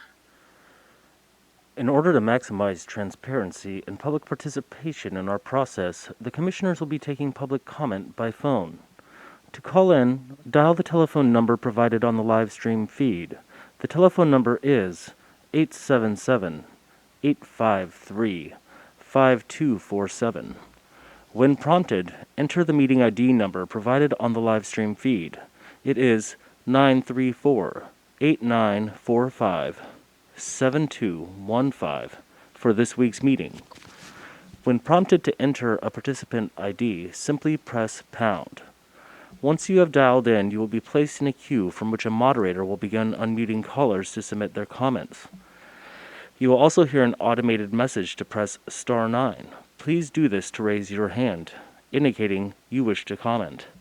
When it is your turn to speak, the moderator will unmute you and you will hear an automated message that says, "The host would like you to talk," and press star 6 to speak.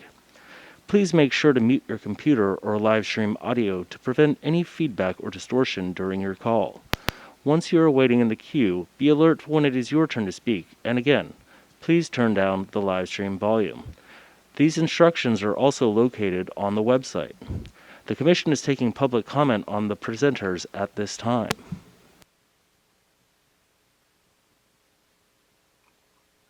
Thanks, Jesse. We'll give a minute for the folks to call in, but I think Commissioner Sinai wanted to. Do you want to wait, or do you want to go ahead and start your comment, and then if someone calls in, we can take their comment? Let me start. Thank you, Commissioner Lamons. I've been getting pings from different people at different times, and I'm sure Commissioner Vasquez is as well. And we have been taking in all these different ideas and thoughts, and we will be presenting, that straw plan that's been asked, that includes a lot of these things. And Commissioner Lamont, we're completely on the same page of trying to figure out. That's why we keep asking Director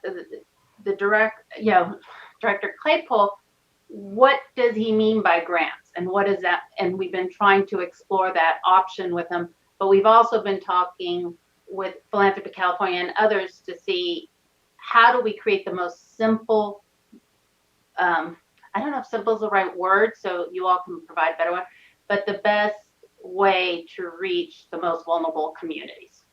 Not vulnerable, hard to reach communities. I don't know.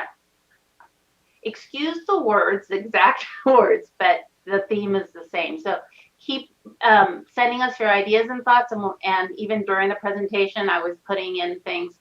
So we are taking everything plus our experiences and putting it together so that we can share with you all at the next meeting and start moving on this. But the key piece that's missing is that information from Director Claypool.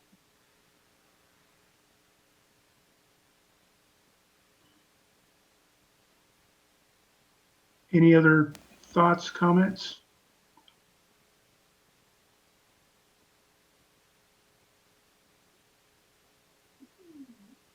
Very good. We don't have any callers in the queue at this point.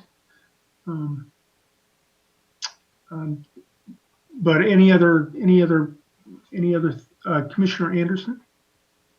Since we're sort of pausing here, I just really wanted to, and she took off before I could say it, I really wanted to uplift Tiva,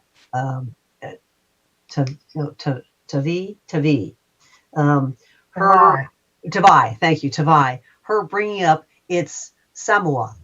It's not Samoa, many Americans think, and all the different, it is Samoa. And I really appreciate that, because it's something that's misspoken most of the time. Also, she did address the idea that yes, Samoans can be conscripted or join the military, but do not have the right to vote. But I just want to say, for the general public, do not worry. That is not part of our redistricting process. In California, who is eligible to vote, who is not eligible to vote, that does not matter.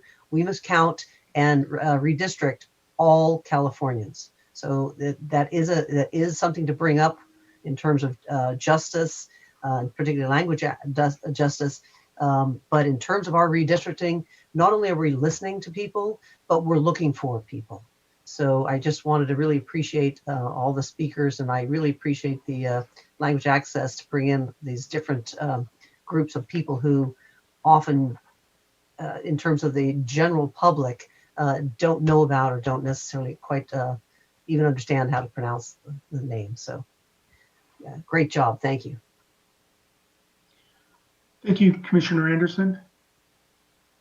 Any other thoughts?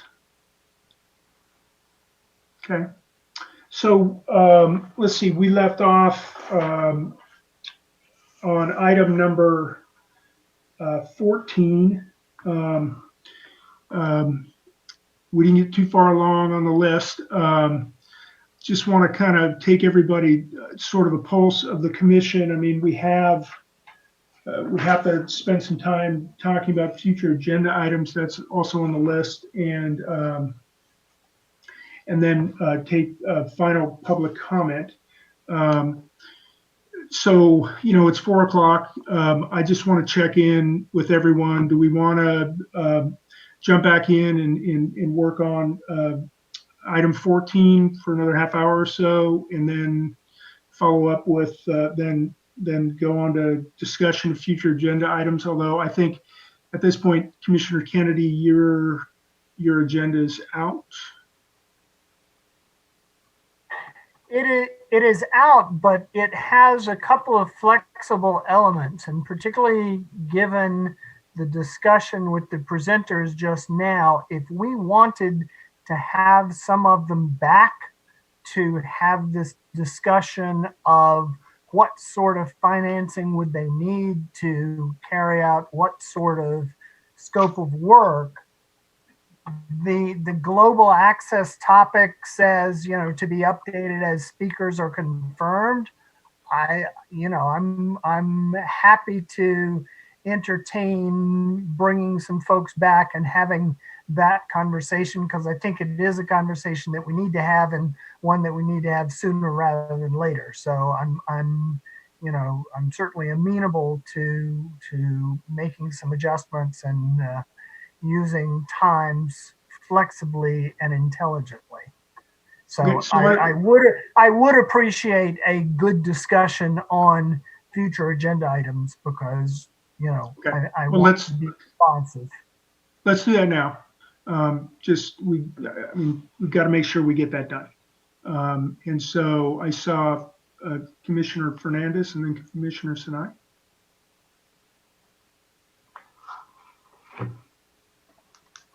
Can't hear you. Not still. Oh, I wasn't looking down this time. I was actually looking straight. I feel like I can't move now. It's really more like leaning forward is okay. required. I'll move my computer closer to me.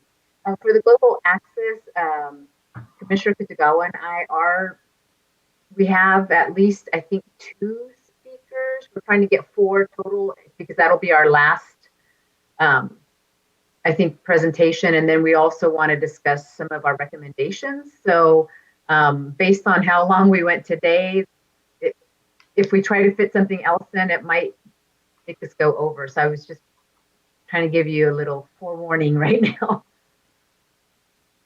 Perfect. Thank you. Commissioner Sinai? I think it's difficult to invite just specific organizations to come and have that conversation, because organizations are so different and the needs are so different. And in the sense of equity, you also have, I can't remember how many millions of nonprofits we have in California. What I would like us to think about is, as you're speaking in your regions, as you're doing the outreach and looking into the different groups, maybe that's a question to ask. I can tell you that Philanthropy California, the grants they just made in the regions, or they're making in the regions, are at $75,000. And those they're not local, they're based, a region like the Bay Area or Sacramento, or that type. So that's just I kind of thought that using the census had millions more dollars than we all had. And so it's, how do we complement what Philanthropy California has already funded, which is some of the statewide organizations, to do the how to use the tool workshops for nonprofits, and they're doing some of those things and creating the material, and then how that, so there's a lot of different pieces, but I think it would be difficult to say, okay, let's invite the same groups we already had, because there's so many groups out there, and the answers are going to be all varied, as they were explaining to us, based on the cost of starting up to. So do you know how much the census, what their budget was? I mean, the state census office, how much did they spend? You're muted. I have it somewhere, but it was over 100 million. Oh, wow. It's like an order of magnitude more than we have. Okay. But they want us to be able to use a lot of their infrastructure, and that's why the director's coming to talk to us about it and see what we can build on. You know, they have certain things they already created that we can build on. But yeah, their budget was a whole different world than what ours is right now. Wow. Okay. All right. So, any other input to Commissioner Kennedy for the agenda for the meeting on the 16th, or I think it's the 16th, or even the following meet? Are there items for the agenda on the following meeting that we want to make sure get on there? Offhand, Commissioner Fernandez. Not that I want. Wait, here I go. Get close. Not that I will. We're just going to continue to do the policies, right? So like a couple at a time. Yeah. Okay. So if we can just get on the agenda for that, so that there's action items. Yeah, definitely. And could I ask about the VRA training that we agreed to remove from the agenda for the 16th through the 18th? Is that something that we need to put on the agenda for early December? So we haven't been able to confirm anyone as of yet for the November 16th through 18th. However, we do anticipate sharing with you all an RFP for review. If we can possibly keep space on that agenda, if there is space, we would still love to have at least an introductory training, so that before the full commission has to approve of an RFP, that at least there's some kind of background of what we should be looking for here. And so we do have a request out to Justin Levitt. We had a couple others out and we haven't been able to confirm them. I think a lot of the folks who do this kind of training and analysis have been extraordinarily busy with the election. I think we'll be able to get more folks later. But I do, if it's possible to maintain even just like an hour, and assuming we can confirm, hopefully Justin Levitt, that would be ideal. I understand though that we have packed agenda. So if it's not possible, I do understand, but my preference would be that all commissioners have a little bit of training before you have to approve of an RFP so that you understand what's at stake. So this is for the VRA council, the outside council for later litigation. Then we also need some discussion about VRA and RP, Voting Rights Act and racially polarized voting analysts. And we need some discussion and decisions about how to approach those hires. Okay, so you've got 4 that you're bringing forward. Then we have the line drawing one probably that we'll be reviewing. So it's 5. And is that all 5? There's no other ones? Okay. All right. Okay, Commissioner Sinai. I just looked up my notes. I'm terrible with numbers. I always told my students only quote my numbers if it's on a slide. It was $187 million that the census had. Wow. Okay, that's a pretty good budget. Okay. Well, if any other subcommittees think about needing an action, then get that to Commissioner Kennedy. It's probably it's a little late for the 16th, but for the following meeting, if you feel like you're going to have a decision point at that time, then get that to Commissioner Kennedy as soon as you can kind of frame it. That would help him a lot too. All right, very good. Okay, so it's 4:05. We have to break at 4:45. But so what I would propose is let's go back to item number 14 for until 4:30, and we'll get as far as we can. Then we'll take public comment, and we'll call it a day. Does that seem like a reasonable approach? Okay. Are you okay, Angela? I mean, Commissioner, are you okay? Yes, sorry, sorry. I've had a migraine all day. COVID gifts that keep on giving. Well, sorry about that. Okay. Well, we'll carry on then. So let me share my screen again.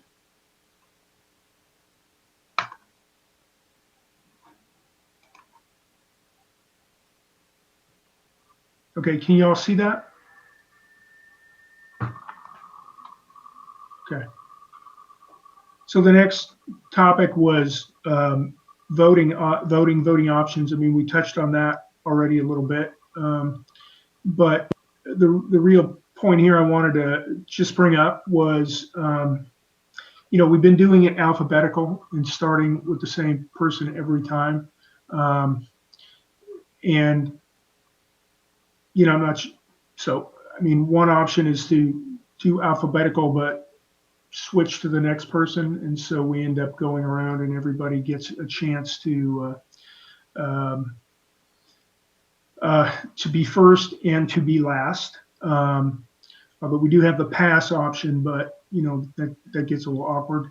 And then random. I mean, I kind of like the idea of just alphabetical switching every time, just so the same people aren't going first all the time. Does that sound reasonable? I mean, and it'd be easy to track. If we did random, I don't know how we manage that. Okay. Commissioner Ahmed.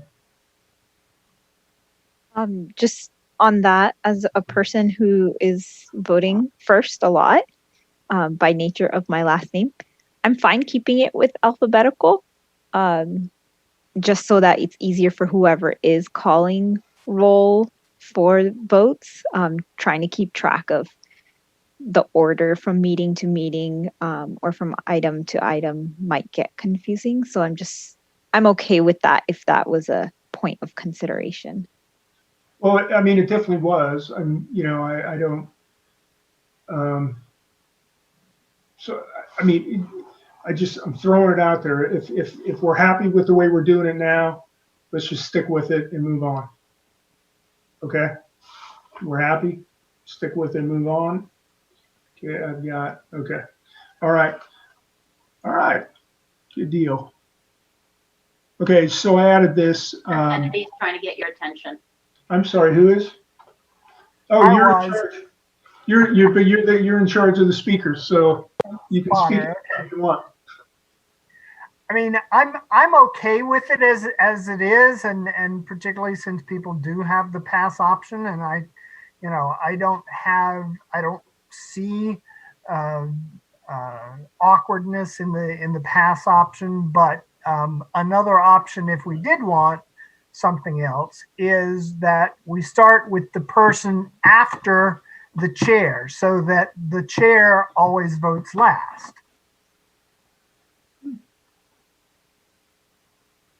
That would definitely rotate it around.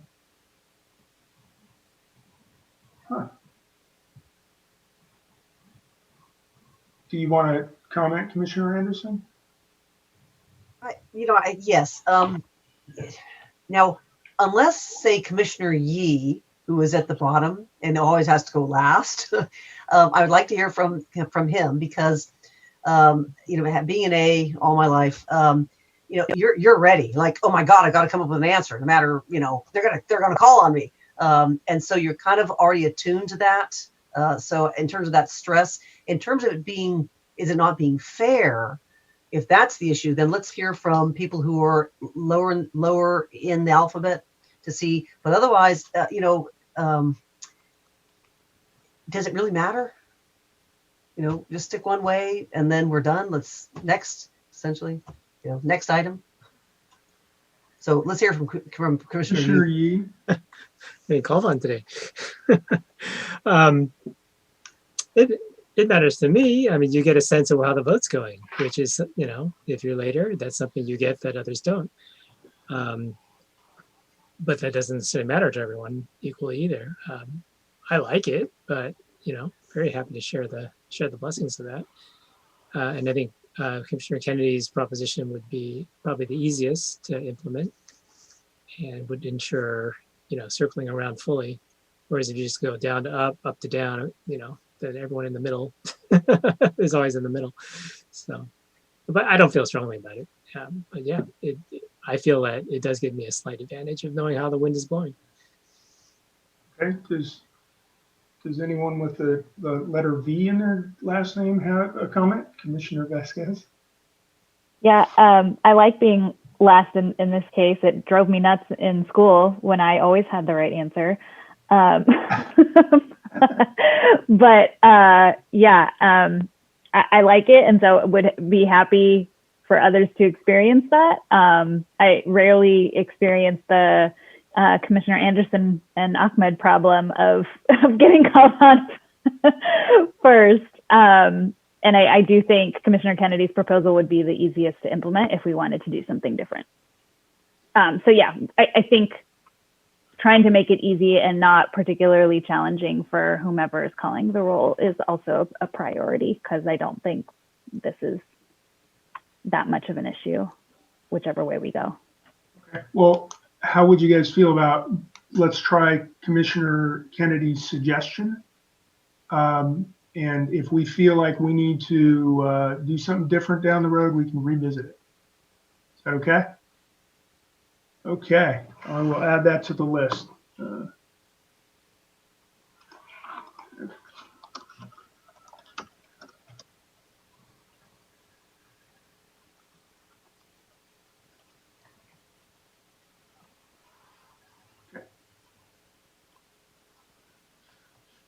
Beautiful.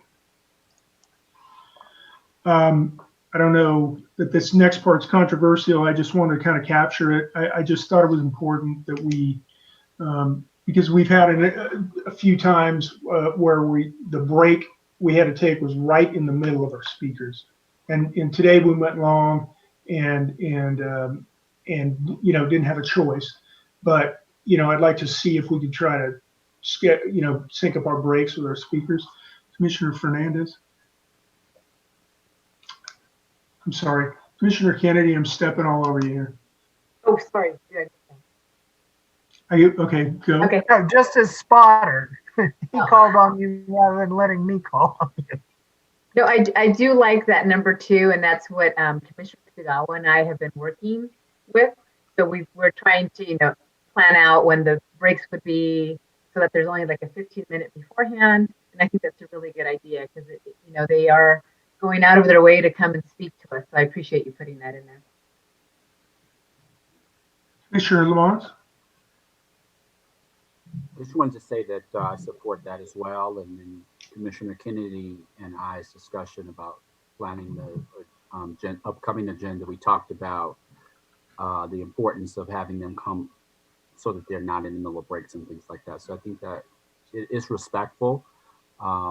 At least it's thought through, you know, on the front end. Sometimes we will go a little over or whatever, but if we're thinking about it, we'll minimize that kind of disruption or having them just waiting. Okay. Well, I don't think it's controversial or anything, so I just propose that we move on. Okay. All right.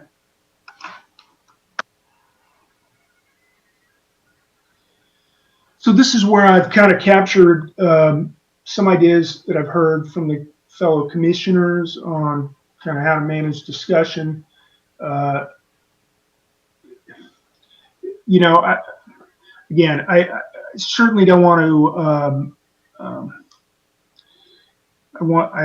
It's important that everyone is heard. I'm not sure how everyone kind of feels about these ideas or not, but I want to kind of throw it out there because it's come up, and some folks have suggested some ideas. So I thought we could just go by and through them one at a time. So I think one was from Commissioner Kennedy the other day. Although this meeting we kind of plowed through the subcommittee reports, I think that was partly due to the fact that it was 2 days. We had 2 days between meetings, so nothing really happened. Now that we're going to be having 2 weeks between meetings, this might be valuable. I think it just helps folks really focus on what's important. But again, I don't want to be in a place where people feel like they're limited. So Commissioner Kennedy, then Fernandez. Yeah, I mean, just to say that at 5 minutes per, and I think I counted, we actually have 13, but we'll soon have 12 once we are finished with the Deputy Executive Director subcommittee. But 12 subcommittees at 5 minutes each, that's an hour. And, for the foreseeable future, the lessons learned subcommittee isn't going to have much to say other than keep the lessons learned coming. Others will have more, but, I think once we spend, if we need to spend more than an hour on subcommittee reports, people need to let the chair know that they're going to need additional time. It's not necessarily, or I wasn't necessarily proposing that only those subcommittees requiring a vote on something would need to schedule additional time. My idea was that anybody who needs more than 5 minutes should, just let us know whether there's a vote involved or not. Yeah. Okay. Thank you. I have something to say after. I think Fernandez was going to go, and then Sinai. Yes, I like it. I like it because it makes it easier to determine how many agenda items you can have. Also, maybe if we just, I just looked down, sorry. If we just change it to say allow maximum 5 minutes unless approval of an action item is required. Is that what you meant? Like unless approval of an action item is required? No, I think any subcommittee that feels like it's important to have a discussion on a subject that's going to last more than 5 minutes, have that opportunity. But I would propose that we schedule those separate from subcommittee reports. Oh, I see. Oh, okay. Discrete items. Okay.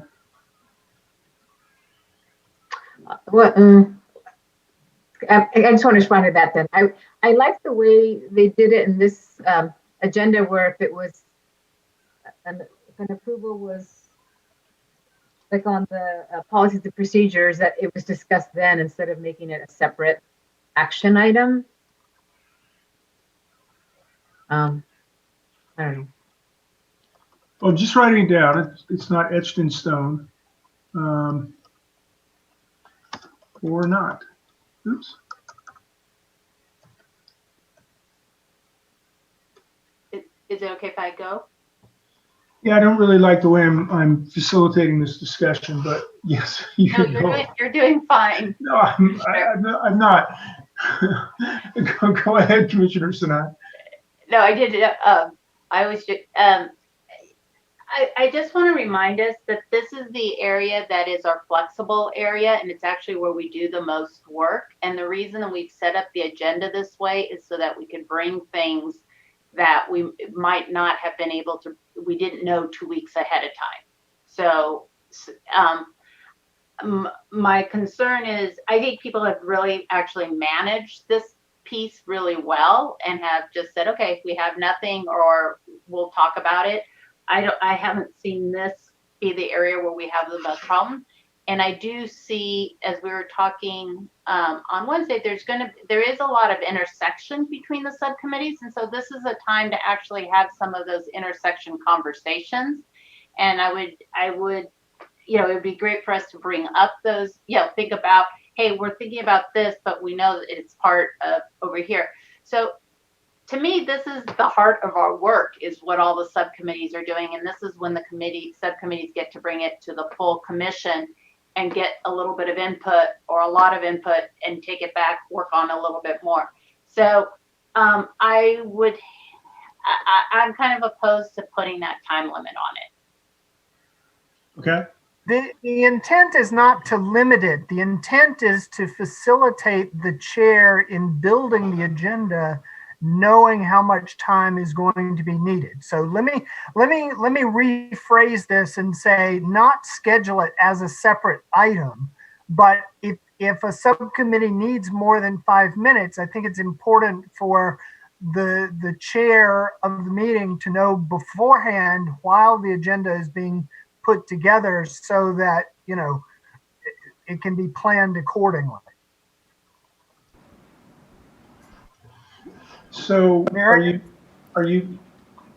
okay? Can I follow up with Commissioner Sinai first? Yes.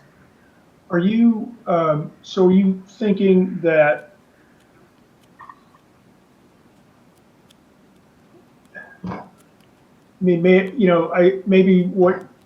so I could envision that you might be thinking that there's we're having a cross conversation with two committees who have intersecting responsibilities, and we don't know that it's going to be an extra time that we're going to need to do that or not. Okay. Yeah, I can see that. Marion? The reason for having the agenda with the notice requirements is to give the public advance notice of what's going to be discussed.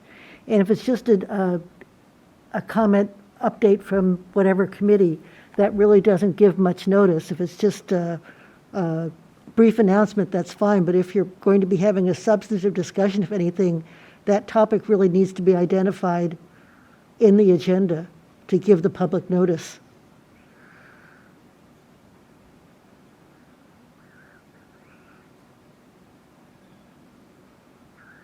Okay. So, all right. So what I don't like about the way I'm facilitating this conversation is I said, this is just my list. And then I'm going through my list. And I haven't left space for anybody to provide kind of input on this and thoughts on this. And I don't think that's a very good idea. And I saw Commissioner Anderson and then Commissioner Vasquez, and I don't know who had their hand up first. Go ahead, Commissioner Anderson. Okay, I can't actually see you, so I only because the shared screen, so I apologize. I was just going to say the way Commissioner Kennedy is describing it is basically it's a time. Assume 5 minutes per subcommittee report, and if deeper discussions are warranted, please notify the chair. And you know how we've been putting a little bullet under. And it says something as simple as, where's one of them? Report on or potential approval of, or action maybe, or it can be something else. But it's generally 5 minutes, because I totally agree with Commissioner Sinai that usually, like in the case, I actually did that specifically. I connected with other subcommittees, and I think it was very fruitful.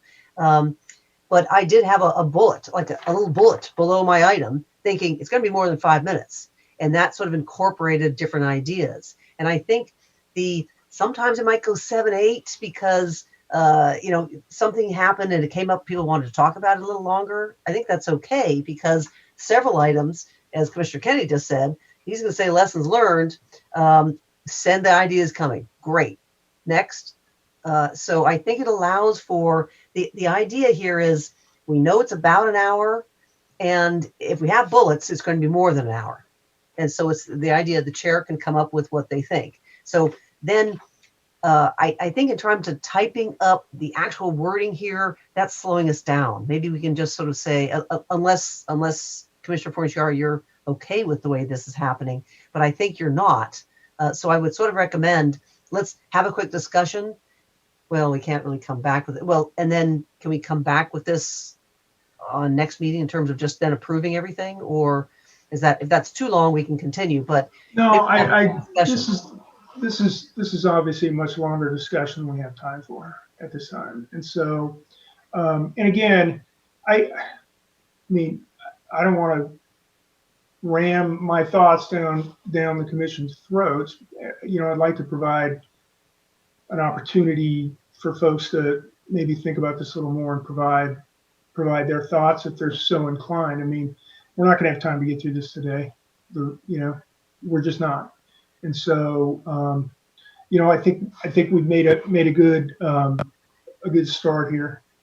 But I would just suggest at this point, since we're, you know, just a few minutes before 4:30 anyway, that we table this at this point, and add it to, you know, a future agenda. Commissioner Fernandez, I am so sorry, Commissioner Vasquez, and then Commissioner Fernandez. I was actually just going to actually offer that we do that, Commissioner Fornashari, because I do think this is a larger conversation, and I'll just say my impression of this managing discussion, I think I'm of the mind that I would like to allow the space for the chairs to facilitate and manage the discussion how they see fit. That's sort of the chair's prerogative. And I think that's also part of why we should continue to rotate the chairship, because some of us like the discussion and the style and how we feel most discussions are most productive are when they develop organically. Some have a more structured facilitation style, and so want to make sure that a thread of conversation gets closed out before we open a new one. And then there are others who are going to be very, you know, businesslike, and we're going to give this discussion 20 minutes and everyone's going to have a chance to do a round robin, and then we're going to vote and we're going to move on, right? And so I don't know, maybe this is the notion that facilitation is an art, and so we should let each chair define and discover what works best for them, and we're all going to have preferences and opinions, and we're going to like people's styles better than others, but I'm comfortable with that ride, because the person, you know, we're going to have moments where we're uncomfortable and where we're jiving. So where we're like in alignment with other people's styles. So I think we should allow the space for that. Okay. And then, thank you for that. And then Commissioner Fernandez. I appreciate what you're doing, and I like having ground rules. I'm sorry, I'm going. Look right at us. Okay. I like having ground rules. I like the business model of it. And what I was going to suggest is, because it is a lengthy document, if we can all maybe go back, look at it, and then maybe provide you with feedback. That way, when we come back, and if we choose to discuss it again, at least it's not the first time that we're really looking at it per se, and it would include everybody's opinions instead of going through and having everybody give their separate opinions. I don't know, I'm just trying to think of a more efficient, effective way of doing it. Yes, Commissioner Yee. Oh, Yee. Yeah, Commissioner. A while ago, yeah, I do remember that. Commissioner Yee. I'll pass. Commissioner Vasquez. Agree with Commissioner Fernandez, although I will say for our ground rules, I I like a lot of what is here, but what I have found works best for groups is if we start with a blank sheet of paper, we can all refer to these and put what we want. But I do think, particularly the ground rules, there is something to be said about starting with a blank paper and having people make suggestions with a blank slate for these particular things. And so that feels like a discussion we should make space for. And I was what I was thinking of doing in that case, although I won't be the chair at that time, but I can still lead it or whatever, was getting that post-it board with Miro and just have everybody, write 5 of them or something. Because, something like that, we have to own it, right? We can't just adopt another list. And frankly, I'll just tell you, I plagiarized this list from 2 years of grand juries. And it was ideas, but I agree 100%. This is something we need to develop and own ourselves. So, but I thought it would be kind of more interactive and more kind of interesting, maybe if we did the post note thing, and then we could do there's a voting option in there, and you could pick the ones you like, and we could kind of narrow it down that way and do something more like we would be doing if we were all sitting in the same room. Okay, I appreciate that. So yeah, send me your feedback on this and thoughts, and I'll continue to sort of mull it over, and we'll bring this back probably meeting after next, unfortunately, at this point. So at this point, unless there are other comments, Commissioner Lamont?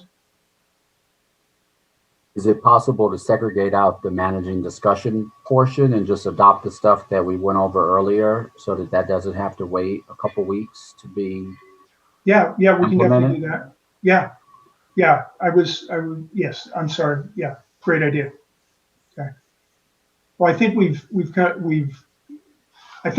I kind of felt like as we went along, we've adopted these things. So I was going to write them up, capture them in a document, standalone document, and then I was thinking we were going to work the rest. So, is that good? Commissioner Lamont?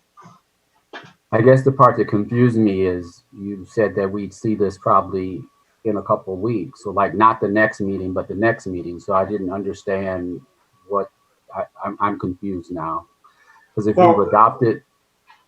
we've adopted the other things, then why do we have to wait for 2 more meetings to whatever that is you're describing as a process to put it forward, when it sounds like the managing discussion portion is the portion that is requiring additional, and I think number 5 earlier are requiring additional discussion. So I would think that we're agreeing to adopt it now and it's effective next meeting. That would be my thought. So that's why I'm confused, because you said you'll work on it, accept ideas, and then you'll bring it back, not next meeting, but the next meeting. So that just says to me that this won't get revisited for a couple of meetings.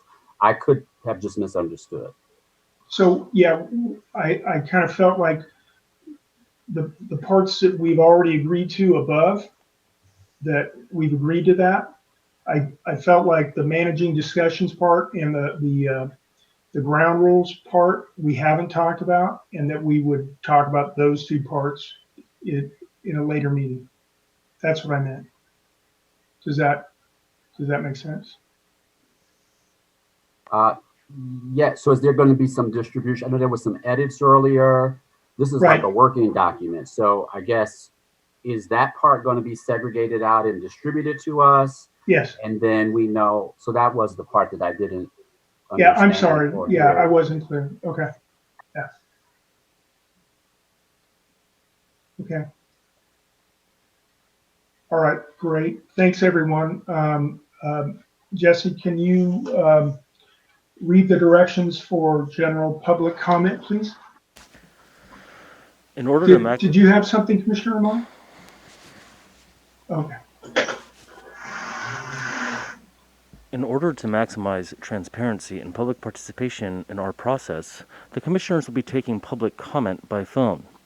To call in, dial the telephone number provided on the live stream feed. The telephone number is 877-853-5247.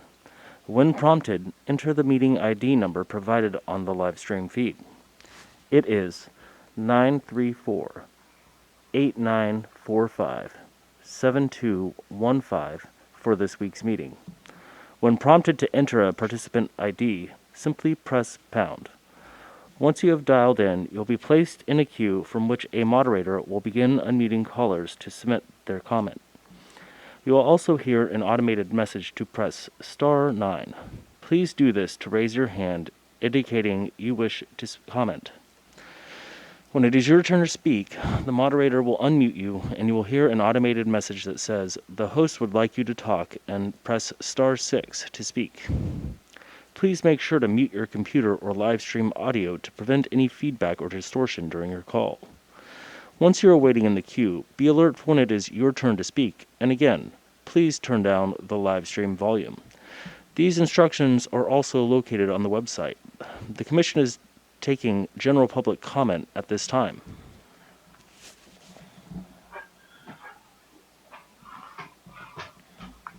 Thanks for that. We will. Sorry, my dog is having something. I don't know. Anyway, we'll wait till the instructions are done and then wait a minute or so.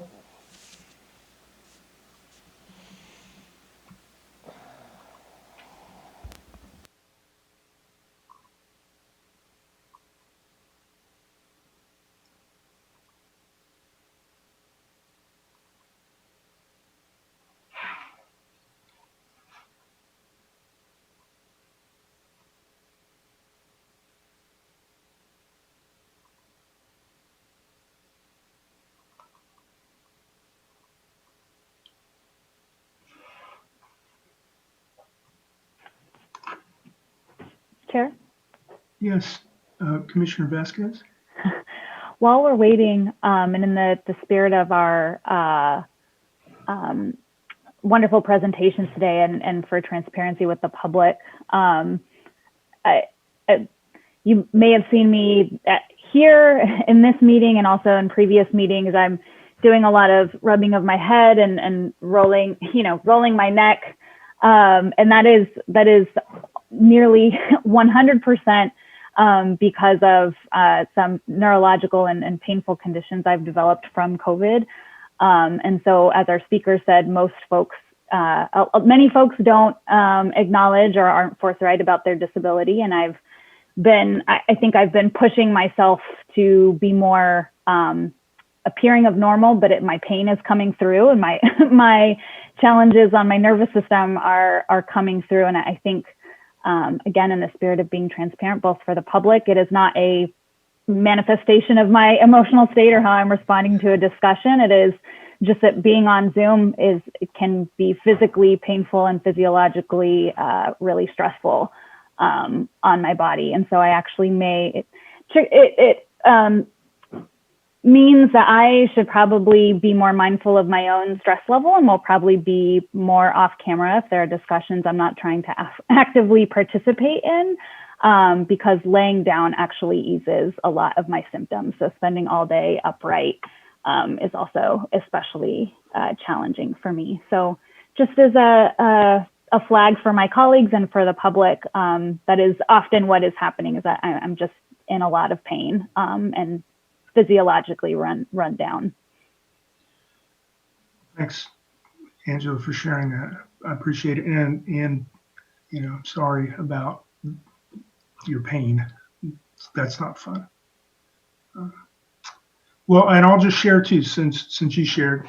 I keep doing this because I'm trying to take the weight. I'm in a wheelchair. I guess you guys all know that, but maybe the public doesn't. But taking the weight off, because sitting here, for 6 hours a day really is a pain in the, what. And so with that, thank you all for this meeting, and I appreciate it. We have no callers in the queue. And so at this point, I'm going to adjourn this meeting, and we will be together. Do you, who's? Commissioner Sinai had her hand up. Oh, I'm sorry. Oh, I just wanted to check in on Commissioner Toledo because we haven't heard a peep from him today. No, Since we're calling people out. I've just been having a little migraine for the last couple of days, so. Oh, well, sorry about that. Sorry to hear that, but I just wanted you to know that we did see you. Thank you. Yes. Yeah. Okay. All right. Well, thank you all, and we'll call this meeting adjourned and see you all in a couple weeks, and I'm sure we'll be talking in the meantime. Nice job, Chair. Thank you, Neil.